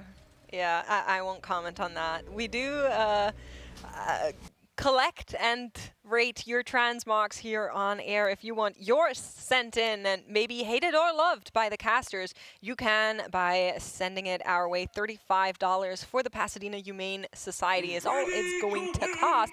You can also send in the transmogs of your friends and just say roasted. We'll do that, and you can clip it and send it to them. Oh my god, that would be that's insane work right there. I mean, I'll do that. If somebody sends in a transmog and says, "This is my friend, please roast it," I'll go. I'm telling you though, if you hit me with a male panda, you're probably going to get at least minimum like a 7 or an 8. You're a big fan of the Oh my panda? god, I love male panda, and they got the best backpedal animation out. Oh yeah, the backpedal does look pretty good. Puts the arm out and he does the strut backwards. Elite. That's the one that I always go for on the recalibrator pad. You go until you get male panda? Yeah. I just go like 3 or 4 times, then I give up and get bored. I think that's more accurate than what most people do. Yeah. I do like male blood elves, and I do like Draenei. Both of them usually end up with a higher rating for me. I would never play Kultiran, but I also like Kultiran on the recalibrator pad. Oh yeah, Kultiran's great. I switched like 2 characters to Kultiran last year.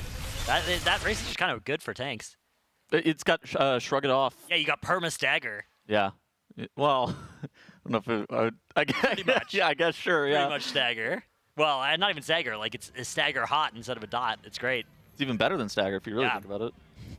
Someone in chat is saying people are going to send their own in and say roast it so that when you inevitably roast it, they can deny that they donated for getting bodied. Honestly, we don't judge here. You can do that. I judge. Well, that's what Only we're the here for. transmogs. Aren't we here? Aren't we the judges? Of the transmogs. Ooh, I saw a shift a couple of seconds ago on our leaderboard. Seems like the race for world first Cauldron of Carnage is maybe heating up. I saw Revolutionist there jumping up to 35% on the boss HP, so we may see a world first coming in sometime soon on that second boss here. I am surprised that the second boss has lived now for so long, what, over 50 hours into the tier coming out. I think it's one of those things where the first boss is very easy, the second boss isn't super trivial, and then you want to go kill Mugsy, which takes a couple of pulls. Ideally, you would do Gallywix Heroic, which is not... Most of the guilds that could kill it are instead busy gearing up. Exactly. That's exactly. You don't have a guild of like 20 people that can kill, Mythic Cauldron this early that will want to be suboptimal in that way to do that. So I think that guilds like DMG and like Consequence, like I know the people in those guilds, they absolutely can kill Cauldron and Carnage pretty easily, but it's kind of a question of, are we going to allocate hours to that? Right. Is it better going to be split into doing another heroic run or doing splits of heroic potentially? Yeah, even doing Mythic Plus, like exactly doing Mythic Plus. Do you send the upgrades and the catalyst charges to make this happen now? And kill Cauldron of Carnage. Yeah, world first Cauldron of Carnage is not really the kind of thing that you can justify doing, unless that was what you wanted this tier, right? If you wanted to put your mark on it with a world first like that, which I wouldn't blame anybody for. I know a bunch of guilds that have actually stopped raiding on like Tuesday and Wednesday that would historically raid on Tuesday and Wednesday, and they just send all their raiders to do Mythic Plus. Definitely does make sense. Yeah, my guild actually did that for some tiers, although now we're back on the, okay, that's a waste of time. Do Mythic Plus on your own time. Let's get all our splits done. Of course, that's optimal, but yeah, it's a question of like if you can do the splits, right? If you can't split Mugsy, but you could if you did a bunch of Mythic Plus first, and then you could split Mugsy on Saturday. Like, that would be worth, yeah. True. Yeah, I mean, a lot of guilds are doing that now, especially in the I call it the try-harder bracket. Like, Hall of Fame, yeah. Yeah, it used to be Hall of Fame, and now we consolidated Alliance and Horde, and now I call it the try-hard bracket because I don't think those things are the same. But, yeah, a lot of them now splitting.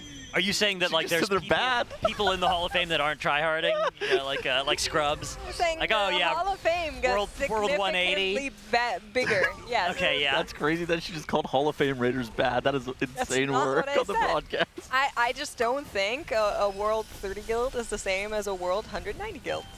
It's very different things. And if you're a World 190 guild, you're actually not a tryhard guild, apparently. That's right. No. That's some casual World There Warcraft are some gaming. guilds here that don't actually split that much. We're casual hardcore. I'm sorry. It's like semi. Oh my god, dude, I love when you go to a guild's like RaiderIO page, and you see the line there, like, yeah, we're casual we're semi-hardcore. Yeah, I think semi try-hard. That's Yeah. what it is. I think the casual hardcore, semi-hardcore guilds have actually largely died because of the, for Mythic in particular, because of the undertaking that Mythic requires, where they require a Dratnos documentary before you step into the raid. It's just very hard to, like, you know, if you are in a sort of semi-hardcore environment, for instance, last year, like, what are you doing? You're getting up through Rashanan, but, like, your guild doing dies that kind of easily, and there are pugs that are doing that and stuff as well. And then you're, what, trying to prog Ovanax? I think the casual hardcore player also largely went to go do Mythic Plus. Yeah, Mythic Plus, because Mythic Plus is great. Mythic Plus is also easier to get into and just, like, play... Dude, I think this season's going to be a Mythic Plus renaissance. Me, so.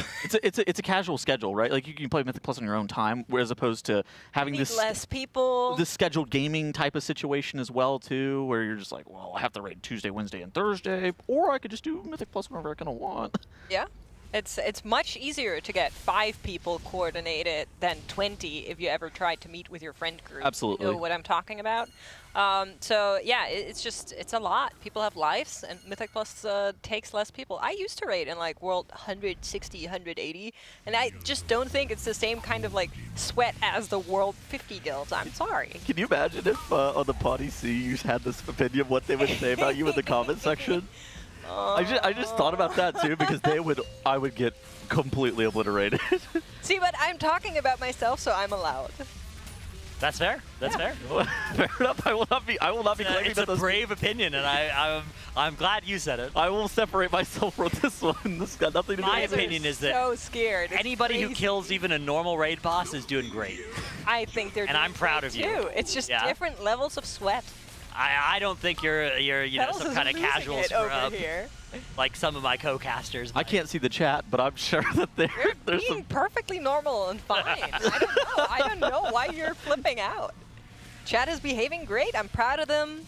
They're looking Excess good. Hall of Fame Raiders are scrubs. That's not what I said. If you're at a World 190 level guild, you're beans. That's not what I said. I just think they put different levels of tryharding in. I don't think that's wrong. It is definitely true. It reminds me of the old meme, right, where it's like everybody who plays more than me or is higher ranked than me, like that person's just a sweaty, you know, like how they're playing the game all day. How are they doing that? That doesn't count. And everybody who's below me is a scrub, right? That's right. Yeah. That's right. I mean, that is just how every gamer sees everybody else. And if we rated the same hours as Liquid, we would be world first. That's true. It's the main difference between Liquid and the other guilds is just how much they raid. I mean, that's right. Yeah, sure. Yeah. Sure. That was a popular sentiment in like Legion. Yeah. And Warlords of Draenor that if you could get as much time off work as they were and raid 16 hours a day, that you could get world first. Yeah. Then there were a couple of guilds that tried it and got world 36th or whatever. Shut up, Future. Shout out Automatic Jack, actually. Yeah. Several guilds he was in actually did that. Let the man raid if he wants to. What's wrong with that? Oh, he did. Oh, a lot did he did. Oh, he did. This cast is escalating very quickly for reasons. We're trying to make sure that no guild is left unoffended by three of us here, including the dead ones. Yeah, we can really make sure that just nobody likes us at the end of this. Listen, when you started raiding, what kind of world level did you start on? Well, so I played a little bit back in like TBC Wrath era. And that was like, I don't even know what world ranks it would have been, but very low. And then I sort of came back to it in Legion, and I came out of a heroic guild into a guild that was, I think, world, I don't know, a couple hundred, something like that. Yeah. And then I came out of that into the guild I'm in now, which at the time was also world probably 100-ish. Yeah, mine was, my first tier rating was like, I played, I wasn't in a guild in Blackrock Foundry. I started in Blackrock, yeah. But I didn't have a guild. And then I joined a guild in Hellfire Citadel and got US 300, like World 600-ish.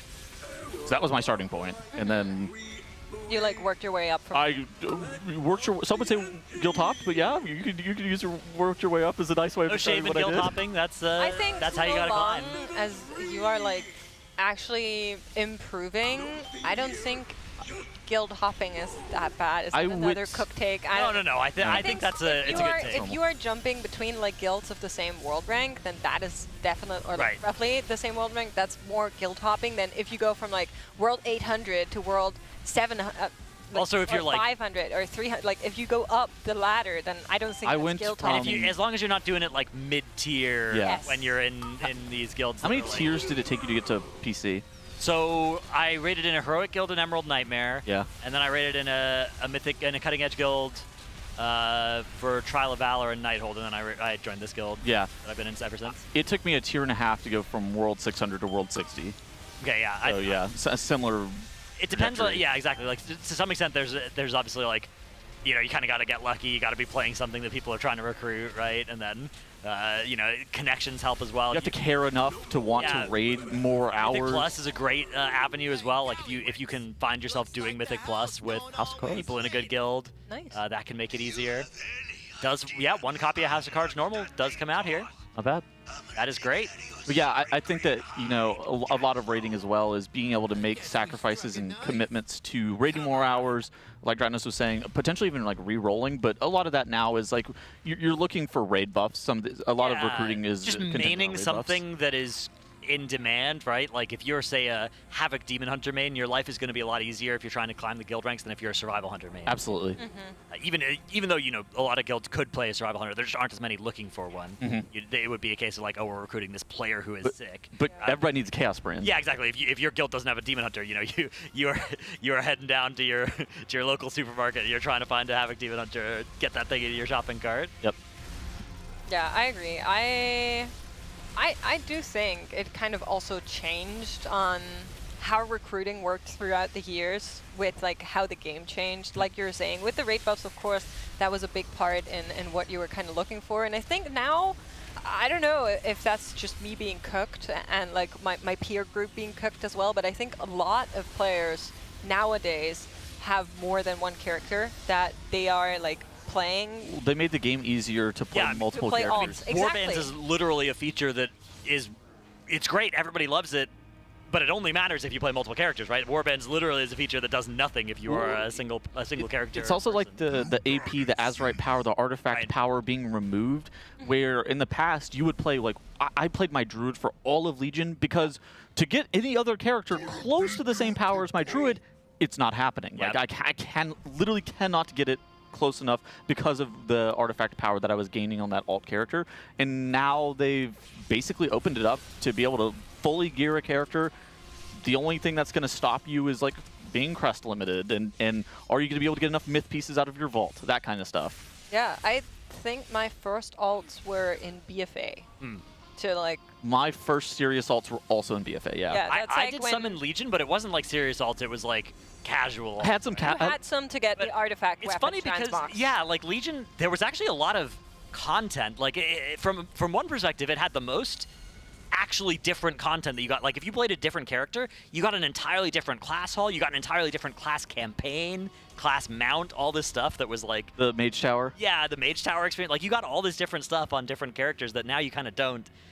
You don't get like there was a huge class campaign for each of the classes that had all this different lore stuff. I love the class halls, and I want something like that back. That to me was peak World of Warcraft socializing. I know so many people who met people that played their class in the class halls in Legion, because that is where people were hanging out, and I miss it. Dude, I think that Legion, if it was re-released today, people would hate it because of some of the artifact knowledge, some of the artifact power, some of the weapon legendary RNG as well. Yeah, they would hate that. But one thing that Legion did that I don't know if Blizzard will ever be able to recapture is just how the content made me feel. Right. I was so painfully addicted to the game in Legion, just like a crippling addiction. I stopped going to class. You should continue to go to college, but I stopped going to class. Finish school. There was one really bad semester that I had to because of Legion. Oh, man. But like, dude, that is the way that Legion made me feel. I don't know if that's ever going to be mad. Yeah, I mean, they're also just the artifact weapons themselves. Like, no Everything felt so system has epic. felt so exactly like such a big thing, right? Like, you look at it and you're like, oh my god, this is the Ashbringer. And like, you read all the traits on it, you're like, this is so cool. Scythe of Alu! Yeah.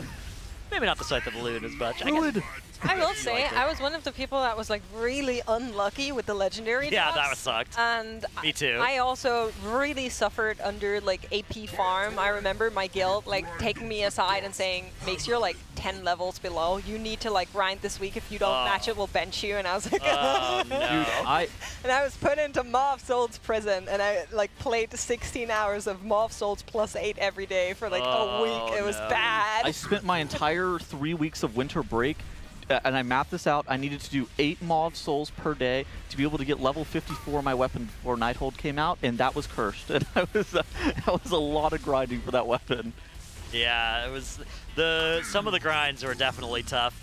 The like world tours you do for AP and for legendary chances, and then if you got some bad legendaries off the start of that expansion, dude. Until they added like luck protection, it was quite a while, Yeah. and then that didn't even like They lied look about. ideal. Yeah. They lied about the legendary capping, which I don't even know why they lied. They're just like, yeah, there's no cap, and then they're like, yeah, that was actually just made up. I don't know. That was all weird, but I do love Legion in terms of like the themes and, like I said, the class halls. I don't know. I felt like I met so many people through the class halls, and so many of my friends met people through the class halls. Like more often than not, you'd do a key and there'd be a new person. You'd be like, "Who's that?" And they'd just say like, "Oh, I met them in the class hall." And you're like, "That is so cool." I've never yelled louder than whenever I got a good Legion legendary. Oh yeah. I mid-rolled my Legion legendaries. I didn't get the one that was like a huge like 25% damage increase for me, but I got 2 damage increase legendaries, which was better than most people. Yep. And whenever I got the second one, I was just yelling. Like I was literally screaming and running around my apartment at the I time. can still remember like what dungeons and raid bosses dropped like each of the legendaries that I got. Yeah. I did get very unlucky this time. I got Agrimar's Stride. Okay. My first legendary. And then my next 2 were Cephas and Prydas pre-buff. The downgrade ones. Yeah. Then so at I least literally you had Prydas for when it was strong. When they did buff it eventually, yeah. 3 tiers later, yeah. It took a little while. So once I could equip 2 legendaries, I had those 3, and I still only wore 1 because there was a downgrade to put on either Cephas or Prydas. Well, because Cephas and Prydas, they eventually got reworked to be over budget items, but they were originally just normal statted normal items. stat budget, and they had crit on them, and I was playing an Arms Warrior, which crit was an awful stat. You had guaranteed crit in your cooldown. Yeah. So, you did not want any crit on your gear. So yeah, I'm of the opinion that people would hate Legion if it was re-released, but the game was very, very good. So it's hard to really I don't say. remember the last time I got so excited about an item drop than I did in Legion, to be honest. And I do think for all the pain that it's cost, that is also like quite cool. Yeah. And hey, there's been some rumblings of a Legion remix being something that might be happening sometime soon. We saw in one of the recent dev interviews that it seems like there's going to be something with Legion. I think a remix is kind of what everybody is assuming, but we'll see what it actually ends up being, because, of course, we're also not that far from Legion Classic at this point. We've got, Mob Classic coming out kind of soon, and then we're only 2 away, so yeah, I could re-experience it soon, although I think it's not going to hit the same as it did when it was, new, right? Although maybe a sped-up, accelerated remix version of it will still be a lot of fun. Whenever it was new as well, I think that one of the things that was crazy about the entire expansion was how fast-paced the content came out. Like, dude, you got a patch. It launched in like August, and then we had Emerald Nightmare, and then we had Trial of Valor like almost immediately. It was 3 months later. And then we had Nighthold in like January, and then we got the Broken Shores with 2 new dungeons 3 months later. H-Tower, Return to Karazhan. New legendaries 3 months later, and Tomb of Sargeras. It was Nighthold like right away. Oh yeah, Nighthold and then Tomb. Tomb was like less than a year before the expansion came out. Yeah. Okay, except for Emerald Nightmare, but like after that, the rates Nighthold, were I think, really, is all-time really good. great rate. Nighthold was really high, I think. So the expansion came out August 30th. Emerald Nightmare was released very quickly after that. Trial of Valor came out in November. Nighthold came out in January, and Tomb of Sargeras came out in July. Yeah. Like a calendar year, and you got that much raid content. You got 2 new dungeons. You They fixed the Legion Legendary system. That was an insane year for World of Warcraft. Yeah. It was. I will say, and I think I say this every race, but like Trial of Valor and also Crucible. Yeah, great raids. Were amazing raids, and I miss like these small raids that were like really difficult, but like great bosses. I know they're like for the absolute minority of the player base, even amongst raiders, but I miss them so much. Yeah, I think for me the thing is like they just had great bosses in them, right? Like they did. Unat was they a great had boss. awful Cabal timing, was a great boss. But great boss. Odin was a great boss. Guarm was a great boss. Heli was a great boss. It was just all bangers in those raids. Do you guys not think though that a lot of people actually don't end up doing the raid? Yeah, exactly. Like That's what I'm saying. I think it's it fine. Was like great raids, but bad timing. If I was Blizzard, I wouldn't make any mini raids either. It just doesn't seem super efficient because everybody was doing bot or everybody was doing Emerald Nightmare at the same time that Trial of Valor and Crucible were out. That's what I'm saying. I think the timing was off, and if we had these mini raids released with Fated Season, I do think that could be a good time for it. Yeah. I think they would actually go so incredibly hard because it is less effort than making like a full-sized raid, but it is still some fresh content, and those guilds that want the challenge would take it. So hey Warcraft devs, if you're listening, I'm just saying, I've been like piloting and pitching this idea for years now. I want them back. I would love to see them in a Fated Season, but it doesn't seem like they're. I mean, I'm also a fan of the. I was a huge fan of Unat. I thought that was a great tier as well. Incredible bosses. Although then you look at the participation numbers and it's like, man, the Hall of Fame doesn't even all fill. Still stuck on the previous Yeah, tier. but you know, during a Fated season, a lot of people take breaks, right? Like if you have a guild that has maybe like. they wouldn't. Maybe they wouldn't, but if there were more guilds where it's like, man, you know, there's cool content here, but you need all 20 of you need to have 20 Mythic Raiders to be able to do it on Mythic, right? And like, if 5 people are trying to take a break, then all of a sudden you might have this Crucible problem where it's like, okay, they invest all this time to make great content and then nobody plays it, and that would be a huge I'm with thing. you, yeah. I think it depends on where the gear is. The issue with Crucible and also Trials of Valor was that the gear wasn't that different from the previous raid in terms Crucible of item especially, level. it was like a small upgrade. You got like a tiny upgrade, and then Crucible, the trinkets were really good, but that is about it. Like you went into Heroic, and you would grab that trinket because you knew the effort for going into Mythic and getting those trinkets was absolutely extraordinary in terms of to the gain that you were getting.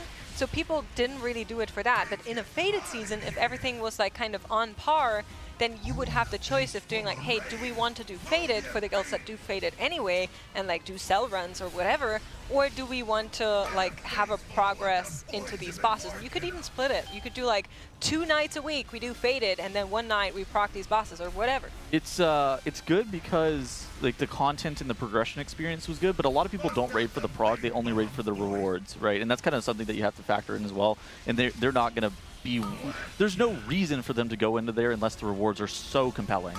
Well, I think that is an issue that Fated has in general. Yeah, Fated does suffer. It would from just that. be good if we didn't do those anymore at all, in my opinion. I don't hate Fated as well, like as much, but I just wish there was something new, and I feel like that is kind of the gap that I had been hoping for these baby raids, or like the tiny raids, or whatever you want to call them.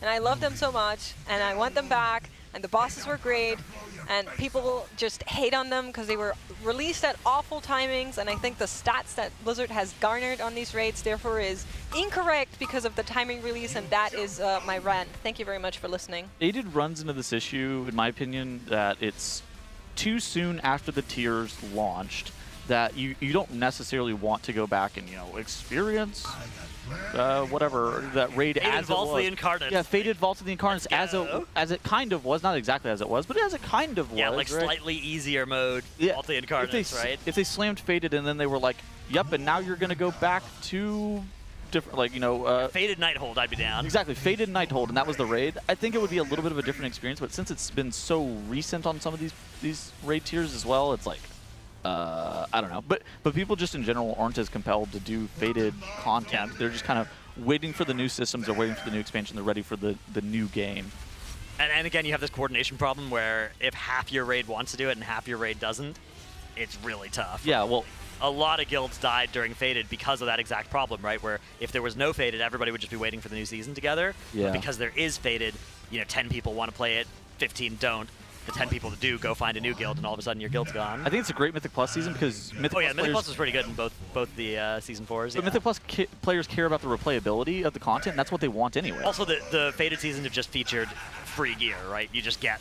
Yeah. You get good gear without having to actually do really hard Mythic content. But the raids are simultaneously too hard and too easy at the exact same time, and it's really difficult to be able to balance that because you're going to need people that like care, like Dratnos was mentioning. Yeah. But at the same point, it's not like people don't take it as serious as a progression, like an actual progression. And the raid's not as hard as like an actual progression season. Yeah, I'm curious what they'll end up doing this time around, because I feel like Faded in Shadowlands was pretty well received, but I feel like Dragonflight Faded or Awakened had a lot less positive sentiment around it. So I think everybody's just ready for War then.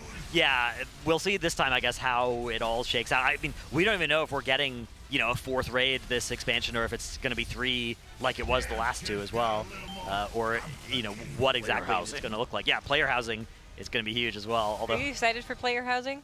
I am. I'm really excited. I'm big into. I think it's going to be like the best casual system that they could possibly do. Yeah. I think it's sick. Yeah, I'm stoked. I'm not much of an RPer like that, but I think it'll be cool. That's fair. Speaking of casual systems as well, the delves this season, they made delves so much better this season. Oh, really? What's different? What's different about them? Difficulty tuning has been improved, so it's a little bit less like annoying health spongy, you know, auto attack you for 1 million damage mobs, which is nice. Like I always thought that was kind of a silly way for delves to be hard. And also they made a lot of the mechanics less annoying. Like you remember like the candle delves with the bolts? They made the candles less annoying. Like you just throw it on the ground now and you can pick it back up and then you can throw it on the ground again, and it's great. For those of you in chat who are kind of coming back to the game in this season as well, I think delves and M0s are a great way for you to be able to get on track gear from delves are great. Delves are genuine, like doing some bountiful delves this week as well, you can get some very good gear out of it. You can get 636 item level gear from a lot of these delves and from M0s. Yeah. And so you get 649. You get once per week you get a delve map, which another great change they made is they just made it, you can get 1 per week instead of RNG. Yeah. Yeah, and you can even buy it as well. You can buy it from the auction house basically too. Oh. Now, which is pretty cool, yeah. Or you can buy it with undercoins. So I should be doing the that, auction house. Yeah, you do your 1 tier 8 bountiful delve with a map per week, and you get a free hero track piece. That is good. Which is potentially pretty good. Again, you know, it's not like, I mean, you could get the same item level from M+ as well, although there are a couple of cool trinkets from delves that... I need the energy drink. Yeah, get your hands on an energy drink or something. Yeah. But no, I'm not talking about NEM, I'm talking about the trinket. I'm talking about both. I need an NEM, actually. You want to get it now? No. During lunch. Lunch is going to proc very soon here, I believe. In fact, I think there are some players I can already see getting up and moving around. In fact, you can see in THD's background there, we got players starting to move. And I think this is one of the later splits, although I do see there's 1 split still on Mugsy. So, yeah, of our 5 normals that are currently going on, I think after they finish, people will be heading to lunch. Here's a philosophical question. Okay. Is Mugsy a singular or a plural? Because it is 2 heads. I think singular? I think singular, yeah. Is it? I guess Mug and Z are both people? Yeah. So would it Maybe be it's plural? they? Like the plural they? Could be. I need to know this for play-by-play casting. So I'm sorry. we gotta very pop important. open the Dungeon Journal and see how they the Dungeon say it? Journal gives us good hints. That's how you can often tell this sort of thing. Okay, let me pull that up, and we'll try to find out what's going on with Mugsy. She goes, I have a philosophical question. I was like, where are we going with this? I was ready wherever it went. Yeah. Hey, look, it splits. I'm down for anything. My eyebrows rose, and I was like, where are we going here? It says, buddies from the day they were born, Mugsy's 2 head are the topper of a giant hulk of an ogre enforcer, specifically hired by Gallywix to oversee his casino day-to-day activities. Oh my god, it's Biss! Wait, not to cut you off, but we got a Jaster Diamond and an Eye of Kazan. Very nice. Wow, and I got a dog. 3 Titans of Industry as well. All the shields we could ever need. Okay, let me finish this out. In recent weeks, Mugsy's been reassigned to keeping anyone and everyone out of the Galagio's innermost chambers. Okay, Mugsy has been. Yeah. Is what was contracted there. Yeah. So that's a singular. That's a singular. Because if it was plural, it would be Mugsy have been. Thank you for solving that with me. Yeah. But yeah, we procced a dog, a very cute dog named Lola. And she has the most beautiful eyelashes I've ever seen on any creature on this planet. Is this the one that Aya had earlier at her computer? Yeah. This is the one that you described as looking like fried chicken? This dog does look like fried chicken. Yeah, that's a good point, yeah. Hi, my love. The people were thinking it. I want this dog. Can I take you? I figure the answer might be no. The answer might be yes, she loves sitting on laps. That is great news. Production, can we get a dog camera? Did you see the... Dennis, you see the stuff with Cersei Circlet earlier today? I did see that, yeah. There's with some, you know, a little bit of a maneuver with Cersei Circlet, you can potentially upgrade your rings up to 658 without the use of crests. Is the crafting shuffle still in the game? I've heard that's been fixed. Okay. Yeah. With the Cersei circlet item level It thing. may work. I would say it maybe is an exploit, so maybe don't do. Yeah. You know, but my guess is you probably could get away with it. It's also unlikely to be something that Liquid would ever do because they don't need it. Mostly because they don't need it, yeah. So they won't even really think about doing it because they don't need any Ruined Crest. They have all the Ruined Crest they could possibly need. I wasn't listening. Yeah, I can tell. Oh, wow. Oh, wow. Look at her. She's so cute. Oh, I'm chosen. Aw, you're so cute. Look at her eyelashes. She is the most gorgeous dog. Look, how pretty can you be? Well, incredible. I can see why you guys think it looks like fried chicken as well. I think it's just that we're hungry for lunch, bro. Could be. Yeah, I can see people starting to move in that direction. So that'll be coming up soon. There is, however, still one normal split underway. This is the slower split here. We need the items that we were looking for are Jaster Diamonds and Ikazans that are off this boss. Those are by far the most valuable chase items, and that's why you've been seeing a ton of normal splits on this and One-Armed Bandit, because those items are just the most valuable things in this raid by a substantial amount.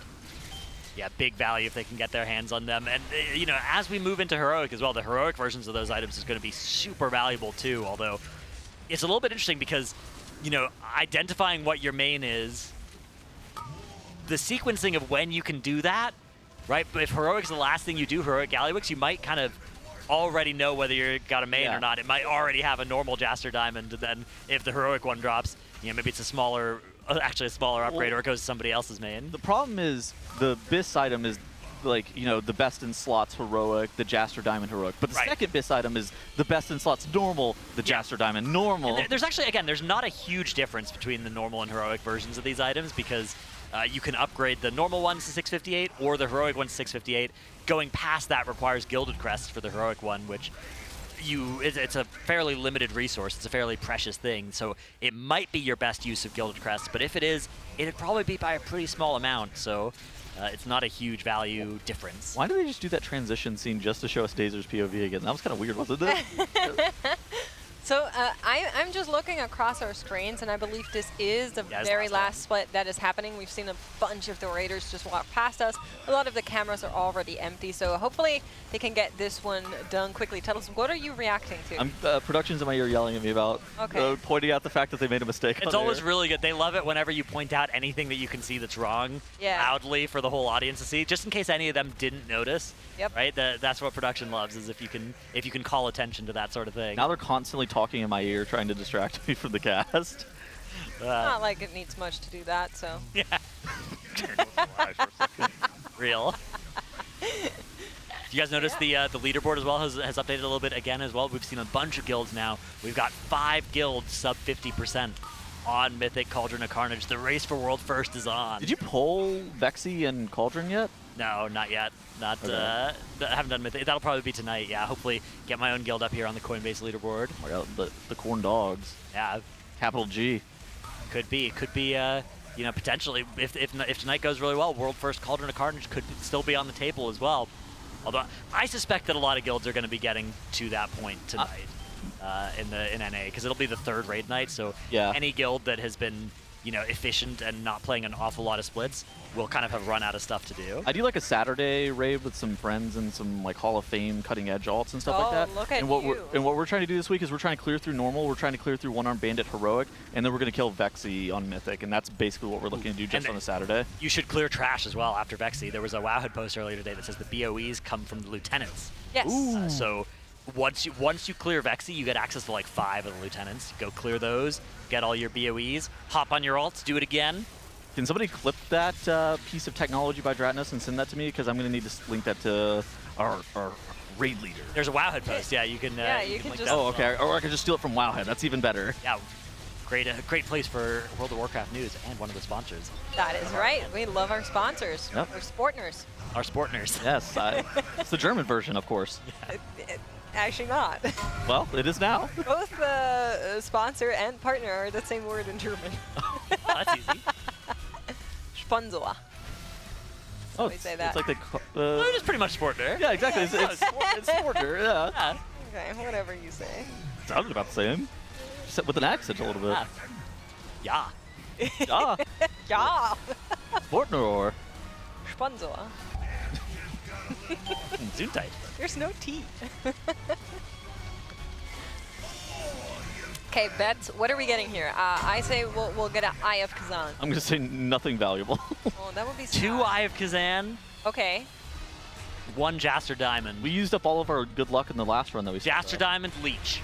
We had one-armed bandit yesterday that had insane loot. Oh yeah, that was a high roll. That was crazy. It was double House of Cards and a best in slots. Oh. Yeah. All from Heroic. That was OP.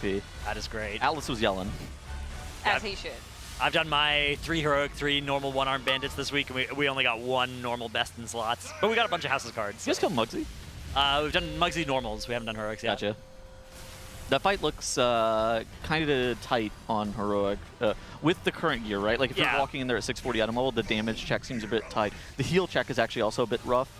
I mean, we have 10 mains in each split, so they can be, and now they're all 645, 6. Oh, okay. So yeah, ramping. I think I'm even higher than that now with you can send all your carved crests, all your weathered crests, and get stuff up to 658, 645. The other piece of advice I have for anybody is if you do manage to get your hands on anything 655, just send the Rune Crest, bring it up to 658. That's worth. Don't try and save that for too long.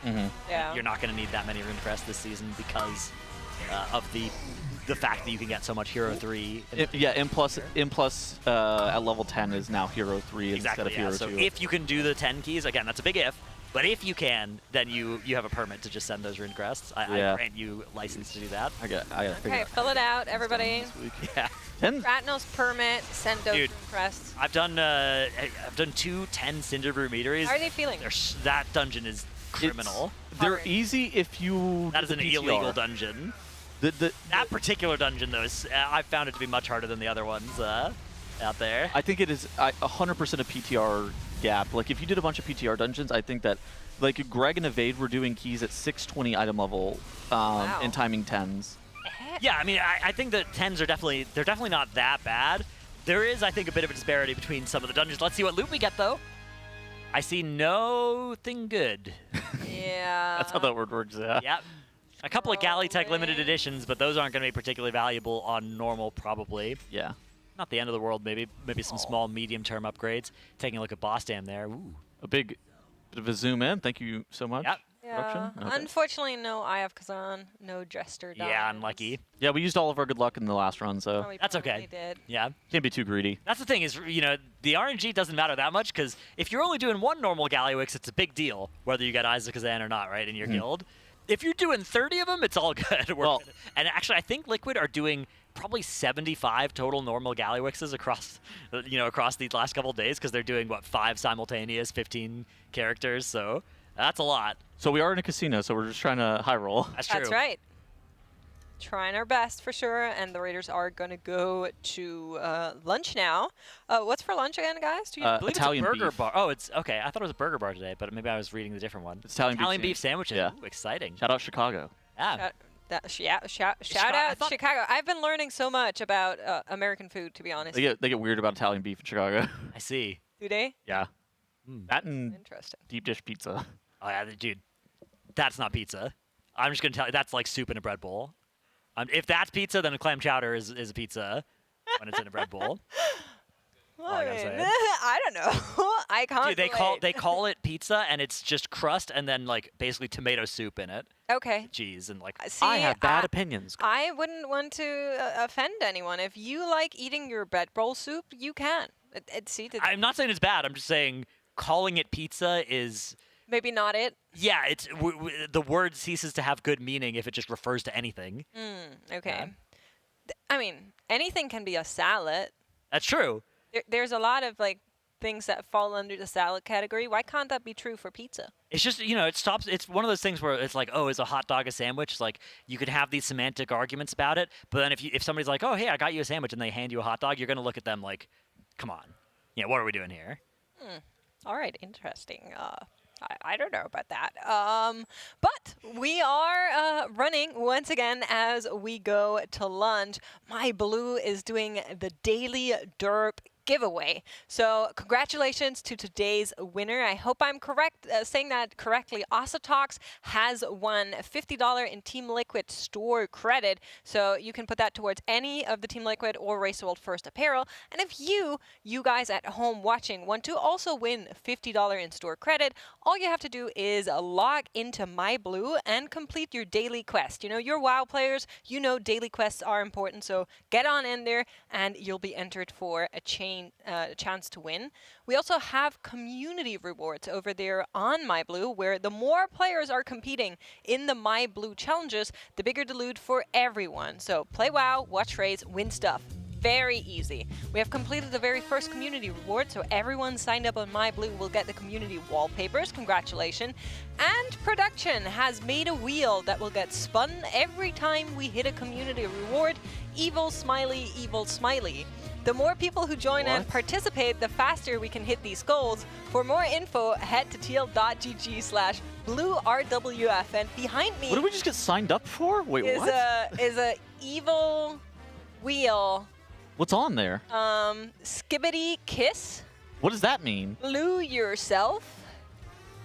Taxes backed. Wow, that could be a fun one. Upside down acoustic. Make a C# note? Dude, $1? I haven't programmed in C# in literally forever. Pop quiz.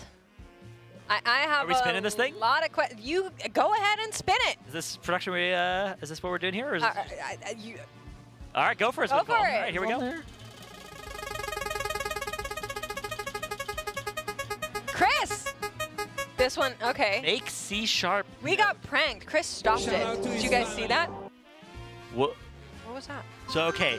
This could be interpreted a couple different ways. It could be C# like the musical note, right? Right, it could be... Or you it could know, be like a programming C# C#. programming language. Yeah, the programming Oh. language. The musical note's been called. Okay, so do we just have to try and, like, I don't make know a what C#? Can we hear it? Oh, wait, we have to make it with like with. Okay, so are we just each gonna try it, and whoever gets closest? Dude, I don't know anything about music. Do we have like a pitchometer that can tell? Is like a.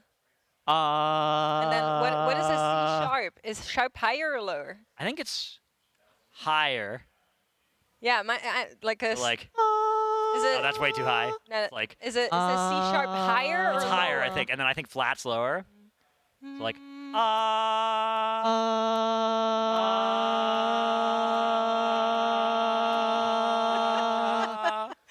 I feel like we were very Is it close? Higher? You were wrong. You were wrong. Okay, so now what? I don't know. Oh, that's way. Actually, maybe too you're an octave high. up now, so you know that could be good. You can hit C because That's it's a C. that's a C. think. Yeah, I'm pretty sure. Okay, so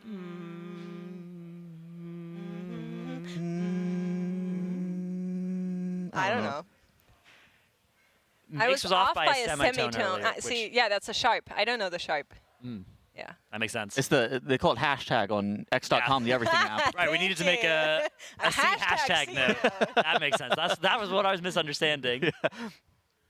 Yo, what's up, THT? Hey, THD. Do you know anything about how to music? make a C# note, the sound? I forgot all that stuff. That was like in school or something. I forgot all that stuff. Can you try? Tells us way too I have no high. idea. It's I don't lower. know what's going on. Yeah. THD is doing it perfectly first try. Thank you, THD. Appreciate your effort as always. Perfect, apparently. Incredible. THT and I got it like that apparently. Figured it out eventually. We just Well, they needed- played it through your Yep, headphones. that's right, so that's then fine. You were able to hit it. Nobody knows that. Don't ignore that part they couldn't hear. Well, but THD couldn't hear it, so. Well, he heard He me. just copied it. Yeah, Yeah, but that was very good. That doesn't count. Anyways. Anyways, with that, as Raiders are leaving from lunch, we are also going to be taking our lunch break and wait for them to get ready. I'm quite excited to get some Chef Heidi cooked food. It is always Titan Forged. And we do want to thank all of our sponsors for making this event possible. Shout out to our presenting sponsor, Coinbase, Honda, Secret Lab, Monster Energy, Alienware, MyBlue, RaiderIO, Wowhead, Warcraft Logs, the DungeonDojo, as well as our charity partner, the Pasadena Humane Society. We'll be right back after this break, so don't go anywhere. Woo, let's go lunch. Let's go lunch.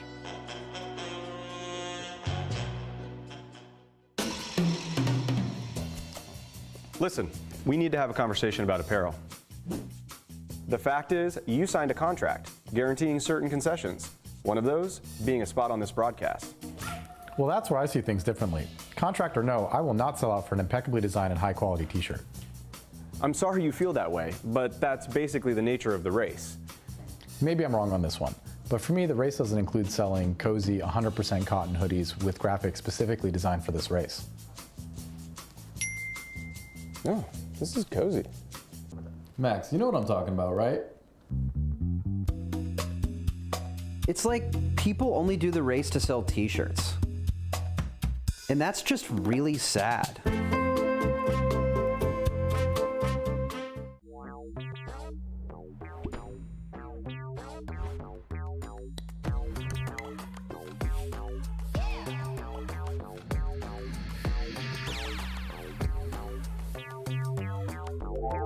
You want to see something really cool?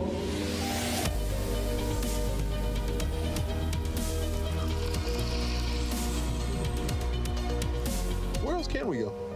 This is the Honda Prologue. We can go anywhere we want. Alienware's highest performance desktop yet, equipped with powerful Intel Core Ultra processors. With an innovative design engineered for optimized gameplay. Encounter the return of Area 51 at Alienware.com. This is Max, and here is the exact moment he saw a custom plush toy we made of him from scratch. Wow, it's got, okay, so there's a lot going on here. We here at Team Liquid have spent months turning all of our friends, family, and any famous people we can find a public address for into their own custom plushes based off our mascot, Blue. Which means we had to make one for everyone's favorite raid leader and WoW streamer, Maximum. The first thing we have to do is give Blue some facial hair.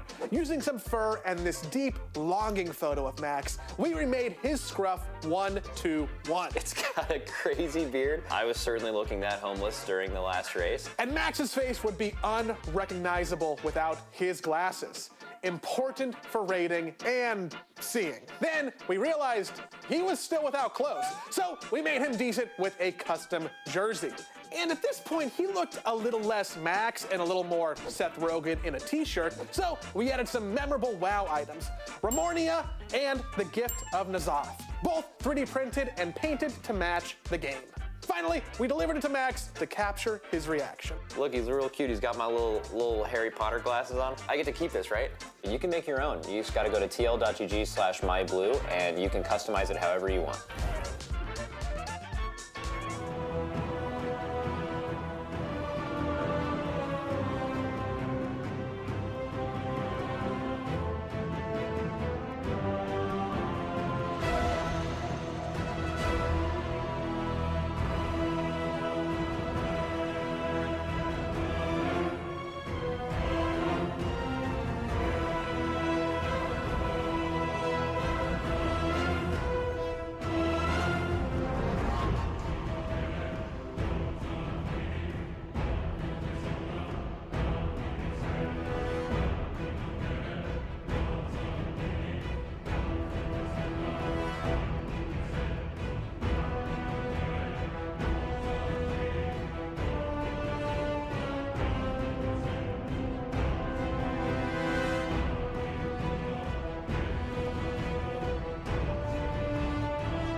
5, 4, 3, 2, 1.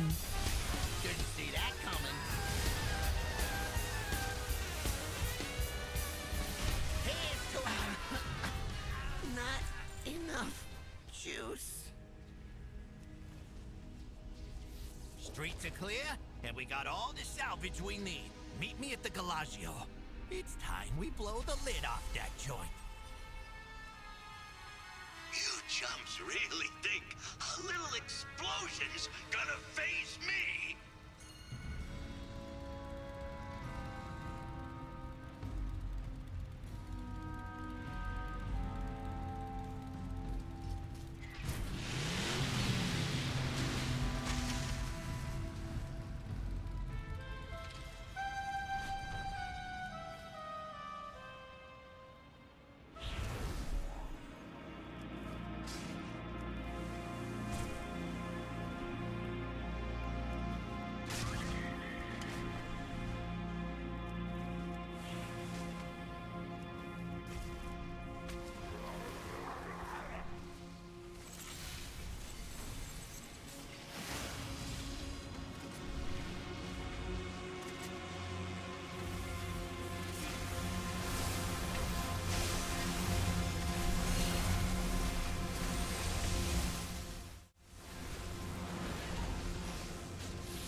Easy as pie. Come on. Gallywix wants a fight. We'll give it to him.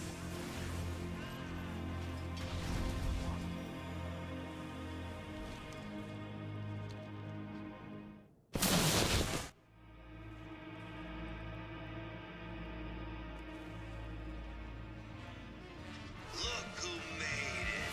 Feast your eyes on the Gallagio. While you can. You ready to talk? What? You think you're gonna yap at me till I roll over? We got games to play, Gazlo.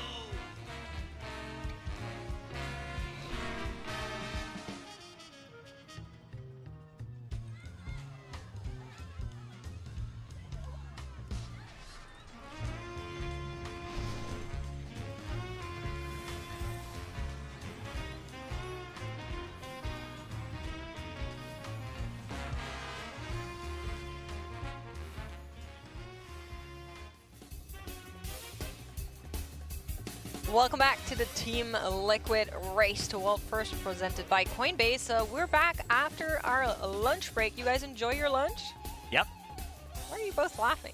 I was laughing at Tobo, yeah. Okay. What do you do? I was looking at you, so. Yeah, I don't know.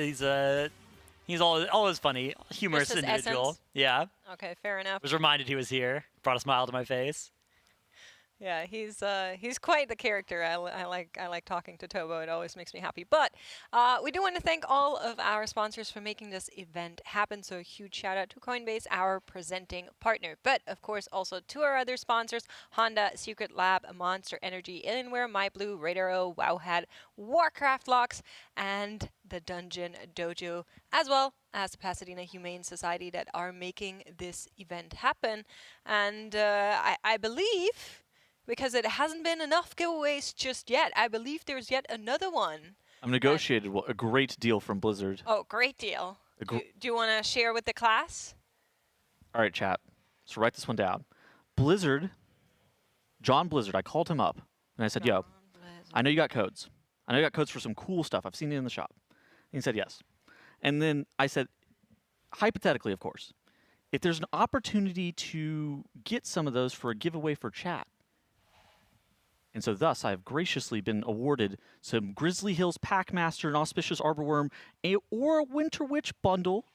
Okay. Be open to you guys in chat, potentially. Say that 3 times fast. I will not be saying it 3 times fast. And it's open to NA or EU. And the way that you enter chat, a great deal indeed, you type hashtag or # if you're a little bit older, Undermine in chat to be entered for a chance to win.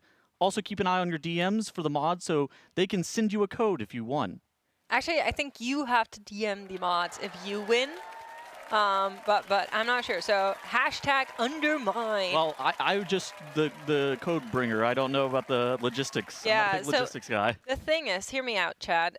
Every time I see this giveaway running, I see our mods yelling out the winner desperately and then having to re-roll because y'all don't answer.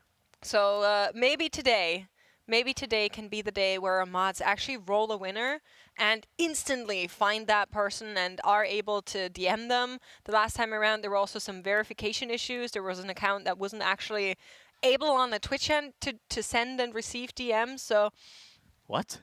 Just Maybe make like a sure new you account or have that something? sorted, Yeah. okay? I'm just saying you need to be able to receive and send DMs to our mods after you've called out. Don't message your mods now. Don't. Only if your name wins. So they made a new account for my great deal and then couldn't message the mods about Yeah, it. I got my 10 Twitch accounts all farming giveaways. Yeah, so you have if you're trying to apply on multiple accounts, make sure you make the account in advance. Let's not do tag. that. I guess that's the just advice apply to on do. one account, and that's good. So yeah, hashtag Undermine in chat. I can see Chad racing already to try and secure one of those codes. And huge thank you to Blizzard and of course Teddles for negotiating this great You're deal welcome. for all of us. I'm sure you've done a lot of heavy lifting there with John Blizzard. They call me Trade Prince Tettles for a reason. They really don't. Multiple reasons. They definitely do. I'm gonna start carrying around one of those canes as well. I think it'd be a good look. You think? You I think know. that would look good? Sure. I know. No, go for it. Teddle, see, women like when a guy knows what he wants. So I think if you want to walk around with a cane, hey, maybe it works. And there's a reason that I'm criminally single, guys. Anyways, moving on. Let's talk about the raid. So raiders are in splits. We're seeing some more of the normal splits being done. This is kind of what we've been looking to expect more or less, right? So I know there's a light at the end of the tunnel finally. I heard Max talking on his stream earlier, and he was saying 2, maybe 3 more hours, and we're going to be done with normal, and that's going to be it. So this is your last chance in the group finder. These liquid splits do still need some players for normal, especially once they finish these and go on to the next ones, because there are a few more normals still to do, and then we will be all done with normal, and it'll be Mugsies and Gallywixes, and then maybe Mythic, maybe some M+. Are they done with Bandit Heroics? I think so, yeah. I think all the Bandit Heroics are done. I think it's just Mugsies and Galleys. So it's going to be non-helpers. Yeah, I think that this will be the last helper time. Yeah, okay. So if you want some free gold. Yeah. Well, free asterisk gold. Yeah, free in exchange for your services and labor. Yeah, exactly. That's right, for your reset lockout. But you know, it's actually free gold, kind of. Yeah. IRL gold. IRL gold, monies. Our presenting partner, Coinbase, is offering you free IRL gold, $20 in fact as well.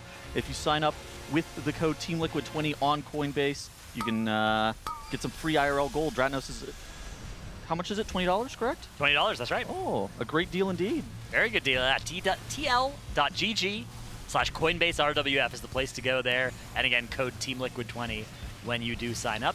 Pick up that free money and get entered to win some jerseys and potentially the grand prize of getting flown out to the next Race to World First here. Honestly, that's like 2 free bobas. We just had a boba order, and like $20, you can get 2 bobas. I can get you That's at in California. at least 1.5 bobas. Yeah. It depends on where you are. You know, $20 could go a long ways in other. Yeah. Yeah, here. Yeah. But $20 in California, that's only 2 bobas for sure. At most, yeah. It could be 4 bobas in other places. Other places, yeah. That's good. Yeah, I love to hear it. I don't know. Prices are wild to me, so I go by wherever I am. Prices are wild. That's a good point. I think I know. Anyway, we do have a winner, I believe. Sheep, by the way, _ and then something I can't read. So if you're in there, please message our mods. They're looking for you. Sheep, by the way, _ alt account 1. Yeah, this is for the. I think it was just the exclamation mark of the message. Oh. It's just sheep, by the way, _ Okay. This is one of our Blizzard giveaways, so it's either a Grizzly Hills Packmaster, an Auspicious Arborworm, or the Winter Witch bundle. So, yes. Definitely make yourself known to a mod. Make sure you're getting your code. Otherwise, we will have to re-roll that, as happened a few times. Actually, we are writing history as we are here, trailblazing, some may even call it, because our winner is in chat. Nice. Oh my and God, apparently also able to DM. This is, of course, thank you all for being here with us at this historic point in time of the Race to World First. Does the winner have anything else to say? We let them go. I'm pretty Yeah, sure. Makes good. they- Monitor chat now for the next 2 minutes and see if they have any statement to make. Any final thoughts? I'm pretty sure they said, "Oh crap, that's me." Can't argue with that. Yep, that's good. That's good actually. Yep. Trying to figure out how the whisper function works. LOL. Please, please, you can do it. Ooh, two roulette wheels and a house of cards. That's actually What insane. stats do we have on those rings? Because that could be good. It could be like burst mastery. Maybe somebody else will hover over those rings so we can see the stats, but Sang closed the loot window immediately. Yeah, It's like I don't care. it's also. I mean, they are just normal rings as well, and you've already got one Cersei circlet and one ring. So, dude, if you got a Jasper Diamond, that's both your ring slots accounted for. I saw earlier he's got an evoker named Sarkarath. Yeah, I didn't. It's mogged just like Sarkarath as well. I didn't realize that he had a character that was literally just named Sarkarath. Yeah. Ooh, we've raised now over $2,000 for our charity, the Pasadena Humane Society. Big thank you to everybody helping to contribute there at tl.gg/rwf-donate. That's right. We've picked a bunch of great charity partners over the years. I like this one because it's sort of an overlap of the usual Team Liquid theme of an animal-themed charity. And then this time around, it's the Pasadena Humane Society who's helping animals that are impacted by the wildfires recently here in California. So yeah, a good mix of kind of our classic animal focus with the current events. The Palisades wildfires ended up requiring a lot of animals that needed rehoming, and I think that's one of the big things that the Pasadena Animal Shelter or Humane Society, has been doing recently. That's exactly what they have been doing. They also got a bunch of donations and volunteers signing up, so they need to onboard a lot of the new volunteers and trying to get that all set up while they're dealing with like 300 plus extra animals that have come to them from the fires. And while also trying to like make sure they're all treated for burns, for injuries, make sure they're finding their owners, and those that they can't find owners for, they're of course trying to find a home for. So lots and lots of stuff that they currently have on their plate. They have closed all regular operations and are like in kind of emergency protocol. Yeah. So I'm sure every dollar kind of goes a very long way with like this immediate cost. I mean, the wildfires apparently were like 2 miles away from the venue here. Yeah, it's very close. It's crazy to think about. We were talking about whether or not we could get some pets here because, of course, the Santa Monica Animal Shelter that we've been collecting money for, we had them here because it's very close to us. Unfortunately, LA traffic is a thing. Yeah. So 2 miles, it turns out, is like a 3-hour drive. Yeah. If there's no traffic, I've been told it's like an hour drive, and that doesn't happen in LA. So it might be a little bit difficult to get some of the pets here, but I really think the important thing is that we're trying everything we can to raise some money for them, and you guys have been helping us quite a bit already as we have reached, as Stratnos called out, the 2K marker. But of course, more the merrier.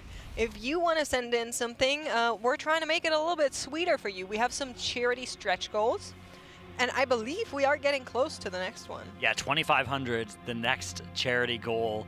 I forget what's at that spot. That's the NPC stream. WoW NPC stream.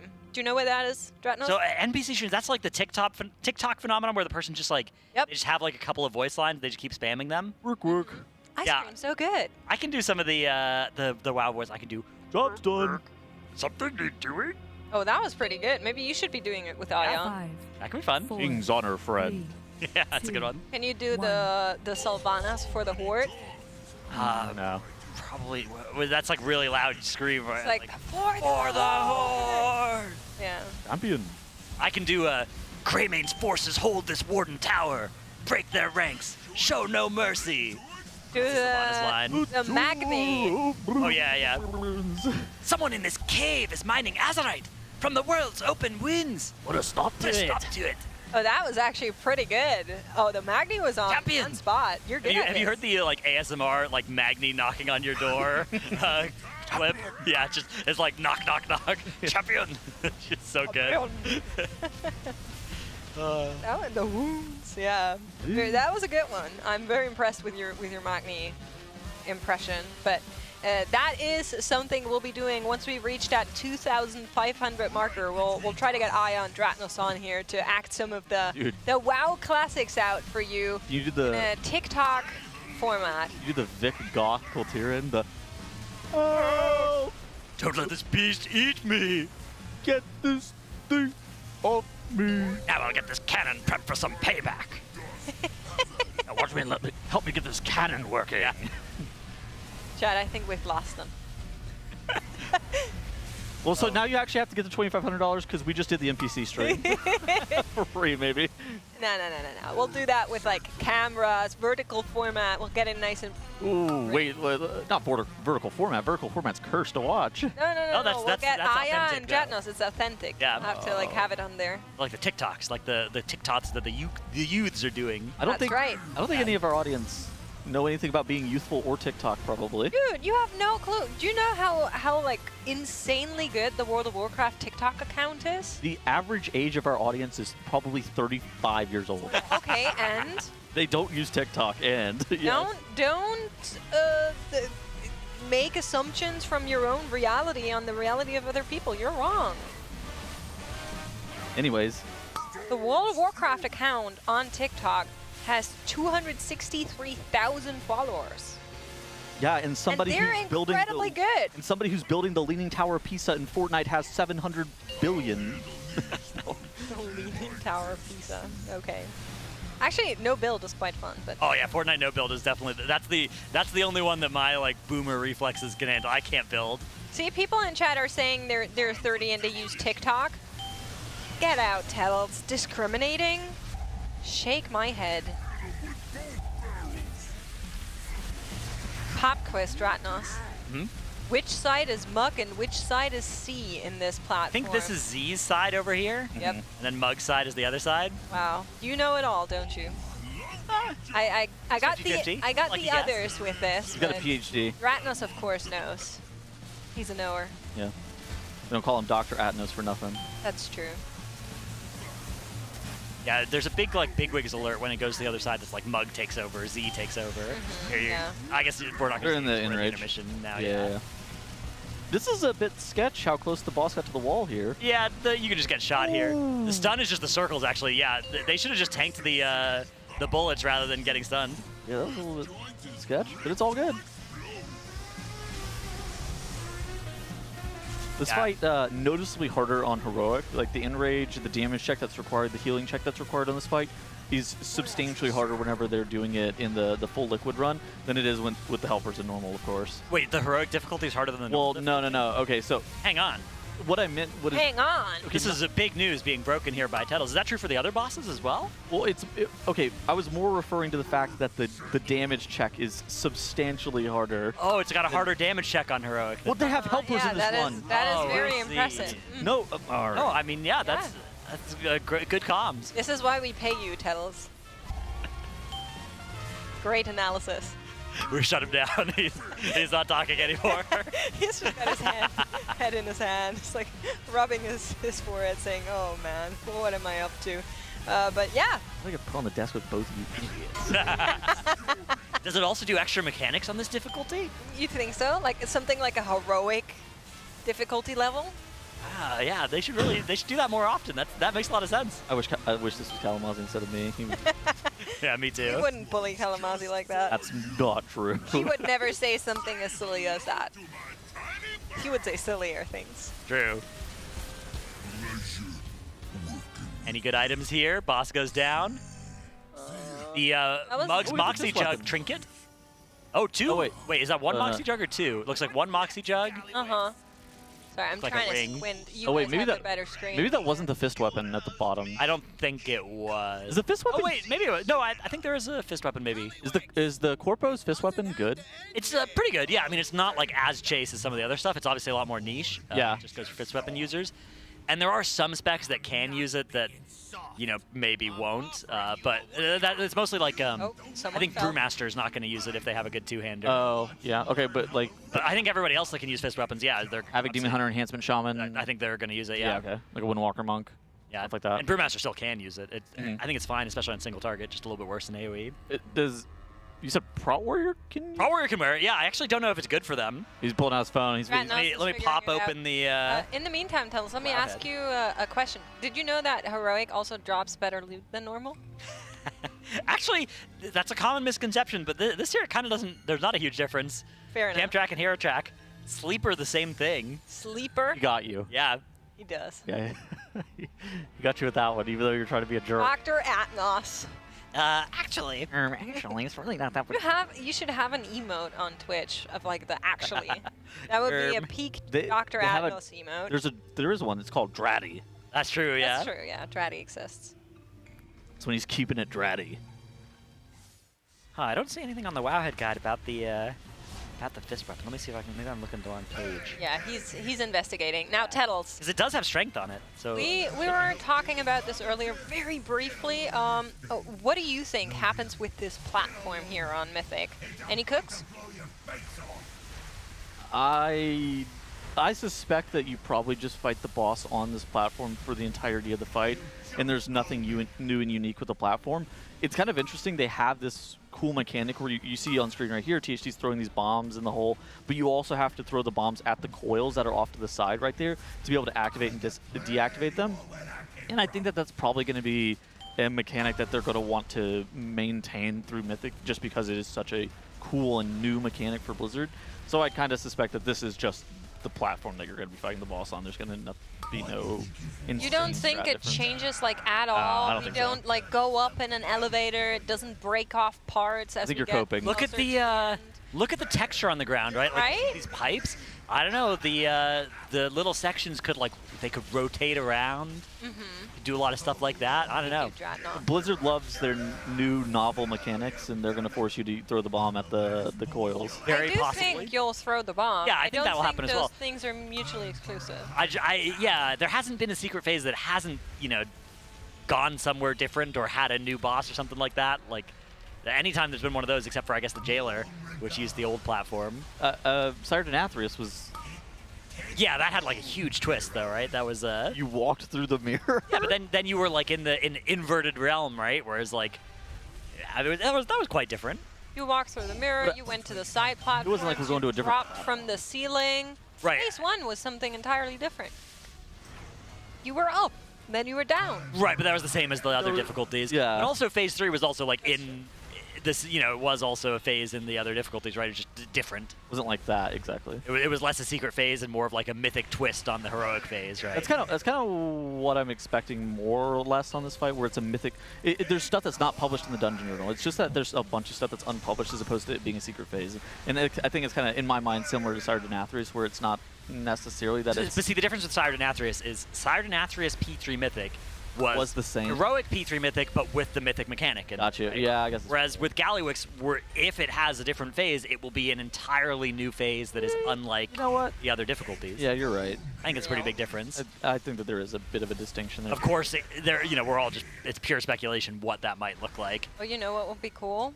If the platform where you can see these like tube-shaped lines, if it just separated there. Oh, that could be like, fun. You'd like stand on individual you have to, like, parts of split it, the raid. and you'd have to like make sure you're still in range, but probably because there's some mechanic that's happening there, you can't all be on the same one.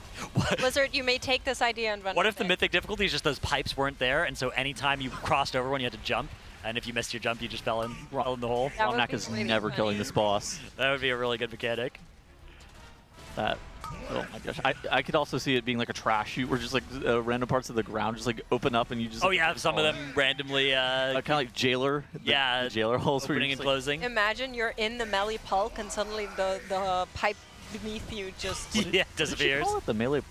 I assume she was going for pile. Yeah. Pile. It's a pulk, I think. Yeah, maybe.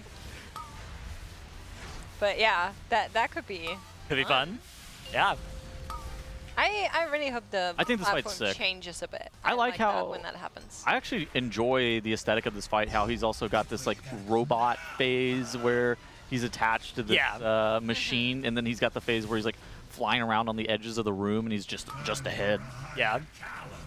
Definitely a visually pretty cool fight, and it's very like on theme. It's all kind of goblin-y. A lot of the abilities are just different kinds of rockets and bombs, and I think that makes a lot of sense. So I like this a lot. It's gonna go down here on this normal split. Let's see if we can pick up any copies of the Jaster Diamond or the Eye of Kazan. There's one Eye of Kazan, so that's pretty good. Yeah, you take any of those you can get, really. And a couple of Gallytech limited editions as well. I think last year, Spymaster's Web was one of the biggest chase trinkets. Yep. And Liquid didn't end up getting a ton of those on Heroic and Normal. I think they ended up getting some, honestly, like I think it was like more Ansurek very rare rings. We saw a lot of Liquid players ending up using stuff like the Delve Knife even. Oh my god, Delve Knife. Delve, Candle Confidants and Shadowbound Ritual Knives, all these different like wacky trinkets because they couldn't get their hands on necessarily the ones they most wanted. Yeah, so you saw the Curio tokens as well for tier pieces. Those pieces are going to be used to basically guarantee Heroic 4 set on any character that was in that split that Liquid believes is going to be the player's main. Yeah, really important, those curios, but Chad is saying, Dratnos, those are clearly not pipes, they're hinges. And therefore the platform will fold away. To open, to fold down and drop you below. That could be fun.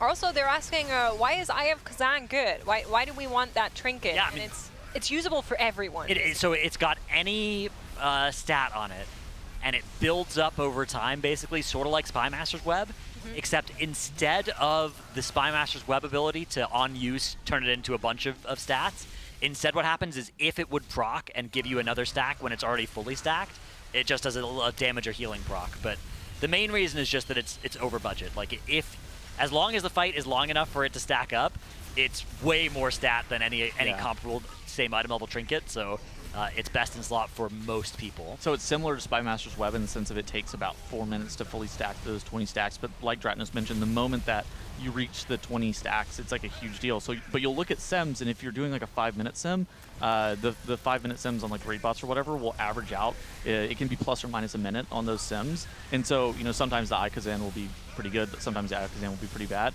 But if you're forcing it, you're hard locking it to like a 6, a 7, 8-minute fight, like Dratnos mentioned, then that trinket, you have a higher percentage of the fight at max stacks, and that is a big deal to the point where, especially these later bosses, that Ikazan is going to be huge value, especially in your 8-minute fight. End bosses, like the shortest end bosses have been, I think 7.5 was Sarkareth, and that was the shortest end boss basically ever in recent memory, and besides that, they much more often been in that 10-minute range at least. So. Ikazan OP on a fight, like even on Sarkareth. It would be great at 7 minutes, and it's incredible at a 10-minute fight. Exactly. And it's also incredible at a 7-minute fight that has an execute phase that matters, right? Because if that's true, which Gallywix on the lower difficulties, it does seem like damage is valuable from the start of the fight in a way that it's not on Mugsy and the One-Armed Bandit. So maybe it'll be a little bit less valuable than if it was a pure execute phase, but we actually don't know what it looks like on Mythic. Just on Normal and Heroic, the damage is relevant from the start. I was watching it earlier. I think the in-range on Heroic was like 945.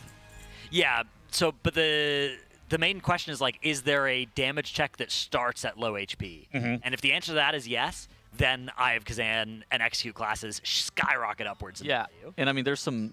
This time around, we've got, unfortunately, none of the chase items in the loot table this time. A couple of off pieces, but yeah, nothing great. That's why we do so many of these 1 billion runs. splits, yeah. I think it is 75 total normal Gallywixes are going to be killed by the end of this, yeah. Well, if you're looking for something to kill time while you are waiting for these splits to end, I have something great for all of you. You can sign up to our Coinbase giveaway at tl.gg/CoinbaseRWF. Takes around about 5 minutes. That's 5 minutes of splits that you are doing something very productive, and you're getting a reward for it, at least $20 guaranteed. And then you also get a chance to participate in the giveaways that Coinbase is running. And if you want some guaranteed gold as well, you can also join and become a helper in these splits. That's right. We've still got a couple more hours of normal splits, and then once we're done with normal splits, which should be in about maybe 2 hours from now, then I think it's going to be done. We're going to be done with helpers for the week, unless there's a hot swap that needs a fresh new helper split, which has happened before. True. But we'll see if that ends up coming around this time. They have been doing a lot of these splits, so hopefully they have access to every single option they think might be good this tier. Dude, I'm feeling it. The end is near. Oh, thank goodness. Yeah, so after these last couple of normals, I think we're done with all the heroic stuff except for maybe 10 or so Mugsies and 10 or so Gallywixes. And then once those are done, then we're ready for Mythic, except maybe we'll have to do Mythic Plus or something first. And then once that's done, then we'll go into Mythic. See, I've been saying Mythic on Thursday. Now, I'm thinking it's Friday, Mythic. Unfortunately, Thursday is already today. Yep. I wouldn't be shocked. It could be like very late tonight that they do the first boss. That is an Definitely option. possible. I was thinking lunch tomorrow. We start Mythic. Yeah, I think you might be more right than me, but I'm willing to cope it. I think Mythic will either start tonight or tomorrow morning. That would be my guess. The Gallywix and the Mugsies aren't short. They're kind of short. They should be mostly one-shots, though. There's no helpers involved. So if they're both one-shots, those are about 10-minute fights apiece, right? So that's gonna be 25 to 30 minutes per run. Call it 4 hours to get 10 runs done, something like that. But if once they start wiping, say if they have 2 wipes, then it's going to take a lot longer. Then it's going to be like an hour.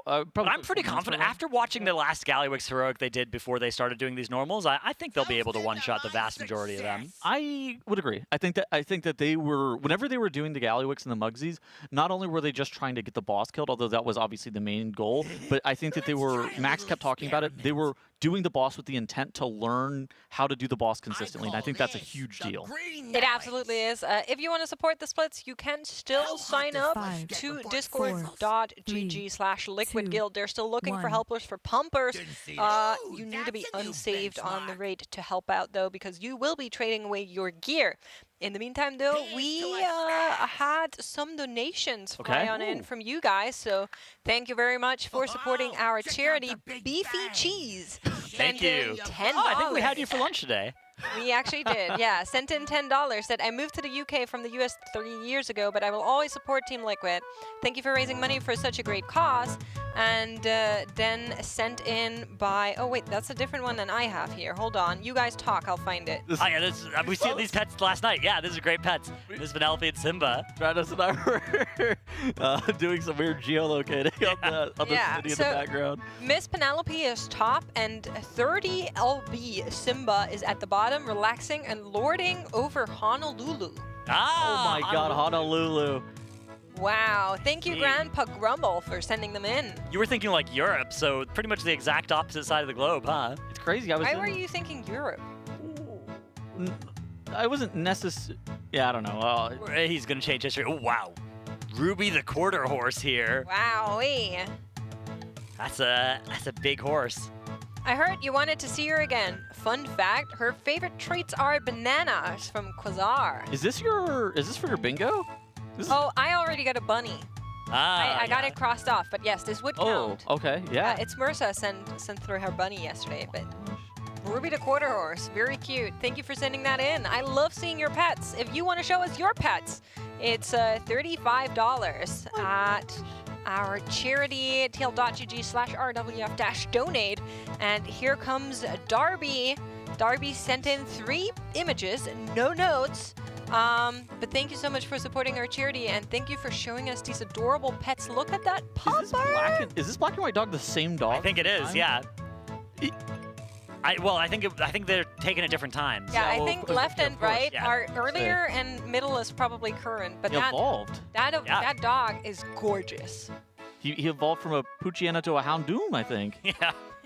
Yeah, you could take all these animals, put them together, we could get a very amazing zoo here. Speaking of which, look at our leaderboard, our Coinbase leaderboard. The amazing zoo, sub 3% now on the race for World First Cauldron of Carnage. Ratnos. Thank you. Well done. Pretty exciting to see here. We might have a 2 out of 8 sometime soon, although I wonder what region the amazing zoo plays in, because it is the middle of the day in NA. Probably Europe. Could be a European guild, in which case they're probably done raiding. In which case, they will probably not go much longer. It's after midnight. It is, yeah. They're 12 minutes past midnight Central European time. But let me take a look and find out what that guild is. Some zoo animals are nocturnal. That's true. Like owls. Yeah. Yeah. Ooh. Owls. Ooh. Owls. Get out. You guys are so bad. Thank you. All right, we still do have our 5 simultaneous normal splits again for anybody just tuning in. Welcome to the Race World First, where the first 3 days are all about splits. These are normal difficulties being run over and over again just to get the maximum possible amount of gear on as many characters as we can use. Okay, I found them. They're an EU guild. All right. On Archimond, and I oohed because I'm seeing 2 red paladins in their raid roster, as well as an unholy DK. So all right. Some interesting choices being made there by our EU. Do they have listed raid hours? Yeah, I was about to say, do you see the raid time perhaps? I am checking, and it says start 12, duration 3 hours, but that is of course There's not from, not EU time. Let me find them. They said, we raid when we want to, apply if you're good. Some do. Some say that. There's our loot from Sprocketmonger. Nothing particularly incredible this time. Is anything like exceptionally good off Sprocketmonger? There's the cloak, the very rare cloak that comes with a 1-second sprint that decays from 150% down. But what you can do is you can press it and then jump early into its duration and get mostly 1 second of 150% dish speed. So substantially worse than the Roshanon cloak though from last time. I think it's better than the Roshanon cloak. Mobility is really valuable. Like a little sprint is actually can go a long way. I think free avoidance is OP. So I actually found it. It's a French guild, and they raid until midnight. But it is quarter past midnight there, so it might be we're pushing in a little bit of overtime police territory. Who knows how long they're going? Yeah, I mean, the world first is in sight, right? That would be just cool, right? Gotta go for it, maybe. We'll see if the Coinbase leaderboard updates further, or if they stay there and an NA guild maybe comes and takes it later tonight. Because, yeah, European guilds probably just about finished for now. Yeah, most of them will be. Very rarely that they raid later than midnight. Yeah. I think this fight is going to be sick on Mythic, by the way. I'm so excited for this one, and I am cautiously bracing for it to be less than what I am expecting, because I've set the bar very high in my brain. It is one of those fights that reminds you of great Mythic fights, right? Like Painsmith. Yes. Like Siegecrafter Blackfuse. These sorts of encounters that have been real favorites. So whenever that happens, yeah, there's always the chance of being disappointed. I do think this fight felt more like Anduin in testing than Painsmith, in my opinion. What did you think about it, Dradnus, during testing? I like this fight during testing. It was actually one of the ones where even just over the hour of testing, you could feel yourself sort of developing a mastery of knowing the dance that it's giving you, because it does all the same casts in the same order. It's predetermined. What quadrants are... Which quadrants are electrified, yeah. And so once you learn that, you sort of learn, like, okay, this is the overlap where we move the boss from here to here, and these are the safe spots, and, you know, this is how we want to be positioning, and I think that sort of fight is very satisfying to progress for me. I think for most people. I'm really curious on where the tuning is going to end up here, but like you were saying, because it is predetermined and you are kind of moving as a group from here to there and then there and then there, it reminds me a lot of how Painsmith was for better or worse, because that was also a fight where a lot was predetermined and you had to figure out the movement and you had to stand where you were standing, and then of course there was a little bit of RNG with the rangers specifically that got these extra abilities where they had to stand outside, but still I'm very excited for this one, and I don't want it to be a pushover. Art was cooking on a weak aura for this fight a few days ago. That I didn't see it, but he was telling me about it. What'd he say? Just that it was a Simon-style weak aura for the polarity mechanic.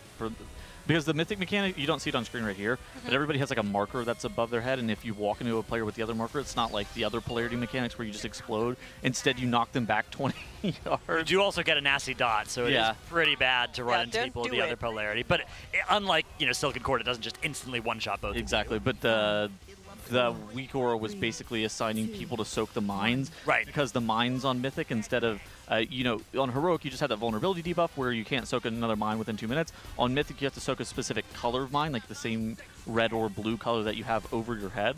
And the weak aura more or less was assigning who was going to go and soak what mine. Yeah, it's probably similar to a lot of the other weak auras where we've seen where they put in like a priority list through the node, and then it's like your mobile ranges that probably are going to get assigned first to those bombs, depending on what debuff they have. It makes the fight easier, yeah. It's sure. going to make it more consistent. It's going to make it a lot. Because it's probably an ability that you could YOLO if you realistically wanted to. I think that in the past, before the Race World first was as developed as it currently is, it might have been a mechanic that guilds would have looked to YOLO, but if it's going to save you 5 pulls even, you would, of course, you're going to spend some time making a weak core in advance for something that's going to save you those 5 pulls, because you would rather spend 40 hours to before the race starts to save you 1 hour after the race starts. Absolutely, that is a great deal. You would take that deal and you'd be very excited about it. which is crazy to think about, because that's a long time for not very much gain. It's kind of like whenever I was determining whether or not I wanted to get Renowned 7 with the cartel for the 645 piece Boots, of gear, and I was like, no, I think I won't. But all these Race World First Raiders, they were like, yes, that's a good deal, great deal even. Yeah, we'll take that deal. Absolute business being made here. The normal splits. We are very nearly done with them, though. As here comes the Shroud.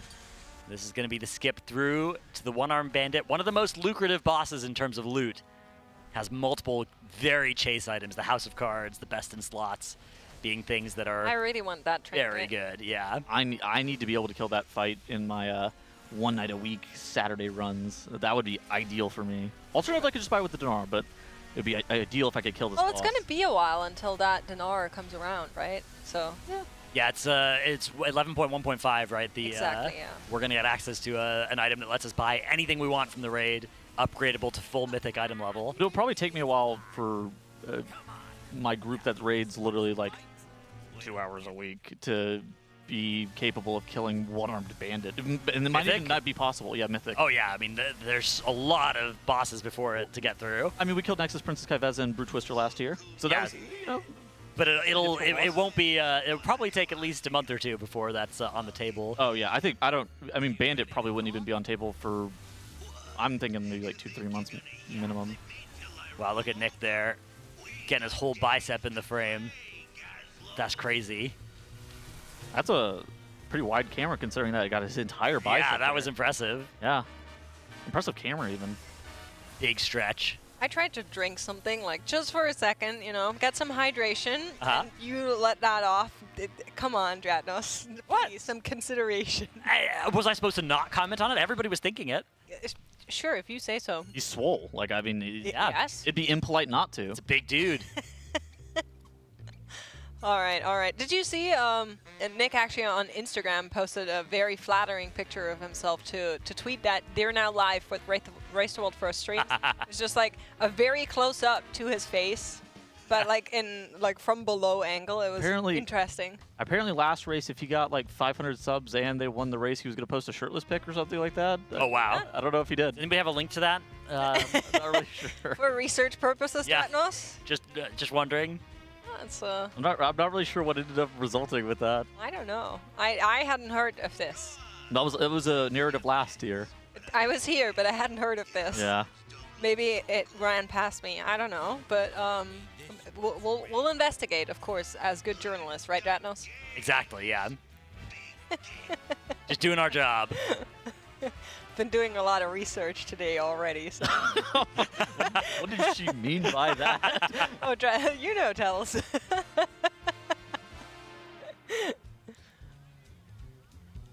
Anyway. But yeah, we're still in normal for anybody that is tuning in. It's still splits. We're expecting Mythic to start tomorrow. It could be tonight. It could be tonight. Yeah, I think my money's on tomorrow. I'm feeling noon tomorrow. That's. I'll take the under on that. I'll take the under on. Yeah. You'll take the before lunch. Yeah. Okay. Well, could be. Yeah. Before noon even. I'd take. Oh yeah. Okay. You take before noon even. Yeah. Yeah. I guess that's reasonable.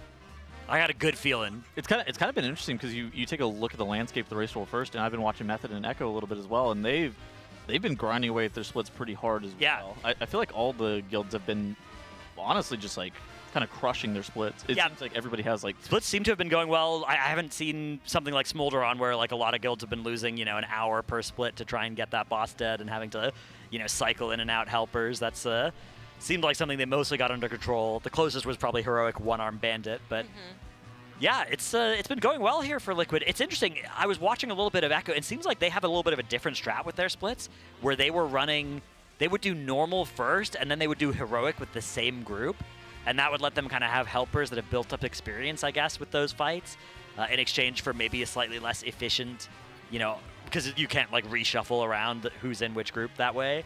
But maybe you got it all done faster and easier. I think that the process of being able to find new people is one that's not exactly fast. Yeah, especially for the heroic splits, right? Because for the normal splits, it's a lot less restrictive. But to kill Heroic One-Armed Bandit, it is a tight DPS check, right? Yeah, exactly. You need the helpers to actually be able to contribute on this fight. I was actually chatting with Max real quick while we were getting lunch, and he was saying his job right now is basically only to coordinate all of the people for the splits and like direct people to the correct place, make calls for what is going on, because of right now there's not really any Mythic rating going on, so he has prepped what he has prepped, and then he will change stuff with new information. So right now he is just basically like the manager of the splits, the face of the splits, making sure people go where they should be. So if you are interested in doing that, it's discord.gg/liquidguild. I mean, he does it. He was on last night kind of talking to us in the After Dark, and he was basically stating that he does absolutely nothing with the split. That's not his job.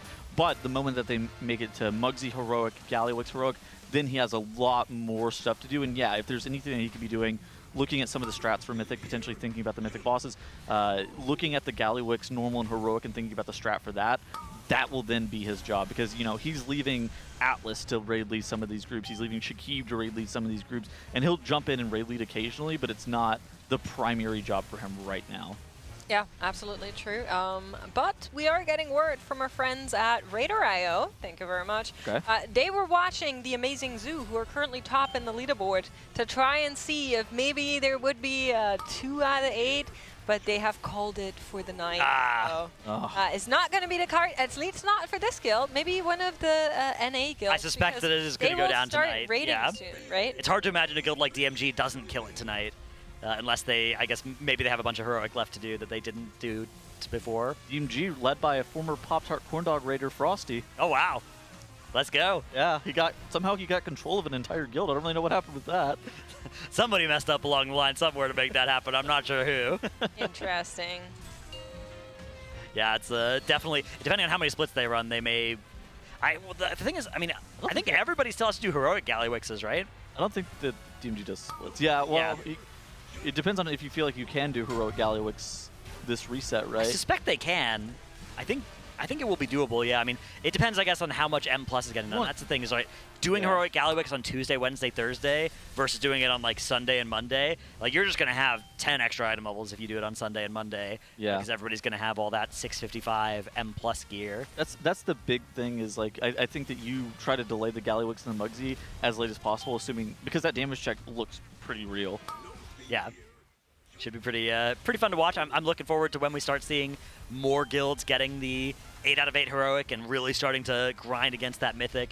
Whether we can get, I'm curious, you know, these kind of mid-range Hall of Fame cutting-edge guilds, how many bosses can go down this week for guilds like that? Whether it will be the full 4 or 5 that get them up to the one-armed bandit, or whether something like Styx or Sprocketmonger will be a wall that stands for a couple weeks for the non-raced world first guilds.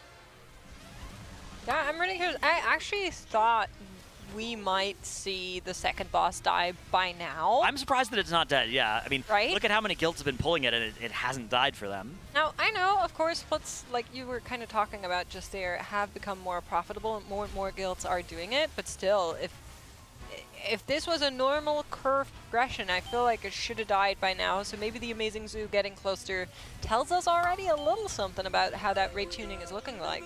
I think it's a lot to do as well with the fact that normal and heroic are pretty lucrative. If you're not running this many Mythic splits and you're only raiding, say, a pretty limited schedule like 12, 16, potentially even 20 hours, which is a lot, right? Right, I mean, that's a lot of hours in by any objective measurement, yeah. But it's, you know, it still takes a long time to be able to clear all the way through normal and all the way through heroic.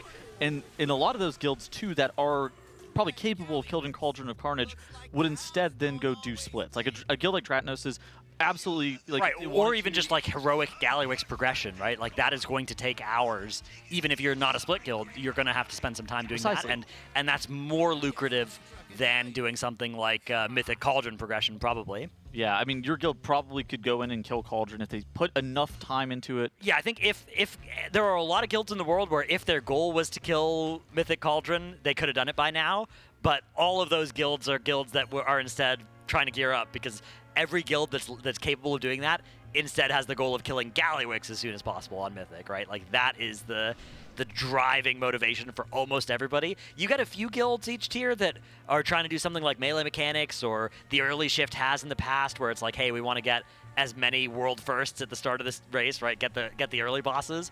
And it does look like for those guilds, yeah, the 1 out of 8 is the the only really doable boss under that kind of paradigm. Yeah, the one that they can like slam easily, Right. I suppose. But we are hopping between the splits, checking in. I'm seeing 1 on Mugsy, 2 on Mugsy, and 1 on One-Armed Bandit. So we are getting closer to the end of the normal splits. You said 4 more titles? I did not have a number right now. So I heard Max was saying 2 or 3 hours when they got back from lunch, which was about an hour ago. So we're probably looking at 1 or 2 more hours of this. Which probably means like this will finish and maybe 2 more. That would be my guess, but we'll have to see. I mean, they are pretty quick. It is only 4 bosses per. There is some setup time to get those raids formed and everything, get them started up. So, yeah, I mean, I'm not sure exactly how many more, but hopefully we should be done by 5 p.m., 5:30, something like that. And then we'll see Mugsy. And then it'll be Heroic, Mugsy, and Gallywix spam, Well, yeah. I think it'll probably be Heroic Mugsy over and over and over again, and then Heroic Gallywix over and over and over again. I wouldn't be surprised if you sequence it Gallywix and then Mugsy. I think that might be better for Actually, you know what? main identification purposes. You're right. I think I'm not 100% sure, but that would just be my guess. Maybe. I'm not sure. Loot acquisition wise, because Gallywix has the better much better chase items than the Mugsy. Yeah, although what is Mugsy? I guess has the jug, the fist weapon, capo weapon, yeah, and that's kind of it. Then just some Galley Tech weapons and stuff. Yeah, there's a necklace that's pretty nice. Yeah. For the boss. So I'm not sure. I'm not sure what sequence they'll decide to do it in. That'll be interesting to watch for sure. Yeah.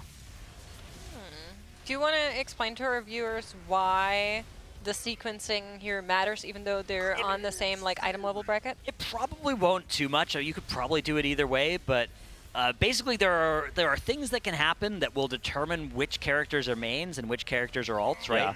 Yeah. When a run either drops or doesn't drop, things like the Jaster Diamond, the Eye of Kazan, that will affect basically whether they can turn characters in that run into mains or not. It's one of those things too that if you somehow had 2 medium variance characters or 2 low variance characters or potentially even 2 high variance characters, right, determining which one is the main and which one is not the main, a more optimal sequencing could like take that character from high variance, actually very good gear, to absolute BIS, right? Or like a low, like 2 low variance characters. Let's say you low rolled a bunch of your splits for those characters.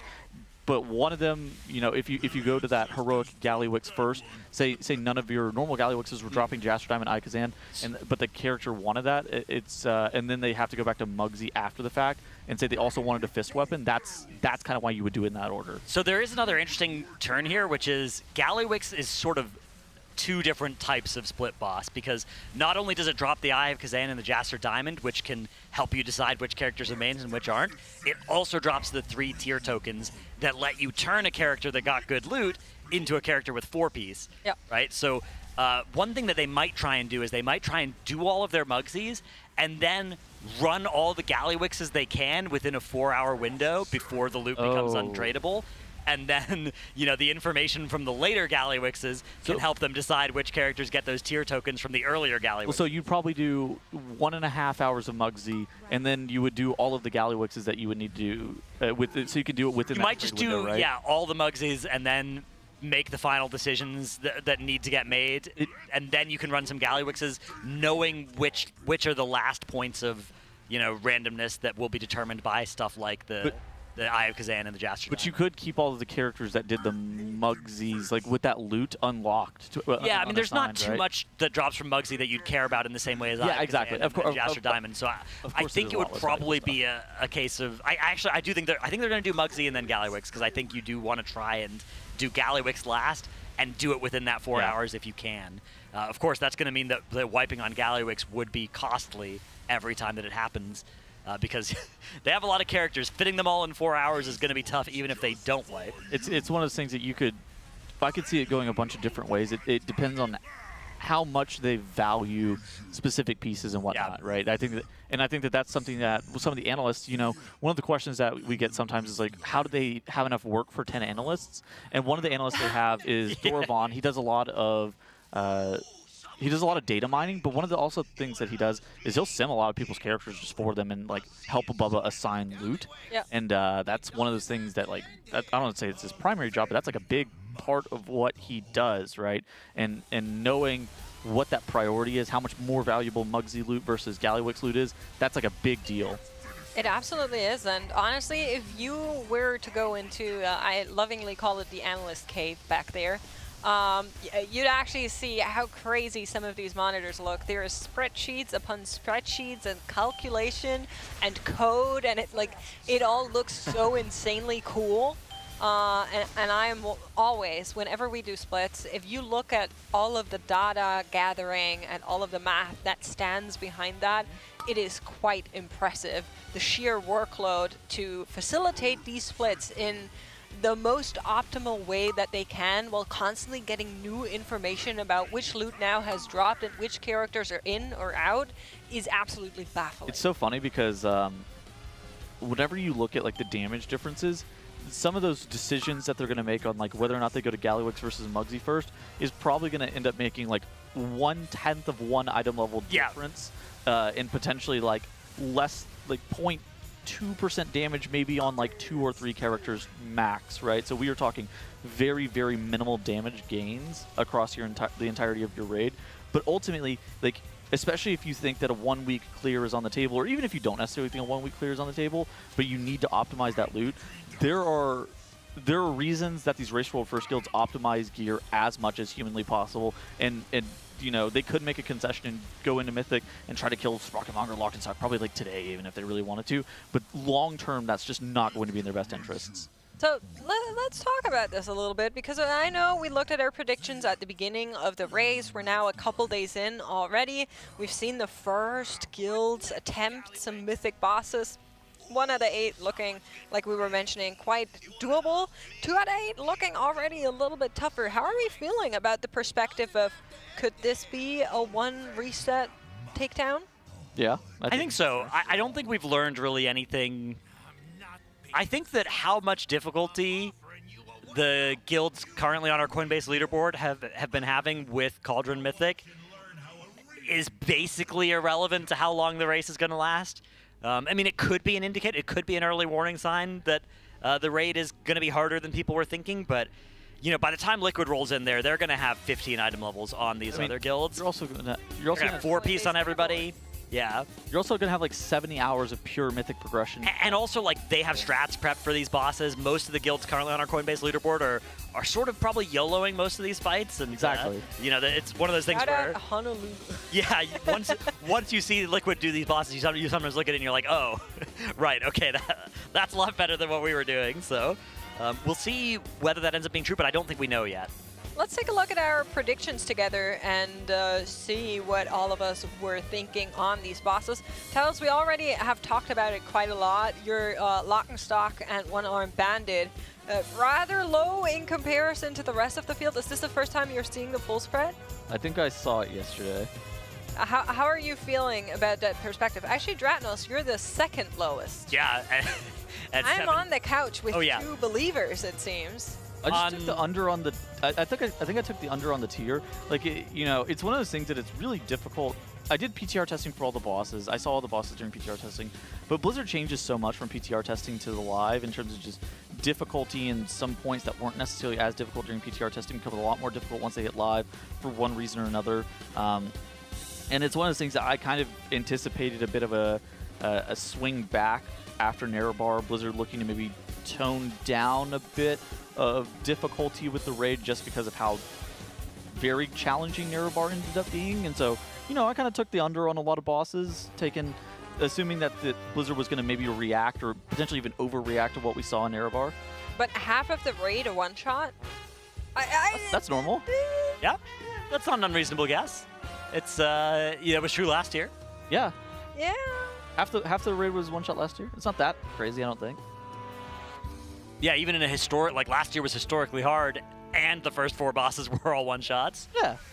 I think it shouldn't be that way, so maybe I am just a dreamer, but... First 3 bosses of Avarice were one-shot, first 3 bosses Yeah, I mean, the problem is that, like, even if those bosses are good and well-tuned for a lot of people, they could still get one-shot by Liquid, right? Because Liquid are going to have so much gear and strats on the guilds that those bosses are designed for. Yeah, exactly.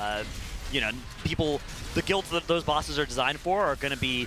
You know, they're going to be like 640 this week working on them, and they'll be really hard. And then Liquid's going to roll up again with 4-piece on 20 people at 658 on everybody. And those bosses should die very quickly. to that. I don't think it's that unreasonable to, you know, I don't think any of the guesses that were up there on that sheet were that unreasonable. Yeah, it's so hard to, you know, call anything this early in advance, right? Like, you look back to our narrow bar predictions, and there were people that had a lot of pulls on the early bosses that were all one-shot. There were also, all of us had, like, sub 30 pulls on Ovanax. We had less than 100 on Kaiveza, and those bosses went to 100 and 300 respectively. Yeah, like there's just It's for fun. Yeah, you're gonna know. Yeah, exactly. Like, so your guess is reasonable, right? Your guess that, hey, Blizzard's gonna make this an easy tier. That's reasonable. And I still slammed 250 on Gallywix because even if it's an easy tier, Blizzard is unlikely to make the final boss easy. Yeah. Yeah, at least that easy, yeah. Exactly. It's rare. It's pretty rare that the final boss is under 150 pulls. That's especially if you fight it during week 1, which you have less than 100 pulls total up to that point, so it would be. So I would you're predicting like a Saturday or Sunday race end. Yeah. Which I hope we're not out of here on Sunday. I hope the race goes longer than that. Yeah, me too. I like it when it ends on like the Thursday, Friday. The second reset. That is where I feel I was thinking like Monday first reset. Okay. It's kind of where I was. Yeah, I think that with the pull counts you've given, that would be the very upper end of, because you have less than 300 pulls for the whole tier. Yeah. Yeah. Or no, you. But have also half of the pulls for first whole tier. week is splits. That's true. Yeah. But like, still, they'd come in Friday. They'd get to the end. Again, they still get around. They might get like around 70 hours of progression, which is more than most Mythic guilds put in the entire tier, and they'll get that in like a couple of days. Yeah. Yeah, we'll see how it ends up shaking out. Of course, it is just all pure speculation at this point. So it's gonna be fun to watch Mythic unfold. Again, there's a chance we'll see some Mythic later today, but I don't want to get anybody's hopes up. I think there's probably a better chance that it comes tomorrow. Well, I want to mention something else because we have been getting more donations while we're here. So thank you so much for your generosity, dear chat, dear viewers. We also have a YouTube viewer, shout out to them. And Anonymous sent in $50 saying, favorite casters, thanks for being the best, most entertaining coverage of the Race to World first. Wow. He donated for sure right there. Thank you very much. Thank you. No, we so much. appreciate it. Oh my gosh. That's a crazy compliment. Yeah, it's very, very big thank you for supporting our charity. As you can see, we're getting closer to that 2.5K marker, and we're also getting closer to this kill. As Gallywix will go down. Dryny's POV POV always makes me think he's not as a chair. Like, he's so camouflaged into that secret lab. Yeah, he's hiding. Yeah. I have Kazan. Oh, nice. That's what we like to see. Oh, wait, was that a Jaster Diamond, perhaps? Yes, Ooh, it is. Looks like it, yeah. The old Jaster Diamond. It's a good one. These are like the high roll ones. Those are the best items. Where you get the Aya Kazan and the Jaster Diamond in the same split. That means that one character can come off of this split and be super juiced. Yeah, unfortunately, it's probably not going to be Dryny. Even on his paladins, which of course he's a main holy paladin. Yeah. I got bad news for you this tier if you're a holy paladin main. It's not looking great out there. I was wondering about that too, because we have Sarah and Nick, who are notably like the priest players usually, and then Dryny is like the paladin player, and I'm wondering if Dryny is maybe on monk duty this tier. I mean, he's just been gearing paladins. That's what I've been seeing. He might be on bench duty. Oh yeah, I think that's the most like. I think he's probably on bench duty, or like Blizzard decides they want Holy Paladin to be playable and they buff it this Friday, and then he comes in week 2 territory. Sometimes you just like, especially in these Race World First guilds, there are 30 excellent world-class players in that group. You know, Dryny is an excellent player. He's been in on most of the Race World First boss kills just because Holy Paladin's been so good. But there are going to be some tiers where Holy Paladin sucks and Dryny's just going to sit on the bench. And he's one of, if not the best Holy Paladin player in the world. So you still want him on your roster. It's not one of those things that you don't want him on your roster. But there's maybe somebody who could play a Mistweaver Monk or a Discipline Priest, like you were saying. And it's still even best to have him on Paladins, because like if you do want a Paladin, you're going to play him. You don't want him to just make another Mistweaver, right? Yeah. Yeah, and then, you know, obviously there's a 95% chance that we're just not going to see a Holy Paladin this tier. I mean, there's a chance that, you know, we want a couple of reps or something like that. And maybe Dryny has played ret before for them, although Dryny's best chance of being in on ret is in tiers where they don't think ret's that good, and then it ends up being good for a fight. And you've been playing Holy Paladin, you just swap him to ret. But if they think ret's going to be good, then it probably wouldn't be very likely that Dryny would come in on it, because they would just prep other rets. Dryny's been kind of dooming, and he's like, ooh, Jaster Diamonds. Ooh, nice. See that? Another very rare ring. Yeah, he's been dooming a little bit. All the Holy Paladins are dooming. He's saying, yeah, I'm not going to be in, I'm not going to be in. But, like, you know, Things can change. Yeah, there's some Galley Tech limited editions in this run. The Titan of Industry, Capital Punisher. Some great names. I love the names. For some of that loot, yeah. They're so flavorful. And then, yep, 1 Jasser Diamond in this run also.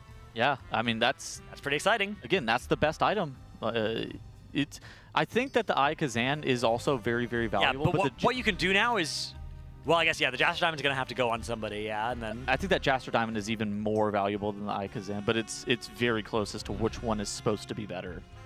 Yeah, it is interesting because this tier you kind of only have 1 ring slot because Cersei's Circlet is so good that you're probably just going to keep that for all the race in your other slot. Cersei's Circlet still... I actually wouldn't be shocked if Cersei's Circlet catches a nerf on the reset. I thought that too. I wouldn't be surprised either, although I bet at this point Blizzard will wait a couple weeks before doing it. It's still BIS for... almost everybody, yeah. I want to say almost everybody, but it's still BIS for... I want to say... I saw Wowhead post, I want to say it was like 7 or 8 specializations. And not only is it like 100% BIS through the entire tier for those people, but one of the big things is for, say, 25 to 30 specializations, it's BIS until you get a 678 item level ring, which BIS stats, which is basically the end of the raid tier. Exactly. So yeah, it's one of those things where it's like, even if it's not BIS, it's gonna be good enough to wear for all the raids. They wanted it to be everybody. They wanted it to be equivalent to like a 658 ring, and it is just much better than that.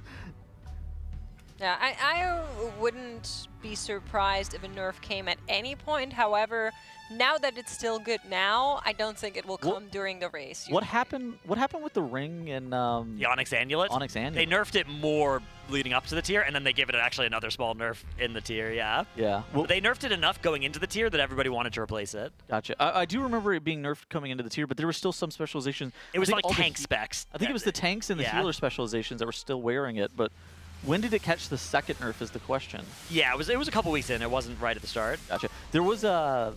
So you guys might saw a change to the Cersei Circlet a couple weeks, maybe it was a week ago at this point. Yeah. Talking about the Roaring War Queens and the Legendary Skipper, there was actually a really degenerate combination. Yeah. You'd have like 16 people wearing that Roaring War Queens, and then some people would wear like, was it Thunder Collars or something like that?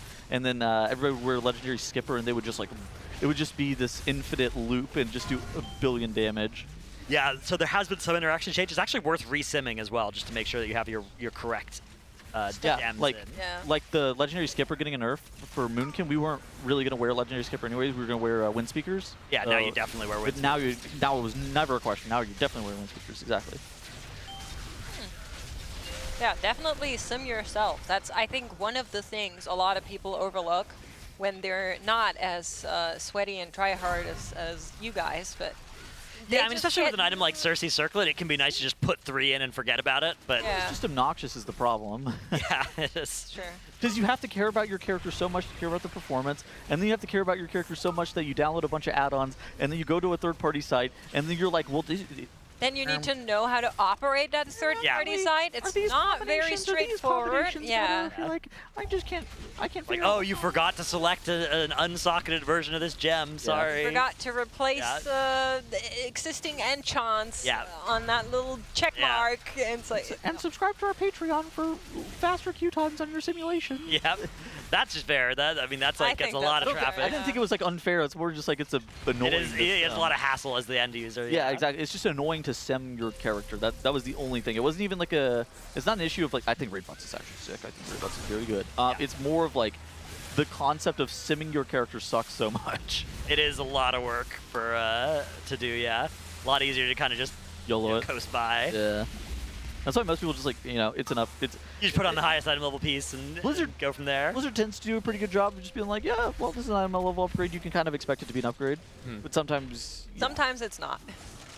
It depends, like, how well your class does with, like, stats. So, as long as it's an item level upgrade, but the same stat weight... Oh, yeah, it'll always be better, yeah. It will usually, like, 99% be better. If it's different stats, though, that's where it gets wonky. Trinkets are the main spot, yeah. Cantrip effects, I think, are also one that Right, like Cersei Circler is just better than a 658 ring. Yeah. And then trinkets, it's worth dropping, 10, 15, 20 item levels. But in some cases more to make sure you have a good trinket instead of a bad one. There's a bunch of cantrip weapons from this tier as well. Even the ones from Mythic Plus, like the ones from Workshop, the on-use hint. That thing's under budget in terms of the main stat that the int gives, but then it has the on-use, which gives you a bunch of bonus int. And there's no way that you can just like eyeball that and figure out how good that weapon is. That's something that you have to sim, which is like, if you cared about your performance, of course you're going to sim it. But a lot of people are just like, well, this is an item level upgrade. I'm not going to wear it. And so you don't really know how good or bad something is like that. Well, one more is going to go down in a couple of seconds, and I can tell you that if that Eye of Kazan or that Jester Diamond is dropping, those are upgrades, and we don't even need to sim that for now. We know they're upgrades. Yep. Those are pre-simmed. They're pre-simmed. They are, in fact, good for pretty much every. I guess the Jester Diamond, maybe if you really hate Mastery, you're not going to want to It's got a secondary proc effect on it, though? It does, but it's still, Mastery-heavy rings. Yeah, it is a lot of Mastery. If you're a spec that hates Mastery, you might not want that, but pretty much everybody else will. All right, here it goes. Let's see what loot we've got from this one. Down goes the boss. Oh, nice. The Jester Diamond. That's a very rare item, 3 in a row. allegedly. Oh my god, Trill's actually stoked. Yep. And then that streamlined cartel uniform also has been dropping on basically all of these, too. What is that? I think that's just like cloth chest piece. Oh, okay, so I was assuming it was, but yeah. I love how you said Troll is stoked, and he didn't even like he put looks a single muscle in his face, but he definitely is stoked looking at that diamond. He was moving his knees around and he hit a big smile. What are you talking about? He did. I didn't. You said it. I looked at him and he hadn't moved. You get instant replay on Trill by chance? That's crazy. But yeah, very, very nice items that are being looted there. We're quite excited about those Jester Diamonds and that Aya Kazan coming in. And we are kind of waiting, lurking for the Raiders to finish out their normal splits. There's not a whole lot more. Probably at least one more, maybe two, yeah, maybe three. Yeah. Are we an optimist or a realist here? Is the question. Probably somewhere under 5 My or rule less. of thumb with splits is you kind of, whatever you think it's going to be, and then there's always one more. It's going to be more, yeah. Yeah. That's a good rule. There's always more characters that they can try to gear. Yeah.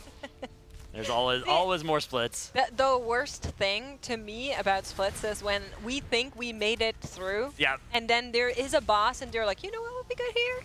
Yeah. Harold, let's gear one. And then they go back into splits, and you're like, no, we've been in splits. Yeah. Last tier was crazy about that as well because you had to start class stacking on the 5th boss of the raid tier, and the damage profile on something like Brute Twist or Ovanax could not be more different than the damage profile like the Nexus Princess Kaiveza. One is a pure AoE fight, and the other one's like a pure patchwork single target fight. And so the specializations that were good on both were just like wildly different to the point where they ended up playing like 27 unique characters through those 2 fights alone. Yeah. That was a very intense tier because those fights were so hard as well. Normally what happens is, even if there's a spec that's best for a 4th or 5th boss, that fight isn't hard enough to justify playing it. You carry worse specs. Yeah, usually you'll just be like, oh, Shadow Priest isn't great on this fight, but we want to play Shadow Priest on the end boss, so we'll play it on this mid boss, and it gets the loot, it gets the crest, it gets the vault slots. Yeah, you just drag it along. Right, exactly. Whereas, Nerebar Palace was like, okay, we have to play the very best possible comp to have a chance of killing Kaiveza. So that's exactly what they ended up doing, and that added a lot more time. Not to mention, of course, all the pulls that Kaiveza itself took. Unfortunately, it looks like our skip has gone a little bit wrong here in THD's split. They died, got rezzed, and then Trash was still pulled, so. I think somebody was left Yeah, maybe. or something. Yeah, I think we gotta wait for this cast to finish before. Yeah. It might have been exactly that, to be honest, that they were too close because of these casts. That should snap back in a second here. It's one of those things. There it goes. It's one of those things that like you have to go all the way through the zone. Like the raid is the zone. There's also like a driving portion inside the raid as well. And so there's a lot of death skipping that the guild has been doing throughout the entirety of just making sure that they're getting people to the right spot. But if somebody ends up getting left behind and somebody ends up accidentally pulling body pulling trash that they didn't expect to pull, it can be completely toast. Yeah, definitely something that they. It can be frustrating to set up these skips as well. It's something that they spend a lot of time on normal doing. They'll just run over and over again the weekend that normal PTR testing is out. Yeah. And they'll practice and figure out, like, okay, this trash we should kill, this trash we should skip, and here's how we do that skip. Then you start doing on Mythic. They'll do the lieutenants. Do you ever do the lieutenants on Heroic? I don't think it's worth doing for them, no, because it's all BOEs. So Yeah. you know, you would rather just buy them from the auction house anyway. They could sell them for gold. That's true. They could sell them for gold. I mean, depends on your guild. I think a right? lot of guilds, you know, it'll be worth it. You know, you need the time anyways. Some people are AFK or whatever. You may as well kill that trash. But yeah, definitely not for Liquid. For them, it's all speed all the time. You would definitely rather just buy any heroic BOEs that you need. You can buy heroic BOEs. So I think there's a difference. You can't buy the mythic BOEs. Mythic for the BOEs are BOP for the first few weeks. Yeah. But you know the heroic ones, if for some reason somebody needed it, they would just be like, "Yep, here's 550,000 gold." Yeah, and buying some heroic tertiary BOEs is definitely something that I expect will happen. It's pretty common. Yeah, even normal tertiary BOEs, if you're only planning to upgrade to 658, that's the same thing. Like if your last tier that you watched was like Nihiloth or something like that, you would kind of expect them to be looking to buy a bunch more BOEs. Less than that, yeah. Definitely less than that. Probably one per character, maybe. Yeah, so there's 3 BOE slots that can be equipped by each character. A tier slot, a non-tier off slot, and then a necklace that everybody can wear. What are the stats on the neck? I don't know. Don't remember. So the neck probably very unlikely to be worn by people. Although there might be a couple of people that like necklace. The tier slot, you know, if you want a heroic tier piece and you want to use your catalyst against it. If you're going to catalyze hero track, you may as well catalyze tertiary hero track. Yeah, avoidance hero track. Yeah, exactly. I mean, you'll probably buy that BOE. You'll probably shell out $1 million gold week 1 on something like that. But you know, for these guilds, they have hundreds of millions of gold. That'll be worth any character that would be an upgrade for. They'll absolutely spend it if they can even if find it. Yeah. Even if the character is Drini's Paladin. Yeah, if trying Paladin it might be if they're planning to use it. Catching straight. Well, he's been dooming, saying he's not going to get in. Like, I don't know. I mean, he might not. Maybe, yeah, maybe he will. Listen, I think something that in this tier in particular, I feel like we haven't really seen, or maybe we haven't identified yet, is a 5-field boss. I haven't looked at... Styx Puncturer, I you think is 5 so? field. I have looked at these bosses, and none of them, to me, were like, oh yeah, this is like a healer boss. Ooh, do you think Styx would be 5 field? I think maybe, yeah. I mean, I suspect that Styx is early enough in the raid that it can be done either way, but potentially sort of like Rashanan, yeah, it's maybe easier if you 5-heal it. I was feeling it gives kind of similar vibe to Rock. Yeah, one thing that Styx does do as well is you do a lot of damage to Styx by rolling the bombs into it, so you kind of get some extra DPS regardless of how many you're playing. That's true. We will go to a quick Monster Energy listen-in and see how the Raiders are feeling about their splits right now. I'm sure it's great. We'll proc some curse words as per usual, so as is tradition. we'll catch you after that. We're going to be jumping off and going to one bandit. Oh my god. Transmitter into fucking drill, man.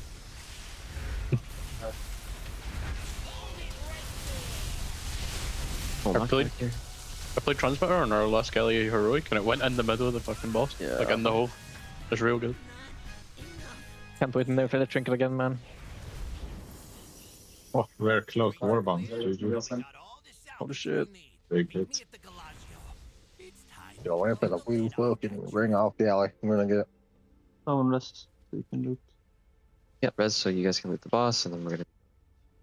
Where's the loot logger? Is it impact? Did someone knows? It's bang effect. Yeah. But it doesn't matter. Left behind to res everyone. Hold on. GG. See you in 5 years. No, I've been rolling out yet, so it's fine.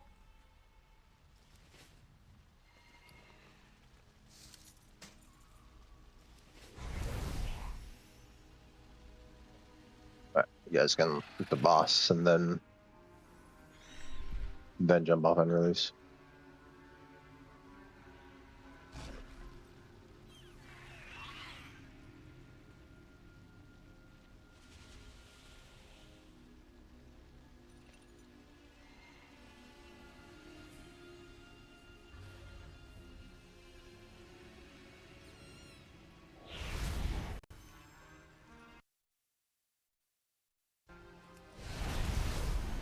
I'll try the sparked. GG's.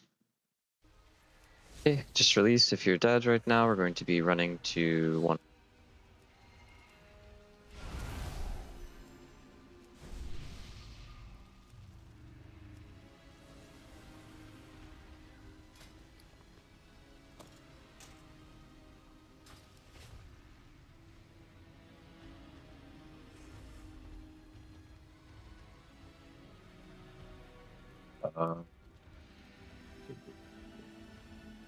Run all the way up here, and then we're gonna lost the killer trash.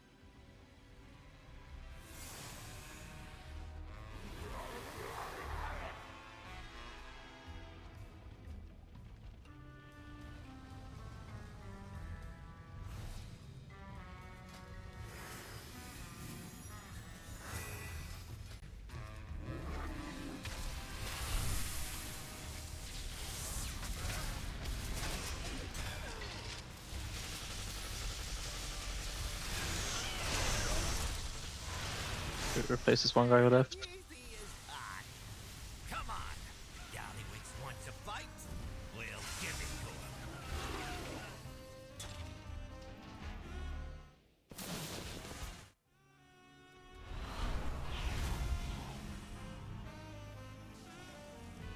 to him. Hamator, are you here? Can you hear us? Kill this one mob. Alright, perfect. We're gonna shroud skip here after we kill this. Yep. We're all gonna get the speed buff right here once we're out of combat, and then we're gonna run up to there, and then count of 3, just pop shroud, and we're gonna sprint as far as we can. Alright, so make sure you get your speed buff here, then walk up to here. Once everyone's here, everyone get up here. Alright, 3, 2, 1, shroud, and go. We go left.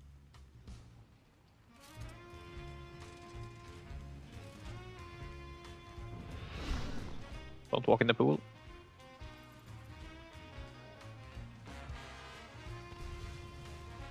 We're in combat, just keep running and try and get as far as you can. Just keep on running. Yep. I don't release, just dead.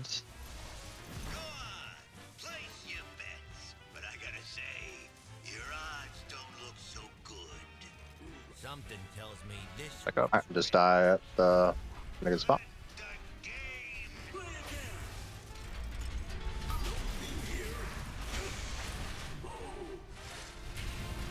Side. We'll get a res out in a second.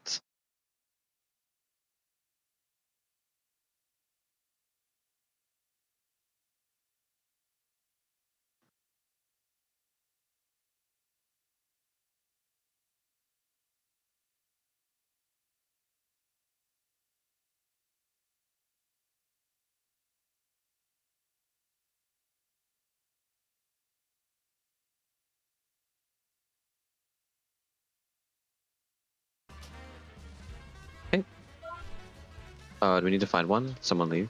Yeah. Okay.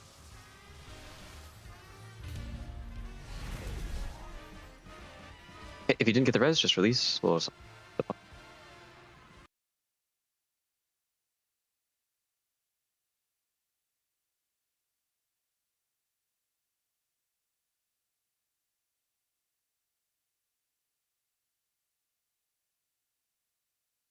Did not get the res, just release. It's okay, no worries.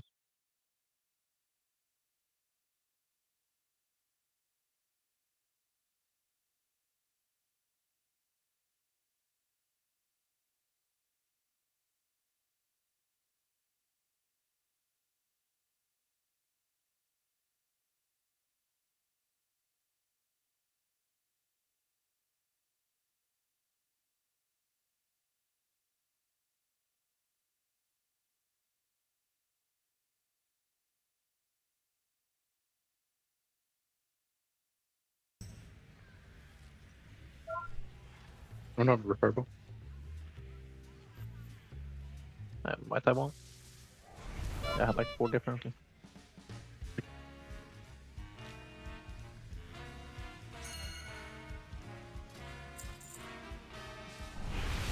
Person linked Wago liquid splits in their fucking...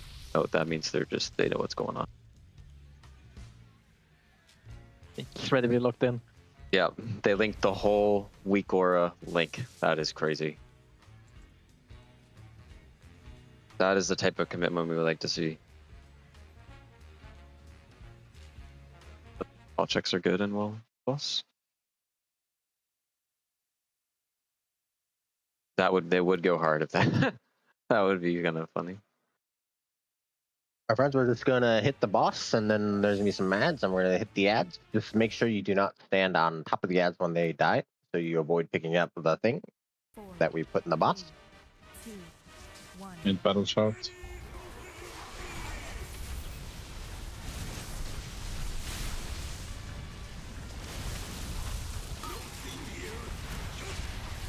Oh, Warpig is AFK. That is unfortunate. Can you get back? Can you just battle shout for us? Okay, just go kill the ads. Just don't be on top of them. We're back here after that Monster Energy listen-in. Thank you so much to them for sponsoring or listen-in segments here, getting some words from the Raiders in. Always very educational. Dude, look at some of the names we've got on the damage meters here. Michael Mouse, the Elemental Shaman, up there. I wonder if that's a Liquid Raider or a Pumping Helper. That's got to be a Liquid Raider, right? Dude, I was talking about this earlier. So on some nameplate or raid frame add-ons, you can actually set nicknames for the actual players. And somebody like Fired Up just has their. But is he even in this split? The problem is like some of the alt split characters are named the most ridiculous things. Like Atlas has a tendency to name himself just random stuff. Like, is Camel Humps Atlas or is Camel Humps anybody else? It's not Atlas. Okay, well, yeah, it's not Atlas, but would you even know? No. You probably wouldn't.